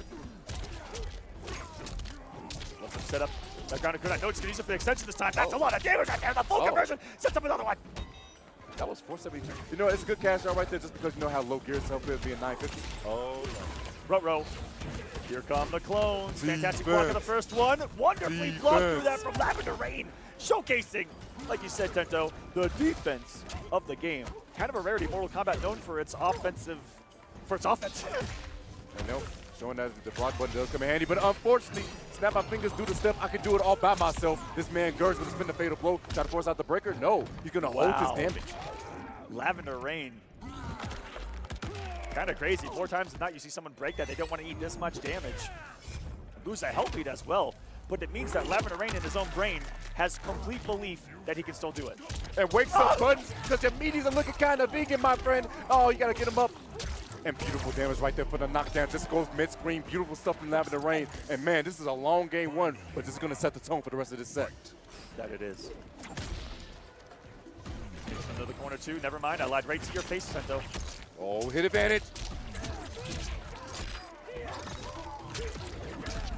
Oh, it blocked. No, can you get the punish? He wasn't close enough with the 4-2. That's so important. Get about 150, 200 health back there as Gur as well. Yep, surviving a scare. Good call on the stagger right there. The down one from Lavender Rain, and hit advantage was Gur right there. So you have to hold pressure, and when you're holding pressure, you suckle to that throw if you're blocking. Here comes right there. Oh, the chest connects. Goes for the toes. Guess what? Sets up another clock. Gonna get another one. Oh no, misses the cancel. That is some pretty tight execution. Get that time freeze into the Motaro teleport. This time shutting down the Motaro teleport on wake up. Aqua, no clock, and he's gonna get a setup off it if he wants to. No, he drops it. Gets the low. Chip is a big issue right now and goes for the back. Oh my God, the fourth throw. Jack's coming in, and that is 1-0 up for Lavender Rain. Fantastic victory here. Played around those resources of Geras so well. Even though there were a couple of drops from both right here, maybe a little bit of nerves, given where they are in the world right now and just how much money they are competing for in this tournament. Trying to stay composed is Gur. And he's unafraid to come off that resource out of the gate, a bar of meter to load his hourglass. And then he gets first hit, and he's got it back. Thank you. Oh, man grab, picks up the corner. Spencer immediately, oh my God, Gur. Lift him up and knock him down. The noble Steve, Motaro. Armor's up though. Jack's still gonna be active because he He's didn't still hit. He's still active. There's the hit from Gur. Put him to sleep. Easy, big guy. The sun's getting real low back there. The sun was low indeed. If you guys ever wonder what Jackson's doing on the screen right there, it's called the unblockable. You cannot block that. The only way to get out of that is to jump. To know if he's on the screen or not, just look at his cameo meter up there. You can see that his bar turns purple instead of orange. That means that he's out there. And Motaro, the only cameo that this man Jax cannot grab and beat up.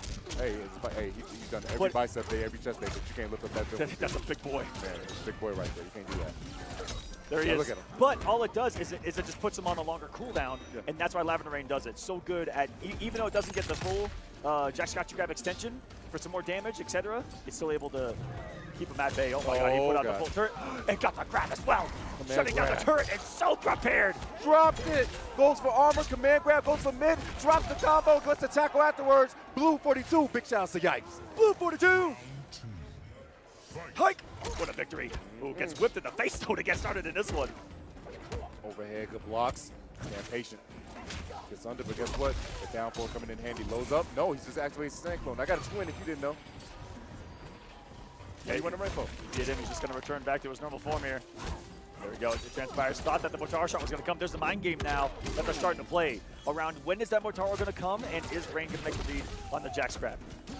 That's forward slowly but surely. Not going to be able to get there in time. Goes for the low. Does not get the punish. Goes for the low shot. Once more overhead. What you think about? That's what's crazy about this matchup right now, Tento, is there are two separate battles happening in the front of the stage and in the back of the stage between the cameos. The cameos fighting and y'all fighting. That's some crazy work right there. Ooh, the second hit of that string not coming out in time to stop the advancement from Lavender, who finds a big hit. A lot of resources too. Jax snapped in the back of his opponent, and he did that ender to put him right on that grounded kunai. Eats the overhead. I told you the target on the man's head. It's shiny. Kunai's not there anymore. Going to try to set some up. This man Lavender Rain trying to walk this man down. Not going to work out too well. Staggers it because guess what? He's worried about Jax grabbing Motaro. Conversion. Oh my God. Beautiful one, no slides, and the Gers DMs into the throw, and boom, boom, he's gonna get him like GG's, that's the round. Specific cameo throw right there. You can spend up to 2 bars of meter to amplify that regular throw into 210 damage. If you read enough block, 330, and going for a ride is Lavender here. Oh wait, too much right there. Don't know the combo conversion he had right there, but hey, unfortunate for Gers. Wasted 2 bars, thinking too much on that setup, but still on the offense, on the prowl. Waves. Jax barely misses that one. Oh, the little shot still got off before Jackson do something. Oh, he tried to, but unfortunately couldn't get there in time. Anti-air, no, ate it. Oh, the hit advantage to confirm. Oh, Rerunning time. Back this time around the meet him. Lavender Rain, punishing accordingly. Sets up, overhead coming out. No, he goes for low instead. Block, gap closed. Another smack in the face of Motaro. Get out of here, horsey. No more horsing around. Up. Up. Goes for jump kick instead. To another clone. Tried to go for a back two, not gonna happen. Get about the air. Command grab can do it. Goes for overhead instead. Gerd ties us up 1-1, and we have ourselves a ball game.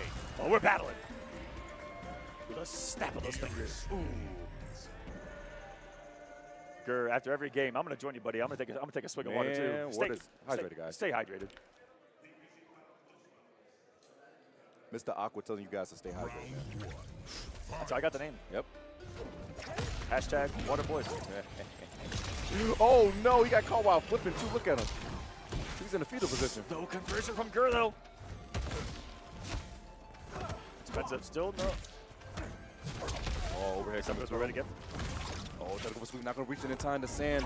Make sure you get a kicker, not to kick E. Jax coming through for the big combo. Thank you for the backbreaker. All the way to the corner. Hold that knee. Oh, God. Not the armor. Please. That overhead has been that was them up all. in his face. I'm not too sure if that was an intentional one in a second, but maybe he's just showing off for us here. Gur gets the tackle through the wall. I think he definitely wants to send an X message off with that second overhead. It was just for the love of the game. For real. Nice balls block. Still swinging through those Lavender. Said you shaved that many frames off for a ride. Jax breaks the back. Kunai missed space though. Forcing this break from Lavender. Made that man Jax waste a cigar with that one. Command grab coming through, no delays with the full string. Once again. Oh, nice. Jax coming through again. But wait, no, spins of 2 bars. Can he kill him? He does. Wasn't blocking, was Lavender Rain. It's very expensive. 2 bars of meter, but the firepower of that setup is insane. The 2v1 you get, I believe, about 4 mix-ups in total when you get that clone setup activated. And but God, I didn't notice how he was teleported. Gonna get him off that kunai conversion, and just gotta beat him with a low. This health bar by Gur disappearing in absolute moments. Lavender Rain trying to pull a magic trick on us. You want to see a health bar disappear? And the health bar definitely disappeared right there. Ta-da! Beautiful stuff right there. Gur tried to dash forward when he saw that kunai was set up, but unfortunately got tagged. Did not believe in that hit right there. I guess he thought that Gur was going to rewind, and he definitely set up the combo, just hold the block.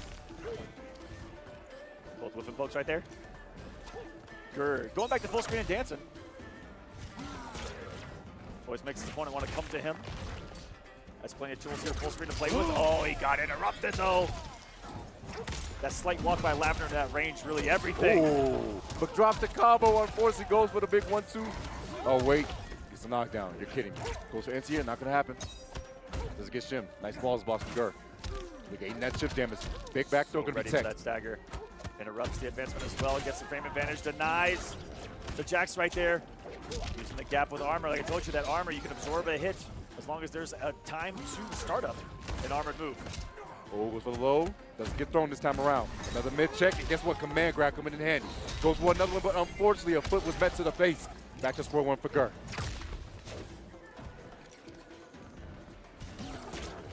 The range you can check with that low shot as well, given here some advantageous frames on block to be able to continue pressure.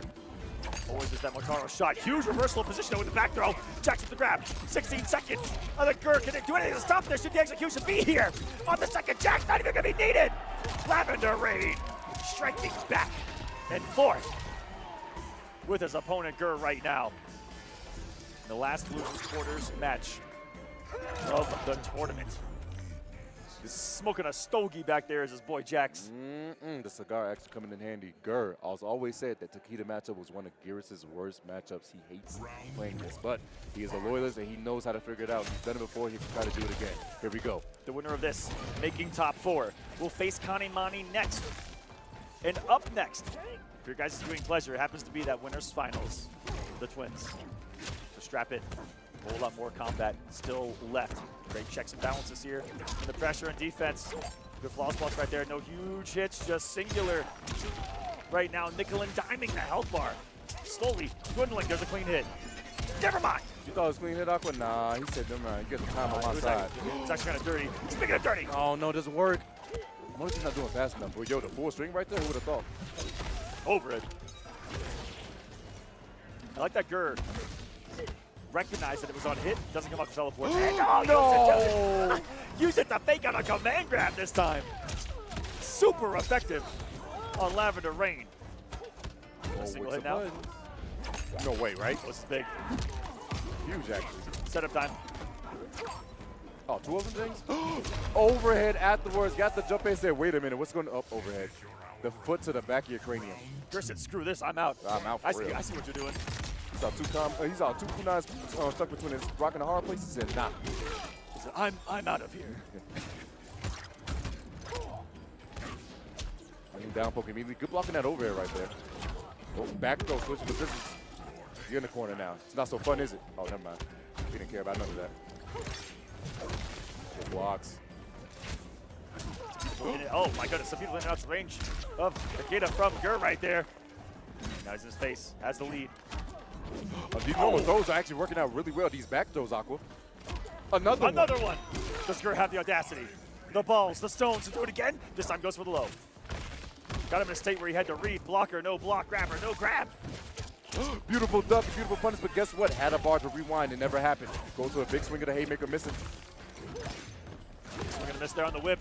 Punished by the sands of time. Gur, plenty to work with right here. Oh my God. Jack's coming through, he has a setup over this. Overhead's coming in handy. No, the throw instead gets a full combo. Sets up something else? No, he stays back. Lavender Rain setting up everything right there just to get armored. And we're going to a game 5 once more. Game 5. The decisive one. Gur coming down back 2-1. Stand composed and still will stay in this. Remember, guys, for top 4, that is a huge chunk of change when it comes to it. When it comes down to what's the difference between 5th place and that 4th. Here we go. Game 5. Oh, there's a game. Oh, again. Deja vu. Caught him while he was jumping again.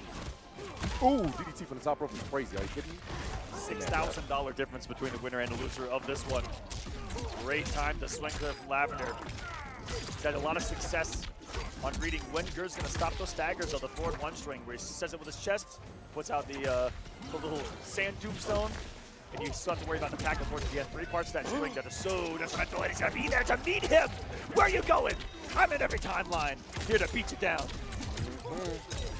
Big damage right here, by the way. Are we done? Of course not. Why would we? 497 and a shot at the title for Lavender Rain. Put the hourglass down. The snipe, the 50 caliber whip from downtown sends them to a match point. Here we go. More his men now. More truffle shuffles from Gur. Here, full screen. He converts the snap, but he gets a huge jump in. Rewind time for Gur. No, he's going to hold the damage instead. Unblockable. Forced block right there. Jax again going to get his pound of flesh in an unblockable ground pound. There's a screen. Sends the throw. Scores a knockdown. He's actually closing the gap rather than staying away right here. Breaks the armor with the 2 hits. It can only absorb 1. Poor Motaro getting slapped again. He's getting put back in a stable. He still has to play a power here. It's going to continue to be a 2v1. Another beautiful block from Lavender Rain. Not many can survive 2. And just like that, Lavender will take it again over Gur in this pro competition when it matters most here at Final Kombat, eliminating Gur, and now is in top 4 of the tournament. Brazil in top 4. 3 countries being represented in top 4 right now. Turkey, Brazil, and Chile. Our last USA representation, Gur, is going to be eliminated at 5th place by Lavender Rain. Both U.S. players going home at 5th this year. And this would be one of the very few times that the U.S. has not won. It's the first time that U.S. hasn't won the World Championships. That's a round of applause for Lavender. But just for them not to win even EVO, mostly and primarily won by U.S. throughout the entirety of the ages, only being stopped by the likes of Scorpion Prox just a few years ago. U.S. has been dominant here in Mortal Kombat. Almost rightfully so, because that's where the game is made. Yep. One of the few fighting games made right there in the heart of Chicago. And Americans have been the most dominant, but now as the years have progressed, how online has improved and how these world tours have began, it is more of a global video game, and you're seeing it here today. It is no longer U.S. dominant, it is global dominance. And dare I say, South America dominant. Man, oh man, yes, they're definitely here. 3 South American players are in top 4. 1 person from EU being Connie Mani. This is going to be a testament to see what Connie can do against these South American players. Like I said before, the only thing against Connie right now, he's always proved himself, like I said, against NA and his region. But it's South America that I see that he struggles with the most. What can he do to overcome this in the future? We'll find out. That match is not going to be next. The match that's going to be next up is going to be the Twins. We're going back up to the top. Scorpion Prox, Nicolas, twins from the country of Chile. The same household. Again, I was saying this thing's worldwide, and yet one household is before us. Very seldomly, I believe, is that said across anything that's global and competitive like this. How many twins we got in NRS? We got Ketchup Mustard. 1 billion. Nicolas Scorpion Prox. The Dominican twins in Canada. It's going to be a long list. AJ and Justin. There's 2 twins I met here in Mexico City. I forgot their names, but there's a set of twins here in Mexico City that play Mortal Kombat. Gosh darn. You have K-Top H-Dope. Yep. As well, they're in Greece. You have... River Leaf and Young Monster, twins? Young Monster, they are. That is right. We have too many. If you guys do not know, we have a lot of twins in our community, and they all are very, very good. I'm not even kidding. Some of them just don't travel as much as they do. Mighty Unjust? Mighty Unjust and Kukui. And El Kukui, right here in the States. There's so many that you can forget some of them. All of them twins that are at the highest possible level of Mortal Kombat. There's something about twins. There should be a documentary made about twins and Mortal Kombat. There's just something about it that is a recipe for success. Yes. Anybody, if you have a twin. Or even a brother, DJTMIT, the CD brothers growing up back in Mortal Kombat 9. Shout outs to the OGs of Mortal Kombat 9, the CD brothers. Who else? Aztec got a brother. Aztec and his brother. Sonic Fox themselves. Is a twin.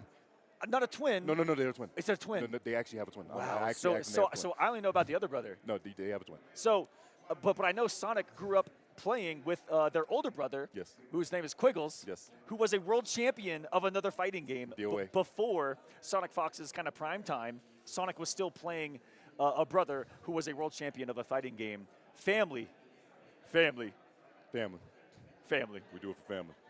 Crazy work out there, man. It's a Vin Diesel movie out here. It's crazy. Bottom line is, anybody that's out there watching over on HBO, TikTok, YouTube, Twitch, all you guys, if you have a twin, you might as well pick up Mortal Kombat because your chances of winning is probably going to skyrocket. If you don't know how to play, just learn how to play. You'll do good. If you think about it, it's who you can get the most games with in an offline setting, can train with the most. You have the most time to break things and dissect things down together, especially at that young of an age where you don't have to worry about work, bills, school. Shout out to the unemployed. You guys are great, huh? They got all the time in the world to be that good at Mortal Kombat. No shade. I'm just saying they got a lot of time. Just saying top 4 they're young, are all under 20. as they should. Just to put in. Lavender Rain is 22, I believe. But oh, what an old head. Yeah. But yeah, all the other boys 18. Yep. All 18.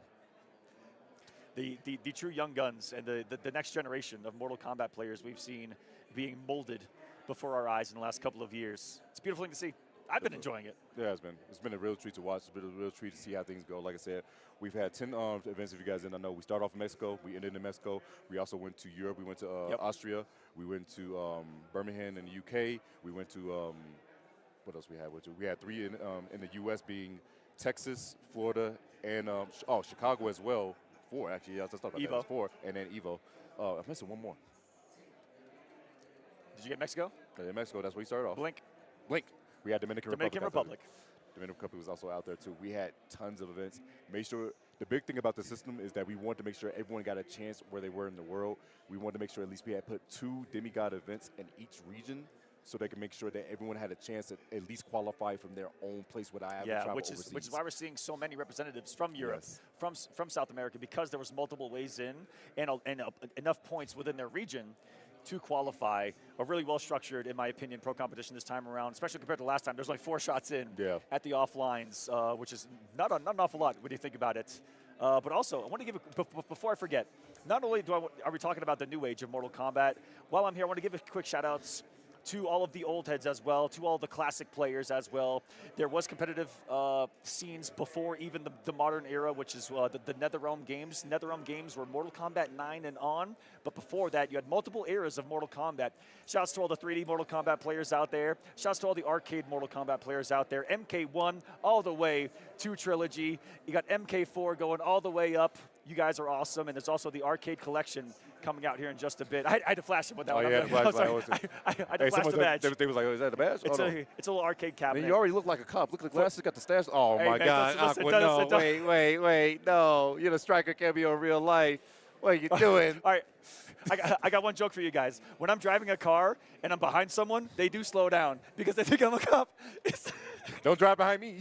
Don't drive behind me. But yeah, while I'm here, I'm asking shouts to all the OGs out there. I'm really excited to see what they bring to the table. They themselves are also getting some modern netcode with the Legacy Collection. Check it out. That is Mortal Kombat 1 through 4, and a lot of others in there as well. The WaveNet Trilogy, which a lot of people are super excited for, and a couple of surprise picks that they put into that Legacy Collection, where they're bringing it into the modern online setting. They've introduced different things to the games, practice modes, which is huge, lobbies soon, and again, modern netcode to be able to play against whoever you want worldwide in a very comfortable setting where there's not going to be a lot of latency. Just a beautiful thing to see. It's going to be really amazing. I'd love to see that how many more, like as you said, the old heads get a chance to play against the new blood. And guess what? Teaching the ropes. I think people are going to be surprised at how good these guys actually are. You know, not a lot of them play the modern titles because they just love the mechanics classics. and those old classic games, but they've got such great skill, always on display when we get to see them in a competitive setting. And so all you guys that are on the bench right now going, oh yeah, that's my time. You know, Please get up. Just waiting to get called in. The whistle's about to blow, my friends. Oh, my God. Yeah, now, that's not seeing double. You're not seeing double, guys. This is actually the twins actually playing right now. You're not seeing double. This is not a duplicate here. How does production know which one's which? Well, I already know. Now I know. I actually can tell the twins apart now. The glasses. Because Nicholas wears glasses. Hey, they used to play with me all the time. I was like, you're Nicholas Victoria part. They were like, yeah. I'm like, no, we just playing. They used to play with me all the time because I knew I would get mixed every single time. It took me about, okay, it's a little bit longer than I realized. It took me about a good 5-6 years. Back in the day, ketchup and mustard looked very similar. Yes. And over time, I could try to get the differences between them. And now they look and dress completely differently. But when they would have the same haircut, when they would have the same facial hair, and be wearing the same thing, I did 50-50, which is how it should be here in Mortal Kombat. I legit only messed them up once, and that was last year Final Kombat.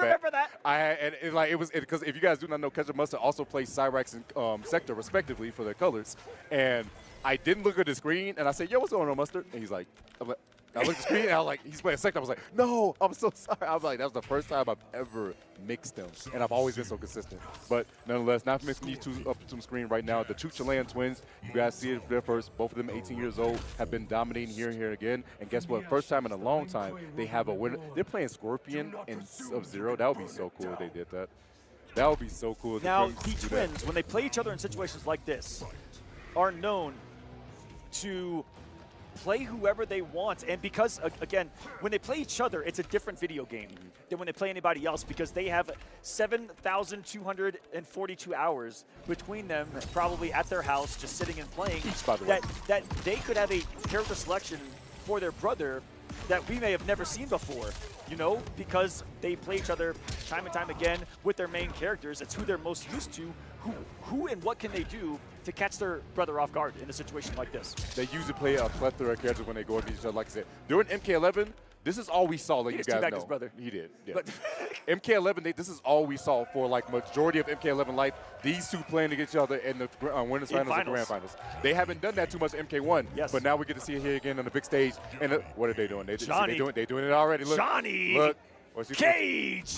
Now, Scorpion Prox has been known to go for the Raiden sometimes here and there, but it is going to be Reiko this time from Nicolas. Johnny Cage Tremor. Johnny Cage's first showing here in this top 8. Excited to see what that man does in Mortal Kombat 2 as well, coming out very soon. Shouts out K2 will be coming out real soon. Make sure you guys check out and the Funko Pops as well for those Johnny Cage and Katana. But Katana's not going to the screen. It's going to be Reiko instead. Both running the Tremor, but guess what? Both got a lot of damage on display. Should they find that hit? And speaking of hits, then confirm it. Ooh, challenge. It's the confirmation. And we're going to the corner, baby. Johnny Cage. A lot different of a playstyle than what you've seen from a lot of characters here tonight. Not a lot of mix-ups and overheads and lows.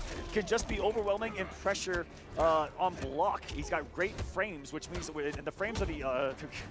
it'd be a lot to break down for the players that don't actually know, but it just means that it's going to continuously be his turn on block because it's going to be advantageous. You know, if Reiko chooses to swing on some of these situations, it may not be his turn, but guess what? The DDT will be close to killing and not going to break his Scorpion Prox here, saving some resources for the next round. Beautiful stuff right there. But frames are what the game are kind of made of here. Anytime someone does a move, it's going to be out there for a certain number of frames, and a frame equals a 60th of a second. And so what fighting games really are, for those of you that may not know, fighting games, what you see on the screen with all these characters' punches and kicks are really just shapes and numbers. Yes. And those numbers are the frames, the shapes are the sizes of what they do, and that's the game that they're really playing in the background. And in their head, they're constantly doing math. What did I just block? What is it on block? Is it my turn or not? And that's how it goes.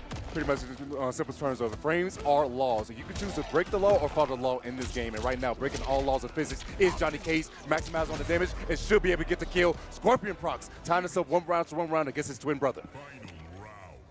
And more times than not, when these two meet, it goes the distance. Definitely does, bro.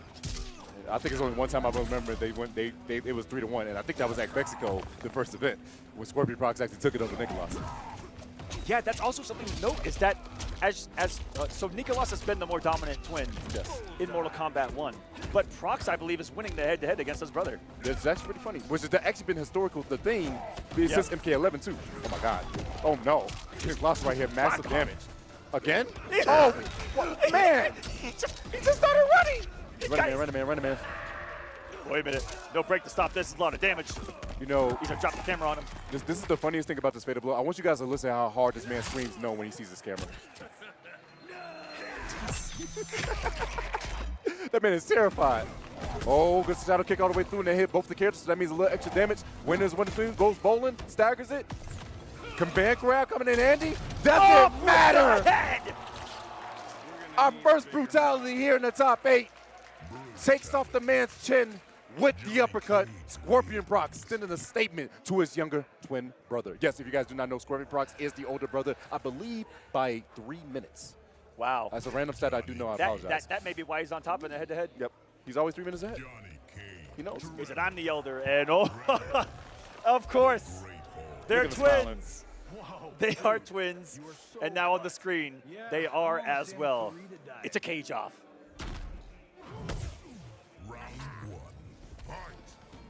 Johnny, Mirror, both of them going with the Tremor as well. Johnny Cage, one of the few characters I feel like that is such a complete character in and of himself that you really just get to compliment him with almost any cameo in the game.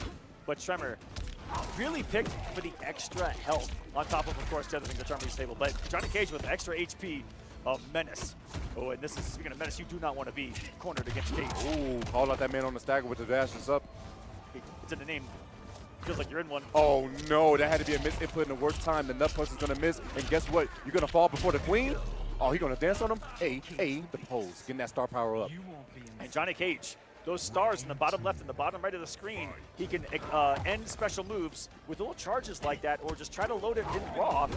When the star is full, he can activate a mode where he can do multiple specials in a row that are all enhanced for quite a few seconds, and it can be very, very powerful. Oh.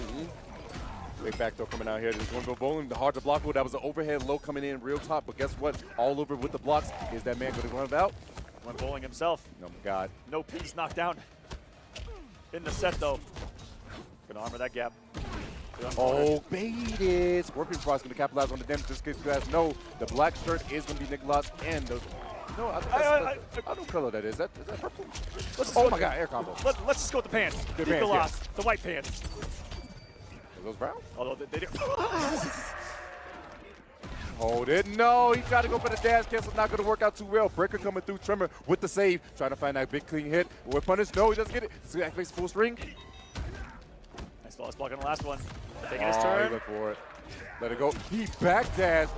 Weave. That man entered the matrix on that fatal blow. Crazy work right there. Beautiful stuff. Scorpion Brock still staying alive.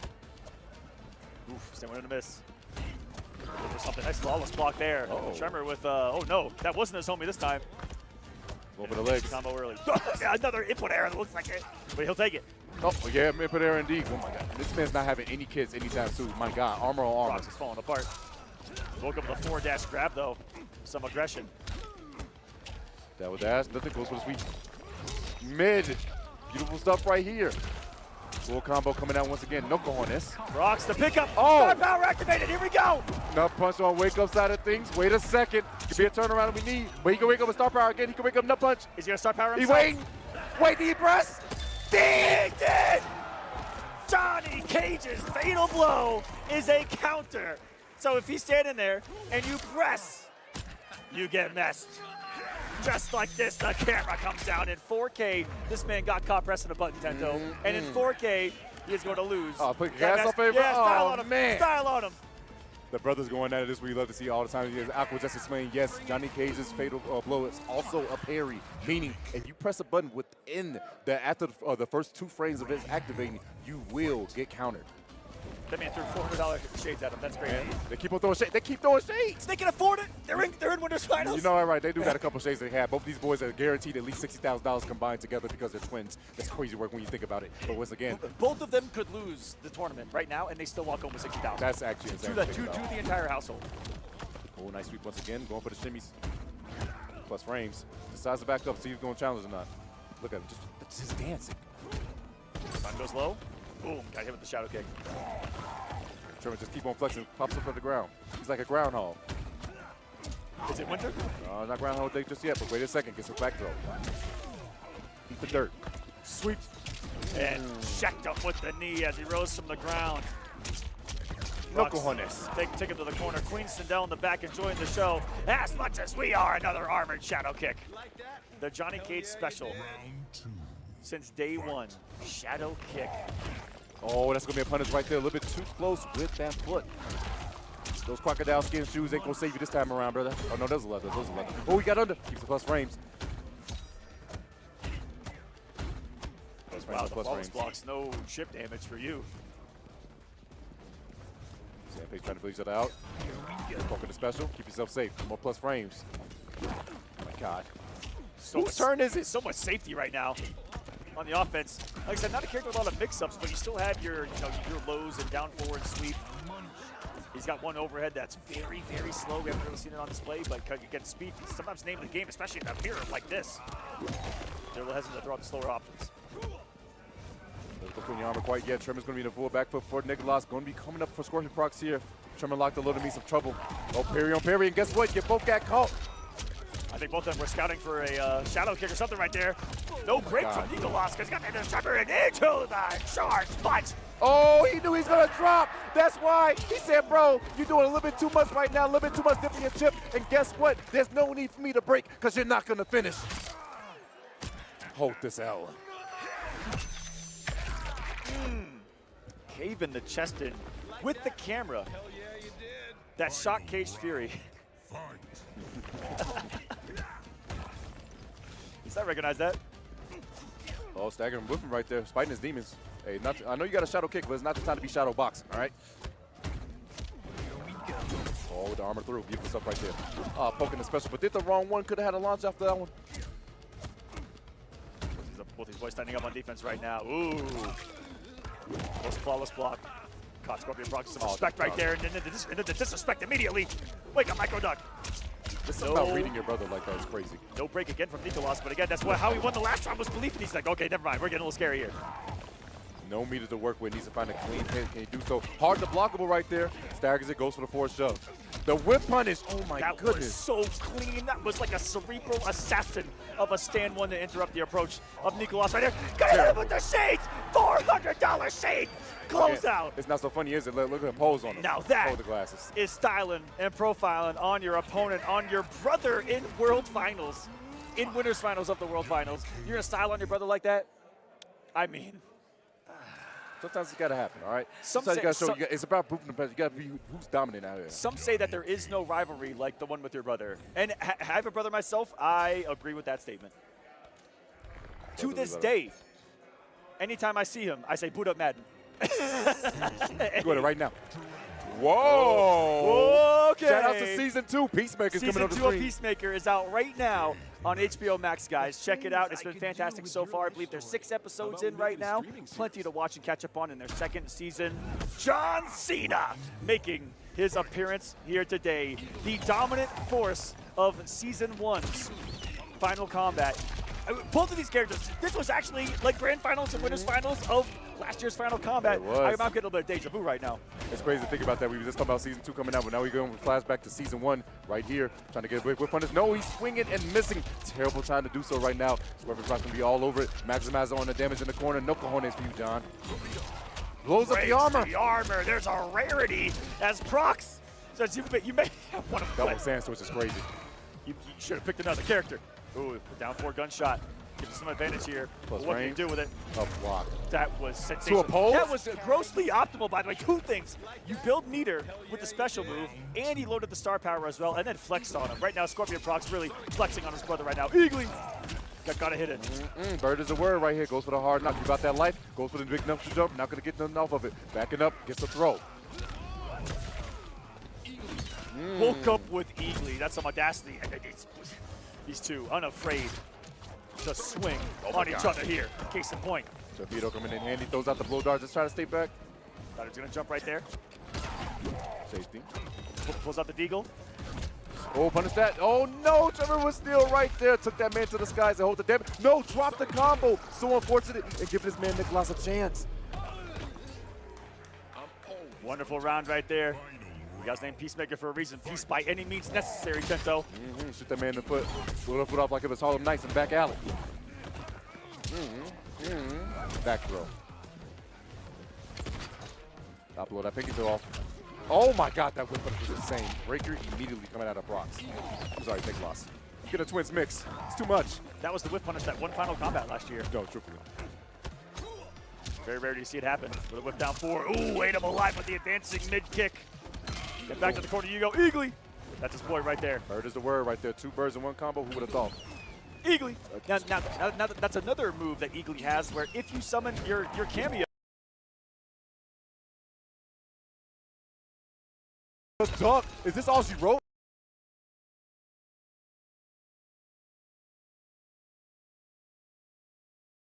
He's got 1 chance here to Nicolas. 1 breath left to his name. A big flawless block to White Chip. Got the mid. Breaker. No, decide not to break. He wants to hold it. Booyah. Spread in peace the right way. Boom.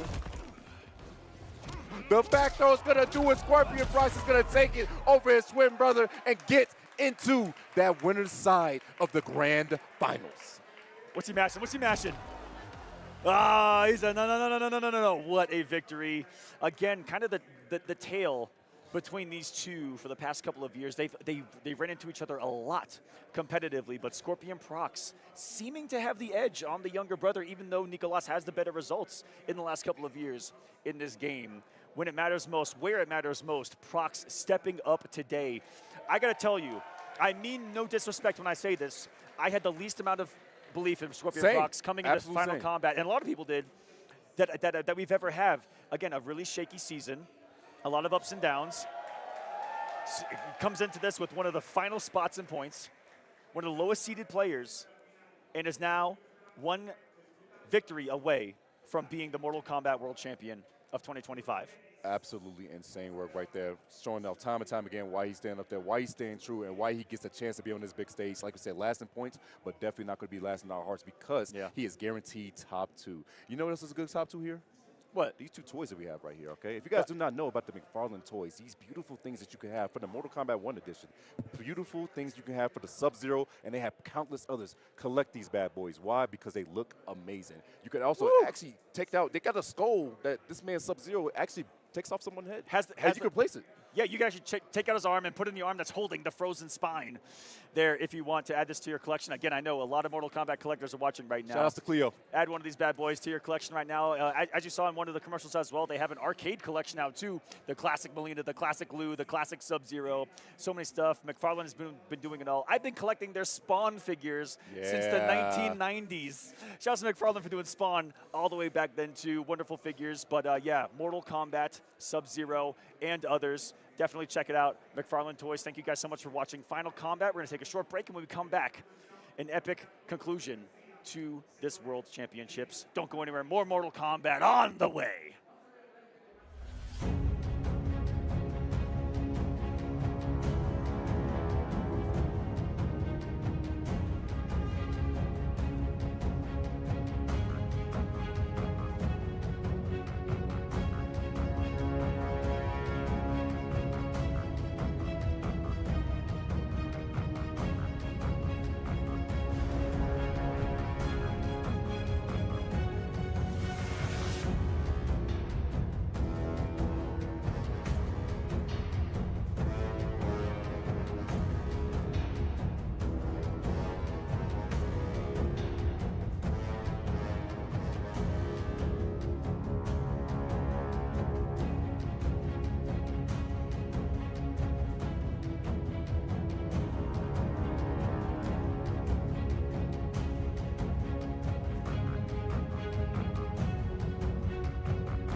Uno mas, thanks.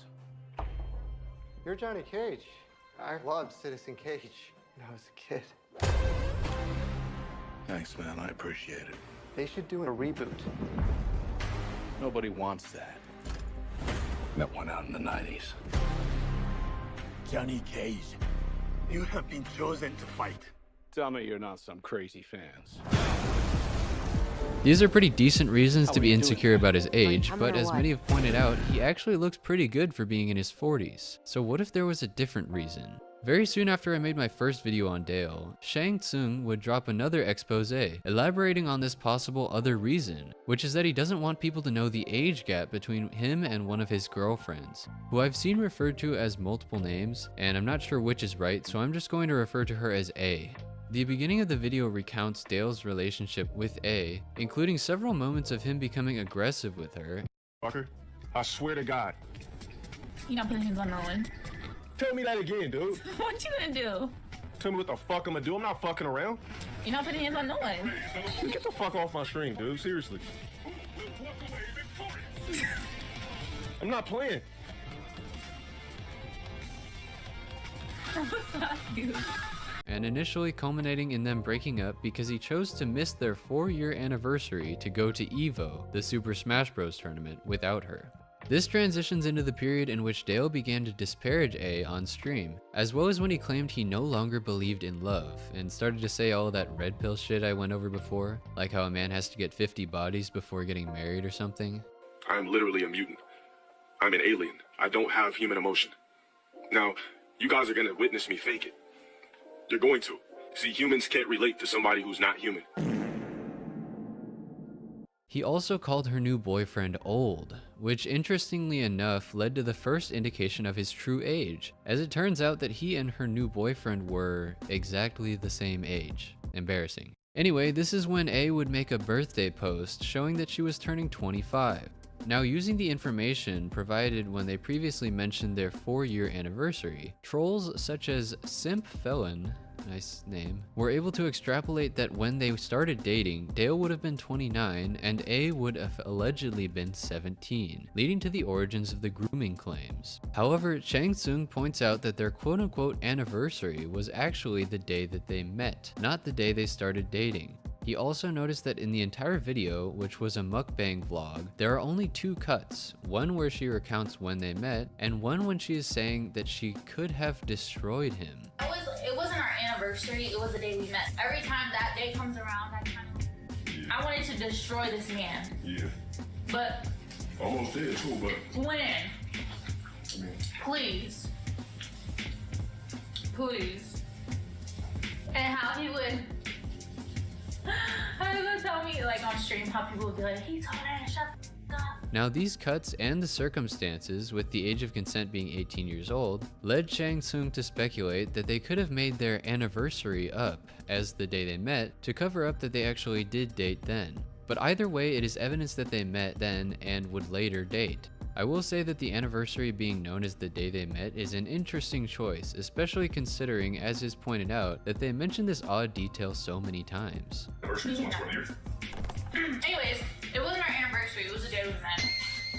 Topping all this off, Chang Tsung also points to this Instagram story made by A, which definitely could add to mounting suspicions. There's a lot more information in this video, but I just wanted to cover the A grooming allegations, so definitely check it out if you wanted to see everything there. Now on to something Low Tier God is also insecure about, but probably for much more obvious reasons, his debt. I've been seeing a ton of Section 8 jokes, a ton of references about being in debt, and for these there's definitely a lot of pushback from the mentally untouchable God himself.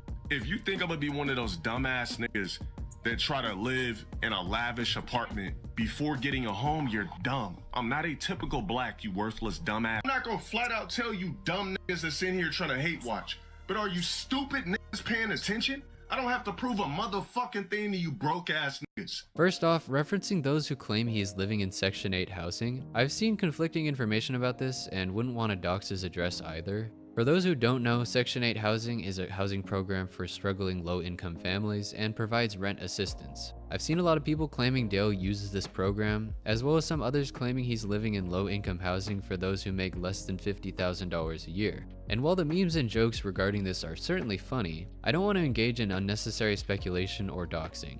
However, what seems to have been a more concrete discovery came when trolls hacked into Dale's bank and leaked what is allegedly his credit report. And this is where we find some very interesting information about this financial genius.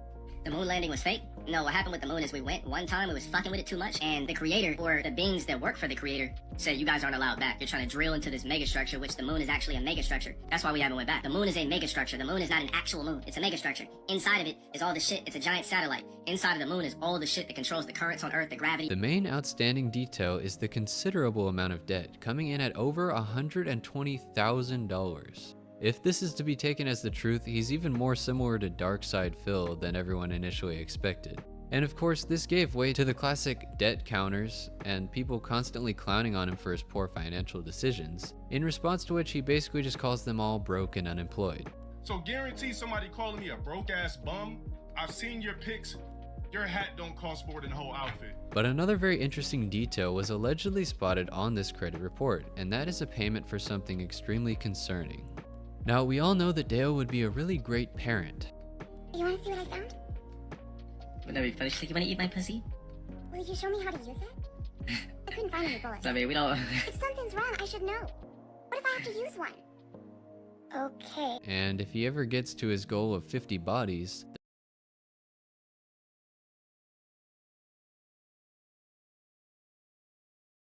Just a few players. We are in the top 4 of this thing. Again, the epic conclusion from here on out. You guys will see the rest of the matches, and a champion is going to be crowned before our eyes. $70,000 to the winner of this epic world tour. So much to all the players in between as well. And we're going to go back to the losers bracket after the twin battle that was winners finals. We're going back down to, that is right, in top 4 is myself and Tento battling for the championship. Hold this old man. That's what I'm talking about. Oh, man, we were so close. It's not going to happen. It's going to be Connie Mani versus Lavender Rain. Now, if I remember correctly, these two actually played each other in their group, and Connie and Lavender Rain were the two that made it out. When they did play, I believe the score was 3-1 in favor of Connie. So just to be interesting to see, and he did run the Ermac against him. Look like he might be doing that once again on display. Look, like I said, this is playing for top 3. I think this is actually like a $8,000 money match. Give or take. Oh my God. You guys haven't seen the Ermac yet. This is, well, the biggest damage dealer of the game that we are going to witness should he land the correct hit. And I remember just a couple of decisions in that match that would have sent us to a game number 5. There from Lavender Rain, Connie just with the clutch. And that was just yesterday in the group stages. Buttons being warmed up. Connie Mani coming off of the Olympian victory over Sonic Fox in the last round to send Sonic Fox home. Lavender Rain, the victory over Gur. They're in losers' quarters to get them here. Semifinals. Winner of this to face Nicolas, and then the winner of that to face Scorpion Prox in grand finals. Whoever makes it out will have to defeat Scorpion Prox twice in order to win the tournament, because like I said earlier, Tento, everyone in the tournament, when you are on the winner's side, you have 2 lives to your name. Scorpion Prox still has the 2, everyone else has the 1. And that's how it goes out here, but we're going to be in the losers bracket. Like we said, Lavender Rain eliminating Gur. Big shouts to Gur, got in that 5th place. And Connie Mani eliminating Sonic. Sonic also getting 5th place. Sonic also wanted to give a shout out to their roommates for supporting them time and time again as they went throughout this event, both of them being eliminated. But we're going to see who's next to be eliminated out of Connie Mani and Lavender Rain. They're going into it. Ermac versus the Homelander. Oh, Lord. Big interruption to get started. Lavender Rain getting first hit, and here we go. Should this be executed right? Get ready to see one of the biggest damaging combos in Mortal Kombat 1. Janet getting some hits. Those classic Mortal Kombat arcade punches. Mashing jab, baby. Is that the 600 to a setup? It's going to be close. Oh, my. It went into the setup, and look at that. Still to keep it safe there is Janet Cage in the back. Teleport to punish right there. Goes for the good hold. Oh, wait a second. After the flow cancels, beautiful stuff right here. Beautiful assist for this man Lavender Rain. Did he take out Connie? Is it happening? Utter domination from Lavender Rain, sending a message. And the message against fighting Ermac is simply do not get hit. Please not get hit. He's going to get caught airborne. Unfortunately, did not get the conversion needed, plus cancels. All got caught, unfortunately, on the dash, jumped the laser to the face, and that's going to be a full combo extension for the man Connie Mani. Switching positions to get that corner. Nearly Thor Hondo goes for the feet, goes for the head. Great blocks from Lavender Rain. These quick mixes coming from Connie. Those are plus frames right there. And look at this relentless pressure right back at you on block. Almost a half of Lavender Rain's health bar disappearing. But if he didn't break, we would have been even on health. No, it certainly would have been. But wait a second, a huge jump in, but misses the cancel. It's Lavender. Unfortunate. Goes to the big one. No, he drops it low. Definitely so. Doesn't get the punish though. Wasn't close enough. And that'll be all she wrote. Lavender Rain smartly saving the resources for the next round. Could have broken with the 3 bars a meter. Says, not today. We're going to go to the final round, baby, to begin this battle. Look at the straight hit. It just gets lasered. Connie Mani spaced that perfectly. Not much you can do about defensively other than watch him laser from the sky and block. Or try to force it to whiff. It's back into the wall now. We've seen what Homelander can do here. Quick mixes. The Milkman. Oh, no. He tried to go for a punish right there, but unfortunately he held a laser instead. Oh, my God. They're trying to look for these so big whips. Not going to happen. The blocks. Cause of up block right there. Going to get called out for it. Takes a boot to the face. A hard knock. That's the stanky boot of Homelander. You don't know where that thing has been. Gets the anti-air and beautiful conversion into the Janet pickup. Gets some decent damage and a safe jump setup. It would have stopped even the wake up there from Homelander. Good patience there by Connie Mani. Gets the grip, and with it will take the dip and the entirety of the rest of the round and goes up 1-0 here to begin this match. Connie Mani striking first blood, but like I said, out here in fighting games, not about how you start, it's about how you finish. See if Connie can close it out, or if Lavender Rain's going to make these adjustments. The only Brazilian left, the only person representing this country to throw. Oh, that could have been a huge whip punish, but unfortunately committed to the whole string was Connie. Pressure now, Ermac, a cancel character. There you see, every time the kind of green aura around his hands happens, he's starting up a projectile and then dash canceling out of it. Very fast. He's like, guess what? He went to the sky! And with no Farah summon, he can't be saved. And now he cannot get touched again. Blocking over here right there, down for the special goes in, but guess what? Unfortunately, holds a laser to the toe. You know this means big damage coming out for Connie. But the good thing about Connie getting the hit right there is that he's actually going to build. I lied! I thought I said he was going to build enough meter on the clean hit into the combo to build a breaker. Smartly, Lavender Rain with the immediate expenditure of the fatal blow to get past the breaker of Connie Mani. Special beam cannon. Oh! He's not dead! But the down force going to close it out. Beautiful stuff checking those toes. Round 2, fight. Lavender starting strong again. But can he close? Flawless block was plus. That means that's going to be a punish. Beautiful stuff right there from Lavender Rain. He has been actually flawless blocking that NJP coming out of there. Quite consistency today. Command grab though. Getting choked up on a Sunday night. Not the way you want to get up. Ain't that the truth? Not the Lord's Day. Oh God! No. This time, Farah works out for him. And welcome back to the corner, buddy. Buckaroo, pal, guy. Slow down, Bucko. Oh, got called airborne. No, he's going to get the full combo conversion. He's calling Janet. Oh, no. Tento, he's about to get his soul sucked. Oh, hope not, bro. It's going to be too much damage. Please. It's going to drop. Oh, he's maximizing this. The soul, look at me. Oh, he's going for mix. Look at the damage. Mix. Adding up. Got his push ball. Oh, my. It was still plus still his turn. Going to be breaking his Connie. Not quite yet. He activated the trap card in the backfield right there. Janet with the surprise projectile still on the offense as Lavender Rain looking to close things out. Can Connie get the hit? No breaker for Lavender Rain, which means no, with Janet will have the extension here. This could be enough for the kill. Does come off the bar. Still alive, 2 HP. And a dream for Connie. One hit will secure the fate of both these players and sends the grounded projectile, sends Janet to the sky. Full coverage of the screen right there. 1-1. Uno in Mexico City. Beautiful stuff right there from this man, Lavender Rain. Getting the cover just because he needs to go against Connie, but going to hold the MJP once again. Here it is, the knockdown after the choke. Smack the ever-loving crap out of him right there. That was No commitment, though. That was that power W backhand, all right? Oh, absolutely. Took a shot of his milk and just sent it. No. Imagine Homeland added V to the milk. Oh, no. Put him down. Down for his action. Trying to laser the toes off this man, Ermac. Gets the back dash, but unfortunately he couldn't get the combo. The duck on the throw.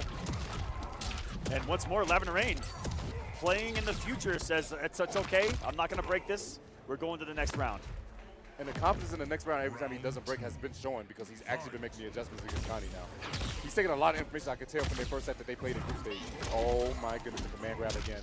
So immediate, Lavender Rain not going to break now. Not going to break. Taking damage. His scale damage is not going to be that bad. Now the next hit, however, I should probably be careful for. There she is. Man, he has been smacking the crap out of Ermac's head. Man. So far in this one, just. Well, he already did, so it should be too much damage, right? Right? Oh my God, I've Whoa. seen that before. That's really cool. New conversion FP2, 292. Trying to kick him in the head this time, too. Ermac fight back. There's a throw. 2, 3. Safe jump. You guys wonder what a safe jump is? It basically allows you to jump in where they cannot actually be able to armor because you can actually break it in time. Limiting their options, they have to guess. But unfortunately, guess it wrong right there. Go. No breaker for Rain, which means here comes a straight mix. Is it going to be a float? No, he goes for the toes. Goes for the Das Boot. Aerial shenanigans from the Farah. Got some hit advantage with the down one. What can he do with it? Super plus unblock. Oh, the double cancel was crazy, Aqua. He's loading up the souls. He's getting crazy with it up in his face. And he finds a hit. Oh my God! Insane conversion into the down one. Lavender Rain, a masterful display. I see some people in the crowd with their hands up like, how? Like, how? What is that? Even the pros. No, hey, the look on VGY's face is actually hilarious right now. He's flabbergasted. He's in complete awe. That's the term for it. He looks bewildered out there. Absolutely astounded at the outlandish activity that's happening on the screen right now. The choke out. Once again, Connie not letting that deter him. Great block on the sneaky low in the string. Does unhand be a big trade? Still cornered though. Give me that next. Getting gripped up on a Sunday night, like I told you guys, it's not the way you really want to go. Once again, caught up. Caught him. Sniped him. 50 caliber stem one. I would break this. Yeah, I don't want to deal with that actually at all. Some people in the crowd got sad because they want to see that combo. They like seeing the number go up. Who doesn't? Conversion, that should be the kill. And with a Connie up 2-1 now. It's such good control of that final round. But you see the adjustments being made. Like you said, Lavender Rain smartly saving those resources for game 2. That definitely has come in handy. Taking a shot of that man's milk. He kept it in his belt the whole time. Man, imagine flying around like that, getting tossed around, the milk didn't even break, and you get to drink afterwards. In what state is the milk in after being shaken up that much? That's got to be spoiled. That's got to be aged, That's what I'm saying, man. And it's been out of the refrigerator for quite some time. Man. Homelander, you're a sick, cow man. That's the cow that got to be put down type milk right there. All command grab coming in handy. Didn't have Pharaoh, so it was no real threat. Able to take that little damage. Nice balls blocked to gain some of that chip. Got to get the laser, not there. Into the range of Ermac. Here comes the pressure. Survived and immediately just gripped another. Choke grab over the corner. He's going to go for the neck again. Give me that neck. Of course. Oh. Command grab really coming in handy right here towards the later ends of the set for Connie. Go for the down poke immediately. Cancels into it. Oh, beautiful confirm right now. Go for it. Teleport the other side. No, he just holds it. Goes the overhead. Great block from Connie. A missed flight. Cancel, looks like. You got this time around. I think he just practiced it to make sure he make sure he's got it right there. What we call airborne. Pokes him again. Command grab, like I said, is becoming such handy right now for Connie towards the later end of this set. And this man, Lavender Rain, has not been picking up on it. One that has been known for using that down 2 cancel. Command grab. He is in the mind of Lavender Rain right now with these grabs. And he's, as the set has progressed, doing it more and more and more and more. And the mental damage is just adding up. It looks like. Define. Oh, caught him, and that's going to be a breaker coming out. This man, Lavender Rain, could be his last breaker of this set. Oh no, I got the whip punish with the lasers, the 4-4 coming in handy. Spins the extra bar so he can make sure he gets this maximum corner carry. We went coast to coast, Aqua. That's incredible spacing. And give me that neck, man. I ain't done with it yet. It's going to break the night. Oh no, he got hit by that straight laser. Gonna spend a little extra bar on this to try to get the kill. Gonna be real close, but my God, it hurts so bad. Connie. Oh, it hurts so good. So much damage for 45. It's got one more shot, and it's gonna be chip damage on the 1-2. No, he actually got caught swinging. Had meter to save him should he have blocked a couple of more hits, but denied. Connie Mani on a monumental run here at Final Kombat is now advancing into the top 3. Where guess what, Tento? The match that we were denied earlier with Sonic Fox losing, we are gifted right now. It is the run back from Evolution. It was a final hit situation. It is Connie Mani versus Nicolas in losers finals. Connie said, I need some water after that. It is getting sweaty up there on the stage. There's the awesome Final Kombat. Is he doing an autograph? Oh, of course. In the middle of his tournament run? Big shout out he has to play crowd. again right now. That's mad Hollywood right there. That actually made it Hollywood right there. Signed a jersey. Hey, mine too. The Raiders jersey too? Who would have thought, man? Did they play today? They probably lost. Where'd that come? I don't want to talk about it, man. I don't want to. Don't even look at me. Don't even look at me. Don't talk to me about the NFL right now. You know why. I checked the score right before we went live. Hey, shout out to my best friend, Zuri. Make sure they all go good out there. But, man, that's going to be an interesting set come up next. That's going to be a run back from Evo. And also, Connie got destroyed in that mirror, actually, in the upper side of the top 8. It was 3-0 in favor of Nicolas when they did the Homelander mirror. So how's that going to change here? I didn't even think about that. This is. Oh wait, yeah, I forgot that actually did happen. They did actually play. So like, I'm thinking it was a Homelander mirror. Weekend, and it was a Homelander mirror, and he got destroyed. I'm not even trying to be funny about it. I completely forgot about a match that just happened moments ago. That's how fast it was. It was just a decimation of a man. Oh my God, it was what it was. 3-0 canned Connie Mani with the confidence that has been instilled upon him with the victory over Sonic Fox, with the victory again over Lavender Rain. Can he do it now versus Nicolas? He's 0-2 versus Nicolas in total. It was, again, last hit at Evo, dominant here. But how much of a mental reset has he? He's 0-3, actually, because he lost twice with Nicolas at Evo. He lost to him in winners, and then he lost to him in losers. So, dang, so it's 3-0 right now. But the thing I was note about losers at Evo, when he lost to him in this, it was 3-1. But then when it went down, it was 3-2, and it was really close. There was adjustments from Connie. Are we going to see that again? But now, like I said, it was a different matchup. And was he prepared for the Homelander mirror? That's why I was out saying of Nicolas this time around. Because he was practicing with Rewind over inside there to do the mirror match, and I thought he was prepared, but apparently you definitely saw it wasn't. As you see the top 3 standings right now, as I said, we're going to losers finals. Whoever loses that match goes up to face Scorpion Prox. It's either going to stay in the household or a chance to be taken out of the country. And look at the heartbreaker that was Gur. Game 5s in both of the matches. Man. Still going home at 5th place. Tweety at 7th, Faisal at 7th as well. Congratulations to them. Sonic Fox at 5th. Lavender Rain getting 4th.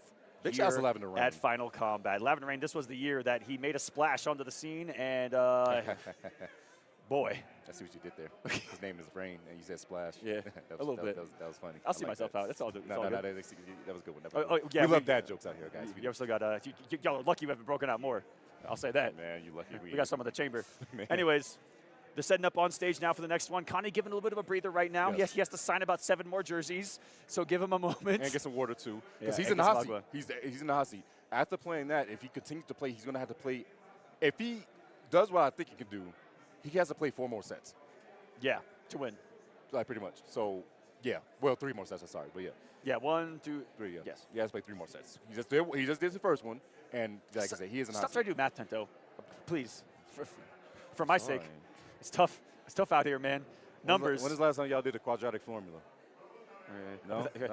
A Pythagorean theorem? Pythagorean theorem is crazy, bro. Do you remember back in school they were like, you won't have a calculator on you at all times?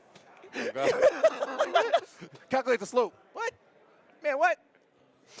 I didn't even know what's 2 plus 2, man. That's the easy money to count up my money, all right? That's all I need. Simple math. That's right. All these quadratic, I'm not a physician, bro. I'm paid to yap here. As you guys see me, I'm yapping.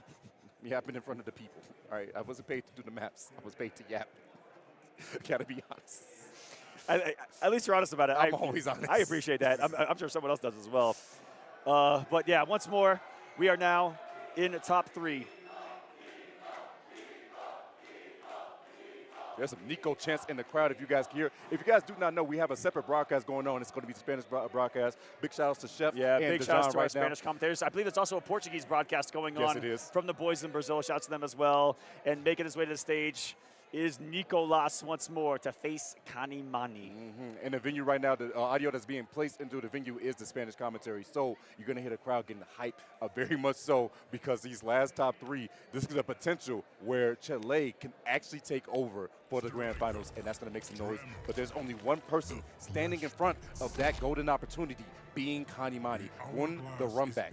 Can he beat Nicolas? The man has been a thorn in his side. He is 0 for 3 in the sets they have played thus far since July to now. Can he overcome?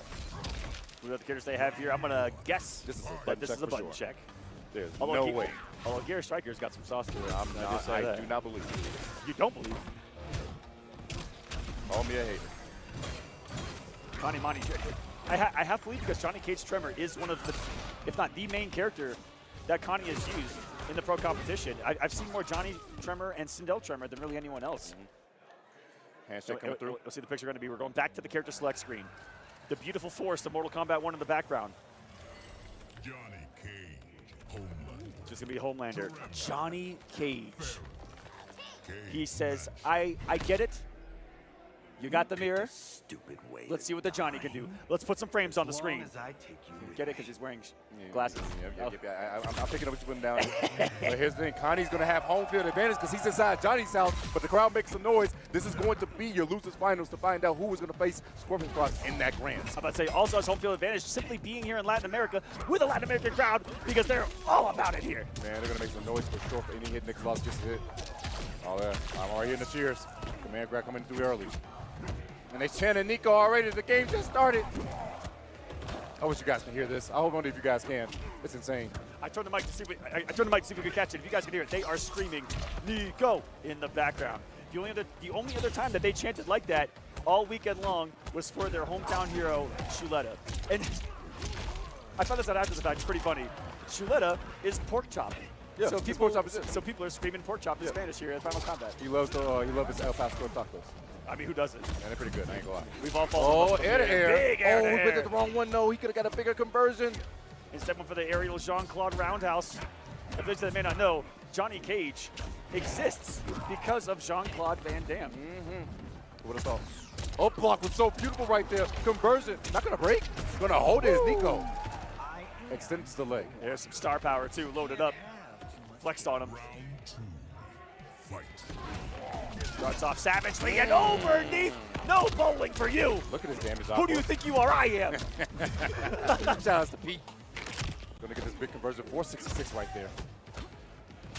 Oh, wait, the back dash into the 4-3. But it was for a big launch. You come into my home, you definitely gonna hold this nut punch, my boy. Oh, caught that man on the bluff. Side switch. That's right there. There's the break. Connie tried to get him on a counter poke setup right there with the poke special. Not to save him. Nicolas gonna take that health bar and knock him down in the corner. Nico, the crowd is on his side heavily. Every time he gets around, they are screaming. I don't know if you guys notice right now. Got to coming through, gets the poke. He's gonna try to get the conversion, but not gonna get it in time. The knee, he's been catching him a lot of times with that back dash to that 4-3. Beautiful stuff right there. Well, these boys' movement is crispy right now, Tento. They're skating around the screen right now. Oh, conversion, beautiful stuff right here from Connie. Gonna get corner advantage. No cojones. Such a good side switch. Pressure's on now in this final round. Will he activate star power? This is huge. Connie. Dropped it! It was a setup! That's why he did it. You're lying. Spits the extra bar. Can he get the kill? Not quite, but Chip is the big problem. Throws the shades. He doesn't give a damn. Oh my goodness. He just did what his brother did to him moments ago, Tento. That is sending a statement in the form of Mortal Kombat right there. I cannot believe what this man just did.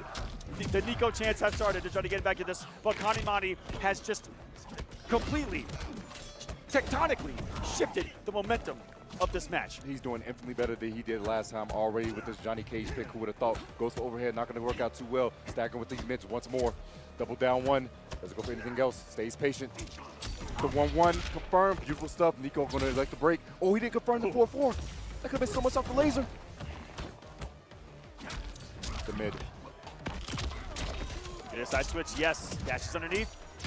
To the corner we go. Nico chance beginning once more from this riled up crowd who wants to see the twins battle in their finals. Trying to play spoiler with some beautiful movement. It's Connie Mani right now. Big damage himself. Another launch. Oh, he can set up. He's dead. If he doesn't mess this up, he's dead. He's got to hold the unblockable. No, he let it go too early. No! Now, with that fatal blow, it's a counter. But if you fully charge it, if he fully dances, it becomes an unblockable attack, which is what that is supposed to set up perfectly in the advantage of the fully charged punch right there. Just simply not there for Connie Mani, but what could have been, that could have been it for the round. That's insane. Oh my God, he let it go too early. He's just not holding enough. What happened? I truly wonder, but unfortunately. Oh, the back dash again, so clean. That's been super effective so far, and still is. Johnny Cage special, back dash, and he's got such great advancement, some of the best in the game. Good armor. Paul trying to go in for the 4-1, that elbow coming in handy, but unfortunately not handy enough. Gonna get choked out, a double fear, throwing the towel twice is crazy work. Getting closer here, lasers the eyes out. The shades protect him just a little bit right there for Connie. What is it, enough? Nice tech. Plus frames on the lava, perfectly tech the throw, and he goes for another one. Unhand me! You are not gonna throw me, good sir. Sweeps again. Oh, got that man on counter hit. That's gonna be confirming the fatal. Breaks before he even gets a chance to. One more chance, Connie. Goes for throw. He's gonna get a tie. He couldn't. Oh no, goes for the jail. Thought the throw was coming. Now the score is now 1-1. Already much closer of an encounter than the previous on the winner's side. Ross shadow kick to get started. Goes bowling, and he's gonna land a strike. 2 pins. 2 pins. He couldn't quite pick up the spare. All in due time, though. Oh, but that's been punished. No, he couldn't get there in time. Fair couldn't save him. There's a spend. Sometimes when you see people look to use those tremor moves, they can fake people out and get away with something on block because they assume that they're going to use tremor, and then you don't. Real mind gaze, that's right there. Tremor some safety or not. Staggers it, goes for another 4-3. Beautiful stuff right there on the blocks. Unfortunately, holds the laser to the shins. I love the use of the tremor ball very actively from Connie Mani because I feel like one of the keys to success for Johnny Cage in this matchup, my God, he's whip punishing him, is you want to be up close in your opponent's face Case in point. Drop the combo though, unfortunately, gonna go for the overhead. The block, throws the armor through. He got past it though. Stand 1 and 2 it, can he count us? No. Down pokes, the sweep. Goes for the wake up buttons. Down 3 once again. Doesn't go for throw. Safety, just goes for down poke instead. Gets the back throw. Can he go for command grab? Command grab actually do too much. He gets the down poke. No! It was too early. Command grab. Nicolas. He's got fatal. Command grab is coming through. Spins the extra bar for extra damage, and that should be all she wrote. We'll see how the scaling is. This did start with command grab. 11 seconds on the clock here. This is about half of the damage that it is going to do. I believe he may still be alive here, Tento. Here comes the laser. What is the last read from Connie? He has 3 bars to work with. Would he shadow kick? Is he lasering? Goes low, and if he only could flawless block, that was the only way he was going to live. Does not.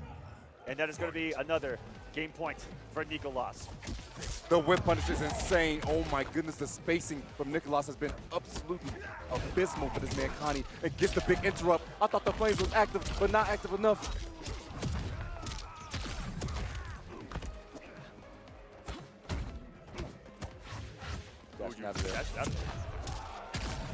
Connie is in trouble. That drop is definitely been in the back of his head.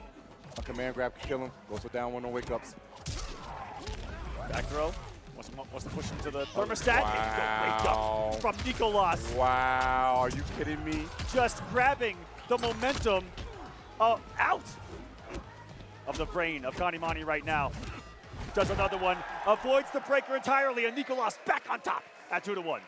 All the momentum was lost after that man, Connie, unfortunately dropped that combo, and it was all Nicolas, and now he faced himself being eliminated by this man, and the Chilean Twin Finals could be here, but we're going for the mirror.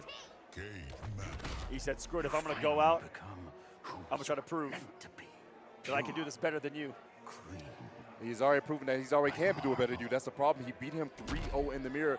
Took a game with the Johnny, which showed that it was infinitely better in the matchup, but you still go elect to say, I'm going to fight fire with fire. It's a bold move, Tento. Let's see how it pays off. Laser, you know what? I'm not even going to ask. Nonetheless, Connie striking first blood. See if he can try to get this up on the board. Tie this up 2-2. He lasered the crap out of him. It's pretty cool that the Homelander color scheme that Kanimani has matches the flag, and so does the outfit of Nicolas with the Chilean flag here. Yes. Nicolas the blue, Kanimani the red. Little nerves right here, but wait a second. Laser's counter his laser. Beautiful stuff back, Connie. Wait a second. This is like a different beast. Crowd trying to bring Nicolas back to this one as well. Back to the corner. Go for the mid, Needs the to take laser. an entire health bar, but a beautiful up block by Kanimani, denying the pressure after blocking that Farah. Gets another round on the board. Are we going the distance this time around versus the blowout that we saw? This is when it matters most. This is elimination. Oh! Shared the brain cell, shared the brain cell, but unfortunately not working out too well. Catching the back dash, that was a counter hit. 3 bars immediately spin by Connie. And just to let you guys know, the score is actually 2-1 in favor of Nicolas. Oh, big whip punish.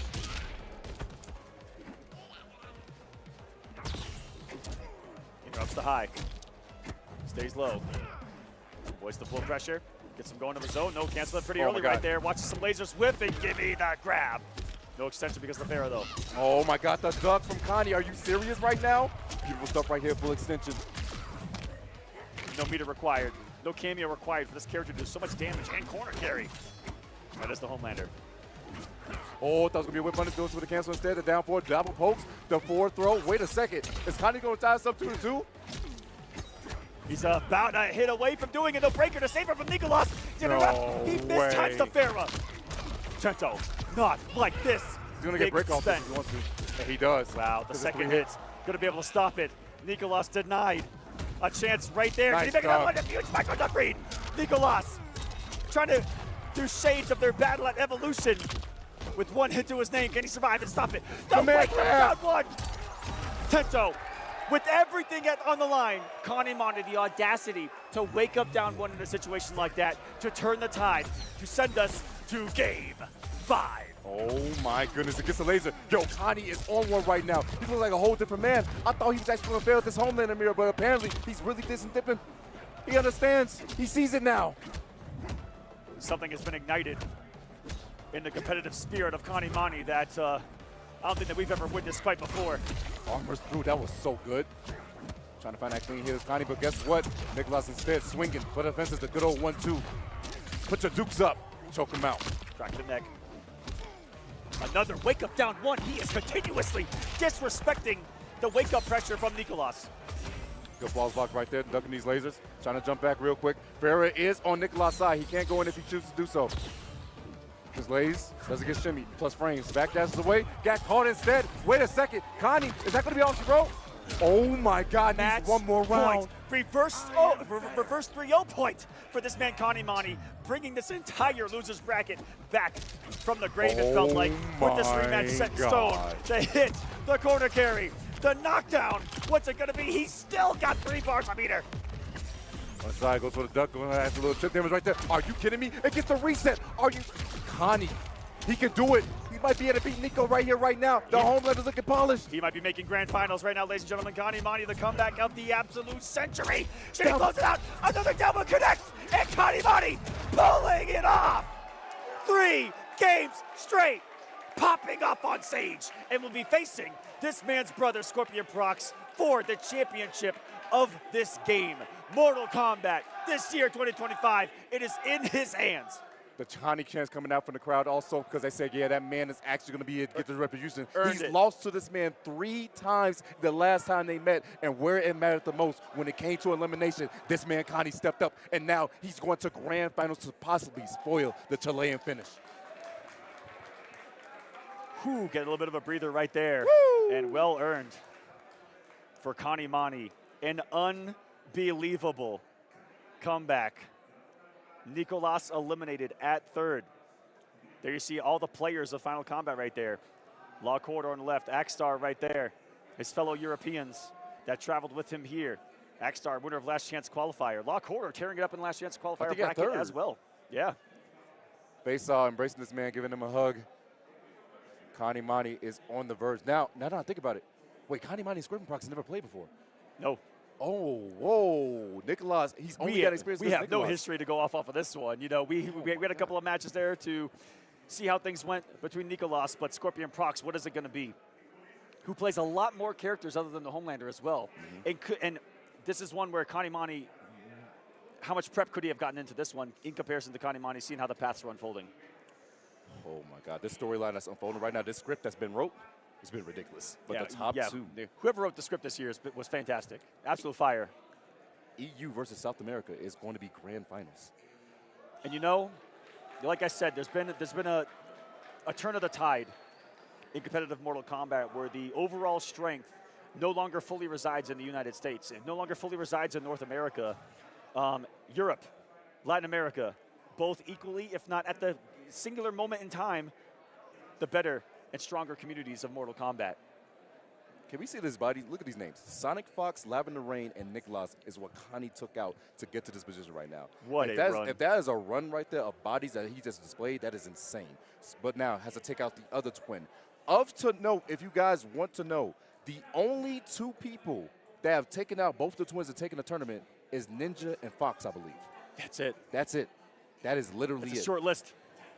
Connie looking to join it here. There's a lot of people that have actually just have played one twin in one event, but taking down both the twins then winning the event has not been done by too many people. Really small list. Connie tries to enter his name into the echelon, the halls of competitive Mortal Kombat. Here, Scorpion Prox trying to build on the name. He's already an EVO champion. He was in Final Kombat last year. Didn't have the result that he wanted. Still a great performance. But this year looking, I mean, not even this year, today, looking completely different is Scorpion Prox, looking like a champion. Can he close it out? That's the question here today. Because he is coming from the winner's side of the bracket, still has 2 lives to his name. So this is the only situation in the tournament where Connie Mani has to beat Scorpion Prox in a 1st-to-3. If he does it, it will reset back to 0-0 because he will have technically sent Scorpion Prox 2 losers, and they will have to battle again. That is how double brackets work. The benefit about going to grand finals and winner side is that you have another chance at life, whereas the loser has to have that extra echelon to see if they can pull out 2 games. Now, the benefits and the pros and cons to that. On the benefit to the side of Scorpion Prox is the fact that he has a game to lose. I mean, he has a set to lose, so that means he can work with this. But he's not going to be as warmed up as Connie, whereas Connie is a lot warmed up and fired up, especially after the bodies he has collected. But here's the issue. There comes a time when you get tired. You need to take 6 games against one of the best players in the world. If you can do that, you're doing well. But the longer you make these sets drag out, the more tired you are. I don't care what type of caliber player you are. You can be the best of the best. Fatigue gets everyone. And this has been a long weekend, long days. What are the picks going to be? It looks like Scorpion Prox is going to lock in on Havoc Movado and the Homelander for Connie Mani. After that last match, I think he's going to have absolute full belief that he can do it with this character. Ladies and gentlemen, Final Combat Grand Finals 2025, Scorpion Prox, Connie Mani. Let combat begin. Here we go. The boys are going at it. An immediate swing coming out of Connie Mani. Gets the first hit bonus, but unfortunately could not continue the conversion right there. Goes for the laser eyes once again. There's definitely going to be some nerves on display between these two, but nonetheless, it's going to be a great set all around. Breaks the neck, and guess what? There's a mine there too. Full combo coming out of Scorpion Prox. Off to a strong start. Draws that first blood. Ever so important to set the tone, and oh boy. Swinging right back as Connie Mani with the throat grab and mic check. Switch because we're back in the corner. Hello. Stage. Gets armored. Oh, that's a lot of damage on it. Said, please sit down on the ground. None of that. Wait, goes for the laser, but unfortunately did not confirm the hit. Goes for the plus frames. Immediately goes again with the mid. Good duck. More plus frames you got to deal with though, because that mine. Very advantageous is that 2-1 of Havoc. Got to respect some pressure after that. Especially with Movado.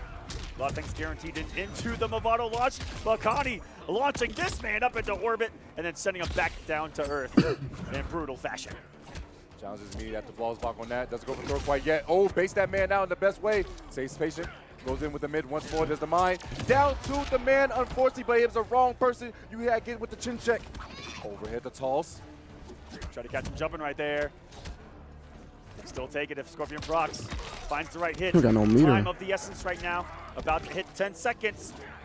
Jumps back, goes for the 1-2 and gets shimmy right there. The crazy part is that if this man Connie wanted to, since he didn't Flawless block that, he could have went for Fatal Blow for a chip out.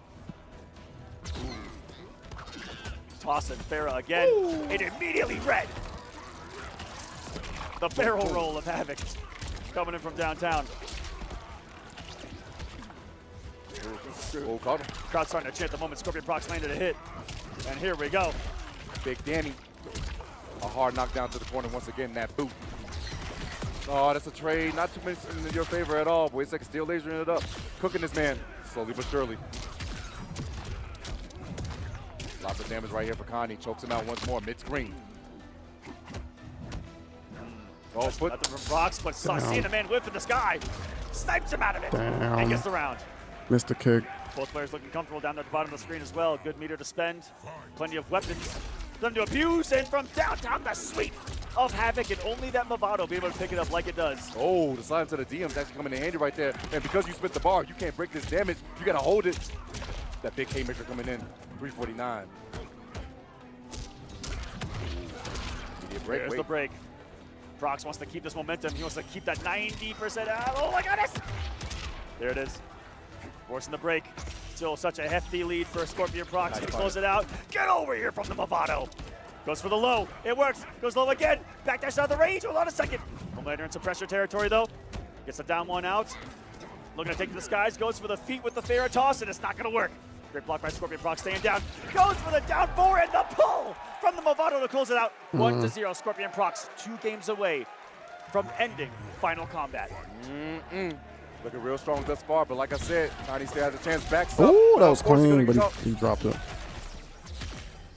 Couldn't fully convert because he was worried about the mine of Movado that hit the screen right there. But guess we're going to pick it up again on the next hit. Goes for the grab and ducked. Side switch right here, going to maximize on the damage. You go to the corner, man. Movado going to be locked up, loaded. Wait, not a full Movado, so he can't get the mine for the full combo. But he could elect for slide if he wants to. Decides not to. All sweep to sweep. Oh, not close enough. Caught him. That's full combo yet again. Big damage should be the kill. Scorpion Prox selects not to break. Oh, didn't spend any bar on it. Kept it nice and simple. Ooh, active laser to meet him on the wake up. I told you earlier, man, there's nothing scarier than a superhero with lasers attached to their head. Man, tell the man to chill out. Once again, goes in with the man. They're tethered. Takes the knockdown. Has a great knockdown on that, too. He's going to air him. Oh, man, he actually did. He punched him in the foot. He gets full conversion, though, because Homelander was just so high. He actually, he literally goes into orbit on that setup. Oh, nice interruption again. Good blocks. Goes for the 1-1 plus frames. Nice walls by command grab it. He hit Movado also, so you know what that means. I get a side switch, a little extra damage on top of that. And Movado on a longer cooldown. Choke him out and knock him down. Connie, the mix has begun. A beautiful up block, though. And Prox, hold on a second. That could have turned the tide here. 252. Goes low. Backs off, looks for the wake up. Oh! He just danced on him. Toss him. Damn. Farah. Look at that sweep right there. Oh, the Hail Mary. Looks for the parry. No oh, way. no. Prox was looking for something to punish right there, but he timed it. Lasers more. Grab. Over he got over it. Sensational from Connie. No breaker to save Scorpion Prox right now. He's going to wake up in a absolute scary situation right now. One hit is going to do it. The command grab. That was IQ. He went over the trap. Now that scores, we got ourselves a great set on display right now. That was Connie IQ. Holy looking shit. to see if he can reset this bracket, but Scorpion Prox still 2 games away from ending Final Combat right here, right now.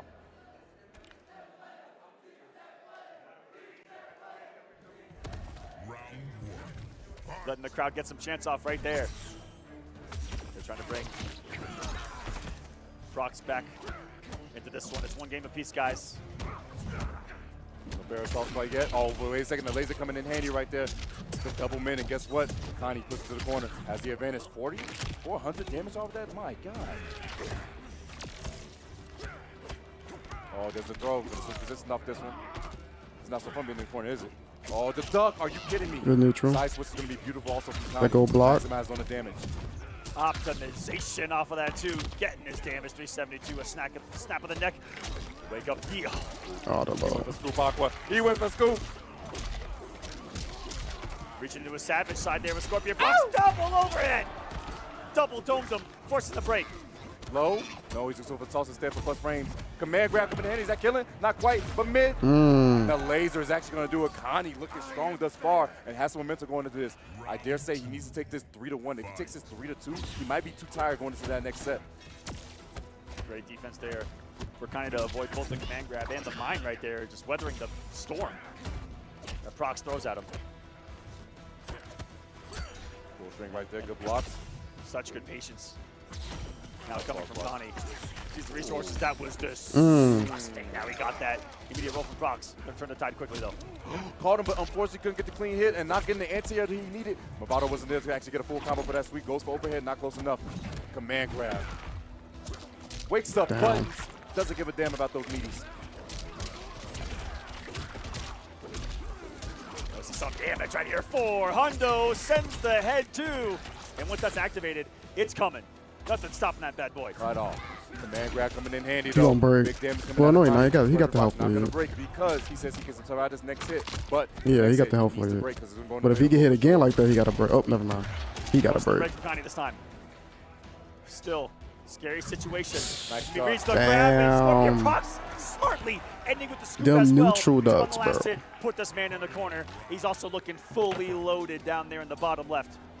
He's got 3 RPGs loaded and ready to go. Man, ready to fire. I would not want to get hit by one of those things first jerseys. Trying to make up with this space, staggers it. Let's go for throw. Just use the plus frames instead. Connie trying to get this approach, but the lasers is now unfortunately reaching. No punish right there. Full string. Doesn't have Movado, so he can't extend it. Lasers off the toes once more.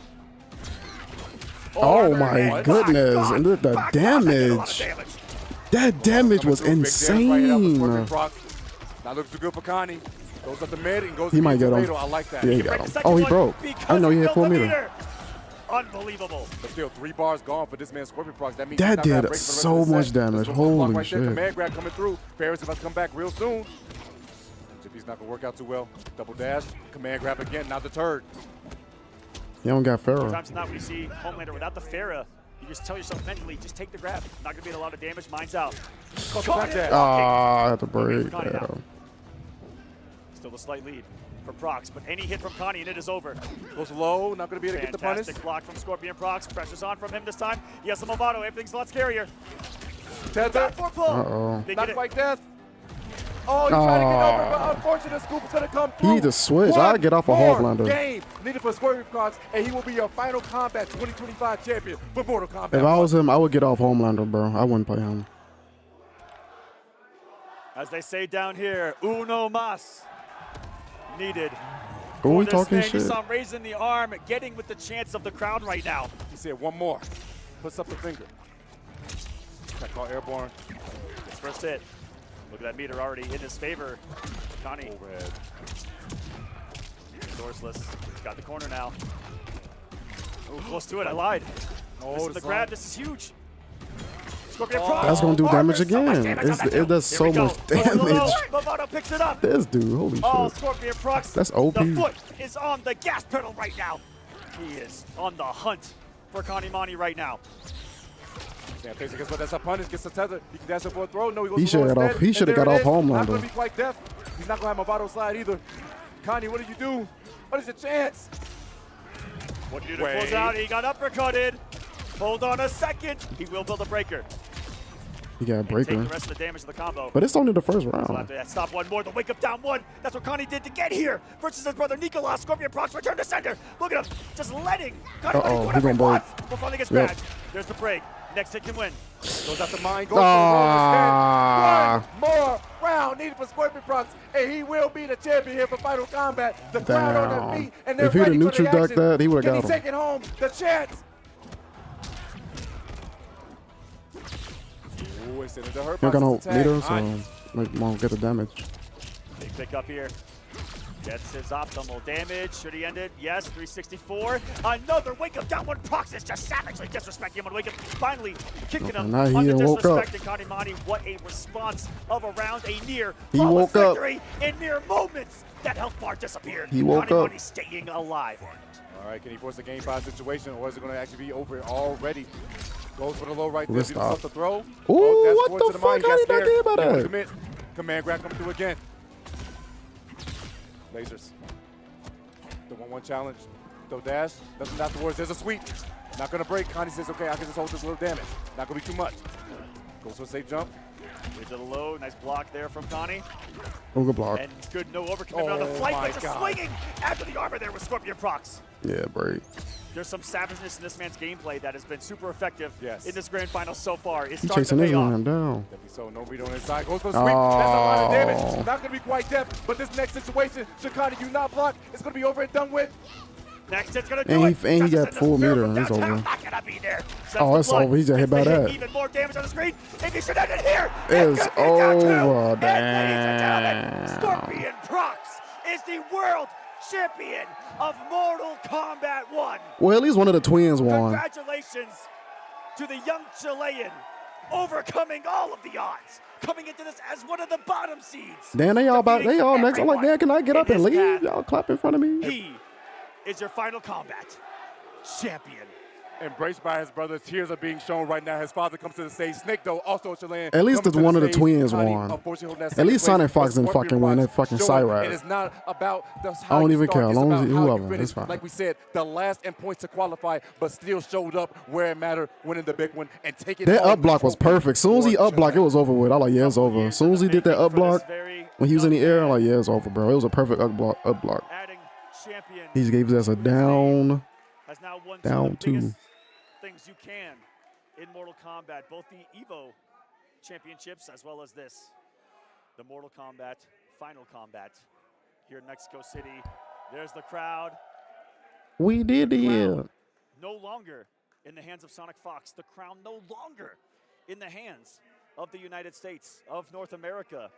It now goes And he just won some to money. South America here to close out 2025. Now, is he going to It really has been show, their are they going to year. show Injustice 2 is the All the question. stories, all the hype lines throughout this year have really come from South America Yes. in a multitude of Are they going to ways, show whether it be the something Chileans, whether it be the regarding Brazilians. Injustice 3? Last year was the Argentinians as well, Yes. doing some big damage. Shout out They to always do Grunson. as well. A lot of Boom, so it's like countries out never. there. I saw that guy. The Mexicans on full display too as well. Absolute. You already know they domination today. hot from ass Scorpion breath yelling and Prox. screaming. Congratulations to him, to his brother as well, getting third place in this entire thing. The twins did their thing, and now I want to take a shift to the man Kanimani. wonderful performance here. #1 EU. Congratulations to that man. Man, it's actually been absolutely ridiculous thinking about Unbelievable. how this man has come through time and time again. And lost to Nicholas and still made his run back to make his way back up there. That's he did. crazy. And real quick, guys, if you like what you see, become a part of the competitive Mortal Kombat community. Find your local tournaments. Find some online tournaments. No matter what era you play, you have a game to play here coming out with the arcade collection with all these modern titles. Thank you so much for being here with us at Final Kombat. We're setting up the stage to go to the players, to give out some medals, to give out the massive trophy. If you haven't seen the trophy, it's a huge scorpion hand holding a spear. It's beautiful. Man. Oh my goodness, and they showed out with that trophy, but we're going to get that award ceremony in due time. Jay, don't ask stupid support for me and Aqua. It's been a pleasure working with my mentor. He's been leading me the whole time. To be able to share this moment with him means the most. Thank you guys. Time for this. I've been streaming for 5 fucking hours. Holy shit, David, I might say fuck Majoran, bro. Mk1 still Like, holy shit. I've been live for 5 hours. Contributes. Oh, shit.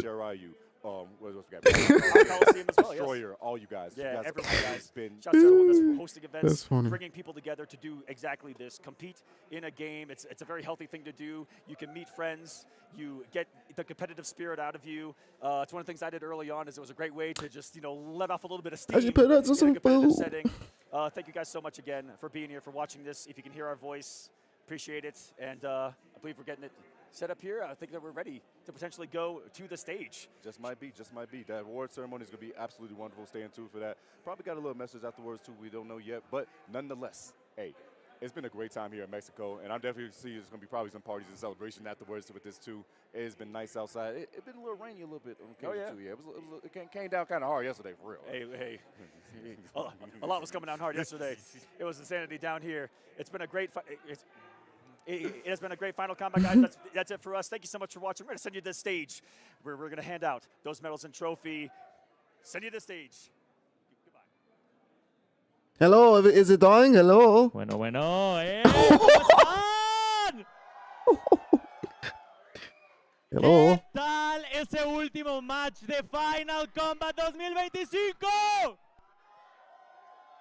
Wow, de verdad. Ahorita vamos obviamente a platicar con el ganador. Ahorita vamos a tener una pequeña entrevista, pero lo que procede es la premiación y eventualmente entregar esta hermosa presea. Pero quisiera... Or you know what? I might just say fuck it, just stream Majora from this stream. I don't know. Mencionando everyone. What do you think, the David? Winners, because we have this surprise. We have the medal that you're going to wear, but I'm not going to give you the medal. Who is going to give you the medal? Ed Boon. It's the one and only Ed Boon. I knew it. Ed Boon. So, I'm going to start from the bottom up. Voy a empezar de abajo hacia arriba. En séptimo lugar, vamos a darle un fuerte aplauso a Final Kombat. Thank you, sir. Thank you. Vamos ahora a pasar séptimo lugar también, Tweedy. Oh, Tweety got one. Nice. He's like top 5? Yeah, he's top 5. En quinto lugar también se encuentra Grrr. En quinto lugar también quedó Sonic Fox, pero vamos a pasar al cuarto lugar, quien es Lavender Rain. En tercer lugar, tenemos a alguien que yo sé que también recibió muchísimo de su apoyo, Nicolás. Oh, Sonic Fox don't get a medal. Oh, okay. Damn. Qué increíble, de verdad, gracias por ese apoyo. Estoy seguro que Nicolás lo recibió. Dude, in the de mucho first place, he corazón, pero upset. You también could tell. alguien que escaló hasta arriba y que casi se lleva la presea hasta Europa.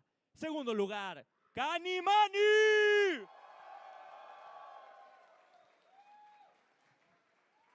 Y ahora sí, amigos, para dar esta medalla y que se la lleva directamente hasta Chile, Scorpion Pro. Damn, bro, calm down. Por favor, tomen una foto, guys. Thank you very much. I'm gonna stay with the first place. Congratulations, you are all winners. Todos son ganadores. De verdad, muchas felicidades. Así que pueden pasar fuera del escenario.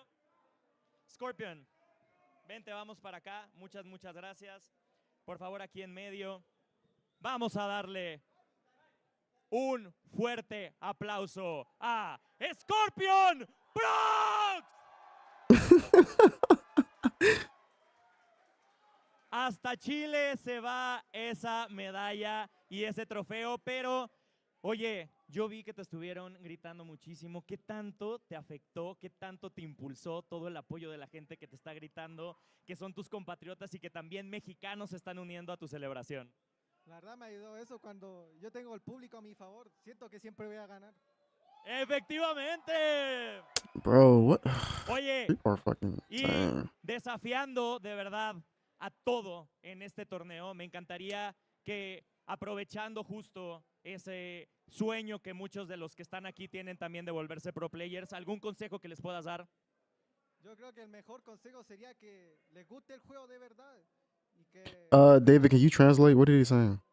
Y obviamente se queda el trofeo en Latinoamérica y un fuerte aplauso para Chile. Y ahora, Scorpion Prox, ya que ganaste, queda algo pendiente y es darte la estatuilla del ganador. Y por eso está aquí el mismísimo Ed Boon para darte esa estatuilla. Nice. Very nice. I feel like a middle finger if you think about it.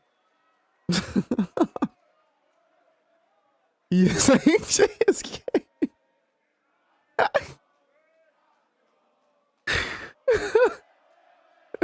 I was being serious.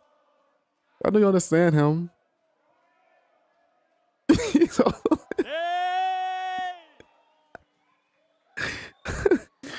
Felicidades, Scorpion Prox. Ahora queremos David, que come on, Ed man. Boon mismo te dé unas palabras. ¿Tu micrófono está por allá? Oh, that's funny. Ed Boon, por favor. Por favor. He has some words for you, and I'm going to do the translation and everything for the audience that is watching us. Silencio, por favor. Thank you, everybody. Gracias a todos para viniendo aquí. Gracias a todos por participar y por estar al pendiente en este Final Kombat 0 2025. And thank you to all the players who put so much time into this. Gracias a los pro players por ponerle tanto tiempo al juego. And thank you for this crowd, one of the most amazing crowds I've ever seen in my life. Gracias por esta audiencia porque es de las mejores audiencias que han existido. And again, one last congratulations to the champion, everybody. Una gran felicitación a Scorpion Prox. Que se sienta esa emoción por Scorpion Prox.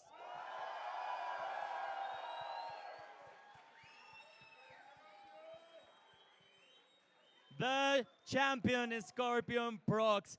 Something that you want to say to the world that you are the winner. Algo que le quieras decir a todo el mundo que te está viendo en este momento.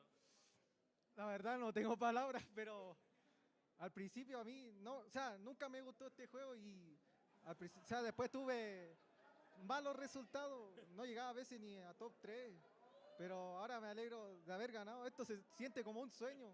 Y eso Okay, David, what is he saying? Porque dieron fruto los entrenamientos con mi hermano y me alegra mucho haber ganado. That he was bad at the game, but with training and with all the support of his family and his brother especially, he got into the first place and now we have the winner. Scorpion Prox, te dejamos festejar este momento y nosotros nos despedimos, pero que se sienta ese ánimo aquí en México porque tuvimos el Final Kombat 2025. 5. ¿Mande? Sí, poquito. Chicos, nos vemos el siguiente año. Nosotros nos quedamos aquí celebrando. Los dejamos con Scorpion Prox, el ganador de Chile de este He's saying Final 40. Kombat 2025. I'm 41, a real agate.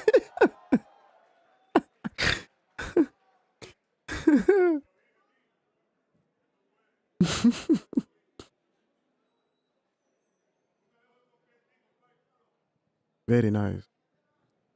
Now, we're going to take a picture with Ed also. So, vamos a tomar una foto. Is it? Okay, like, is it over? Hey, that was fun. Okay, now, when it comes to streaming Zorda, David, I don't know, man. I've been live for 5 fucking hours watching Mortal Kombat. I've been live for 5 hours, bro. Watching Mortal Kombat. Oh my god. So I might just say fuck it. I'll probably do Majora tomorrow. I'm gonna get off. We'll do Majora tomorrow, Tuesday. This is a 5-hour stream. No way.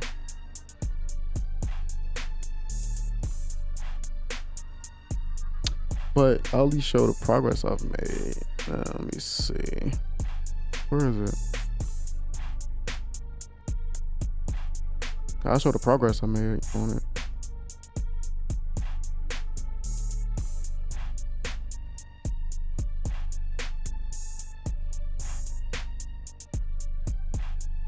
Why is it too? You know what?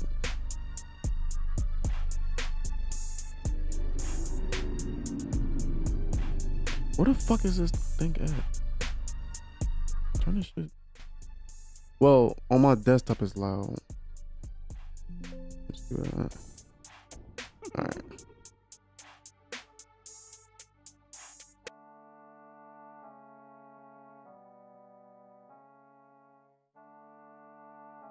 So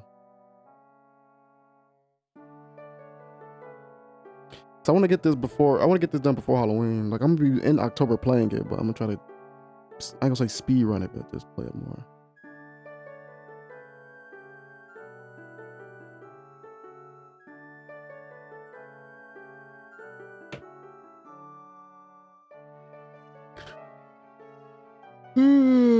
What time is it? Yeah, bro.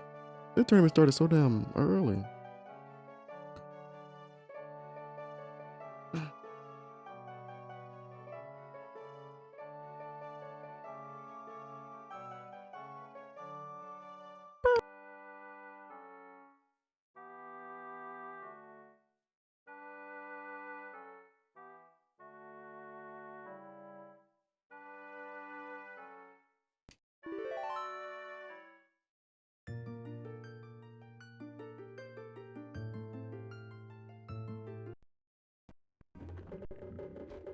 This one, man. I'm on the second day.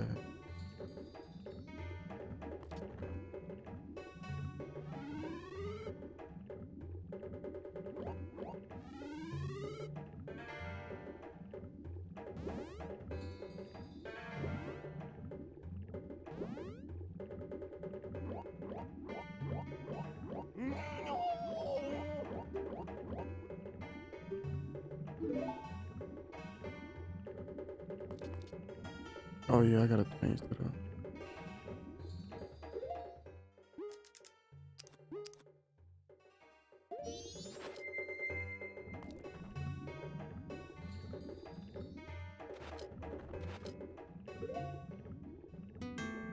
Shit.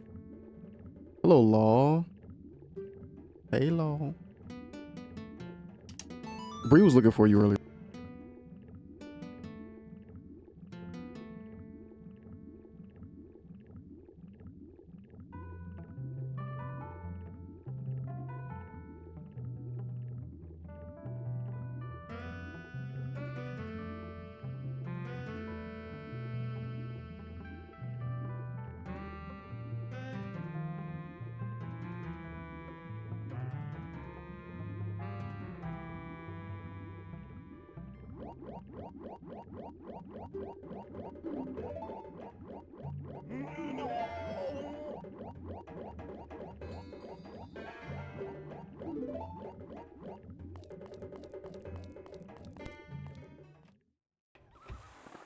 He was at work.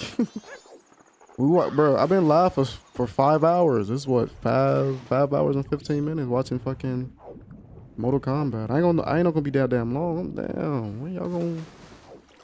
It like just ended not too long ago. I was finna say fuck this game, get off. But motherfucker, bitch.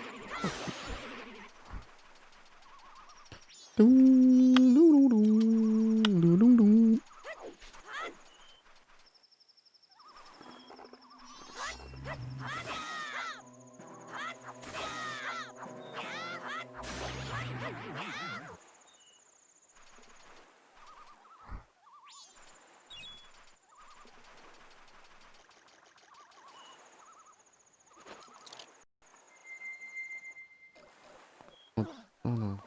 Therapeutic street sleep streams, I guess. I don't know. I don't know, man. What the hell? Bro, float. Just go, bro. I don't care. Just go.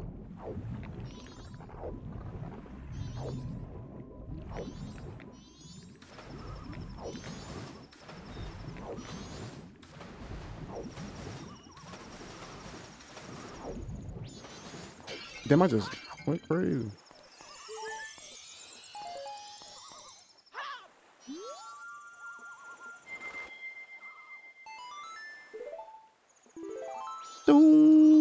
I'm just say fucking and just play the game like this. I was gonna end this stream and make a new one, but fuck it. Which one is it? Wait, no.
You got chat fatigue? Then shut up. I was just showing what I made. I'm probably gonna save it right here and get off. I'll do this party tomorrow, Tuesday. Maybe tomorrow. We'll probably just fly through this temple tomorrow. But yeah, this is where we at. Let me save it, and then I'm turning that shit off.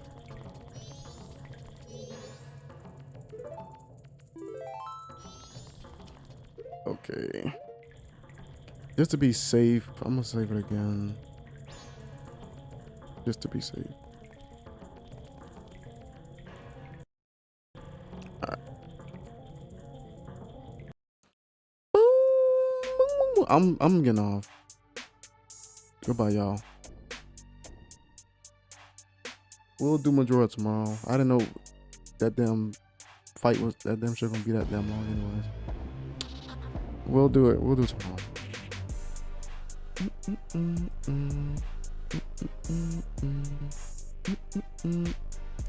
Hello, Carrot. I'm getting off, Carrot. I've been live for 5 hours, bro. I'm tired. And I smoked. I'm gonna be live again tomorrow. We'll do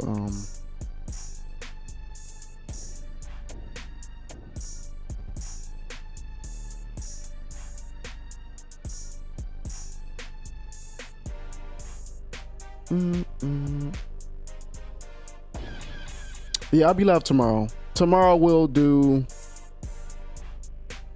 back. It's only because I've been live for 5 fucking hours, and yeah, I can't do it, bro. The longest we was live this time was when y'all was frying Jay, when Jay was getting fried by Bree and y'all. So I'll see you guys tomorrow. Good night, y'all. Good night. You got a meal prep? Same. I got a lot of shit I gotta do, bro. You have one thing to say? Okay, look, David, before you say it, I'm gonna put you in timeout before you say it. There you go. So I will see you guys tomorrow. We'll do Majora's Mask tomorrow. Final Kombat took literally my entire day up. I didn't know it was gonna last this long. I thought it was gonna be like a 3-hour stream or something like that. This shit took forever. So good night. Go to bed. I'll see y'all in the morning. Not in the morning, but tomorrow. Cause yeesh.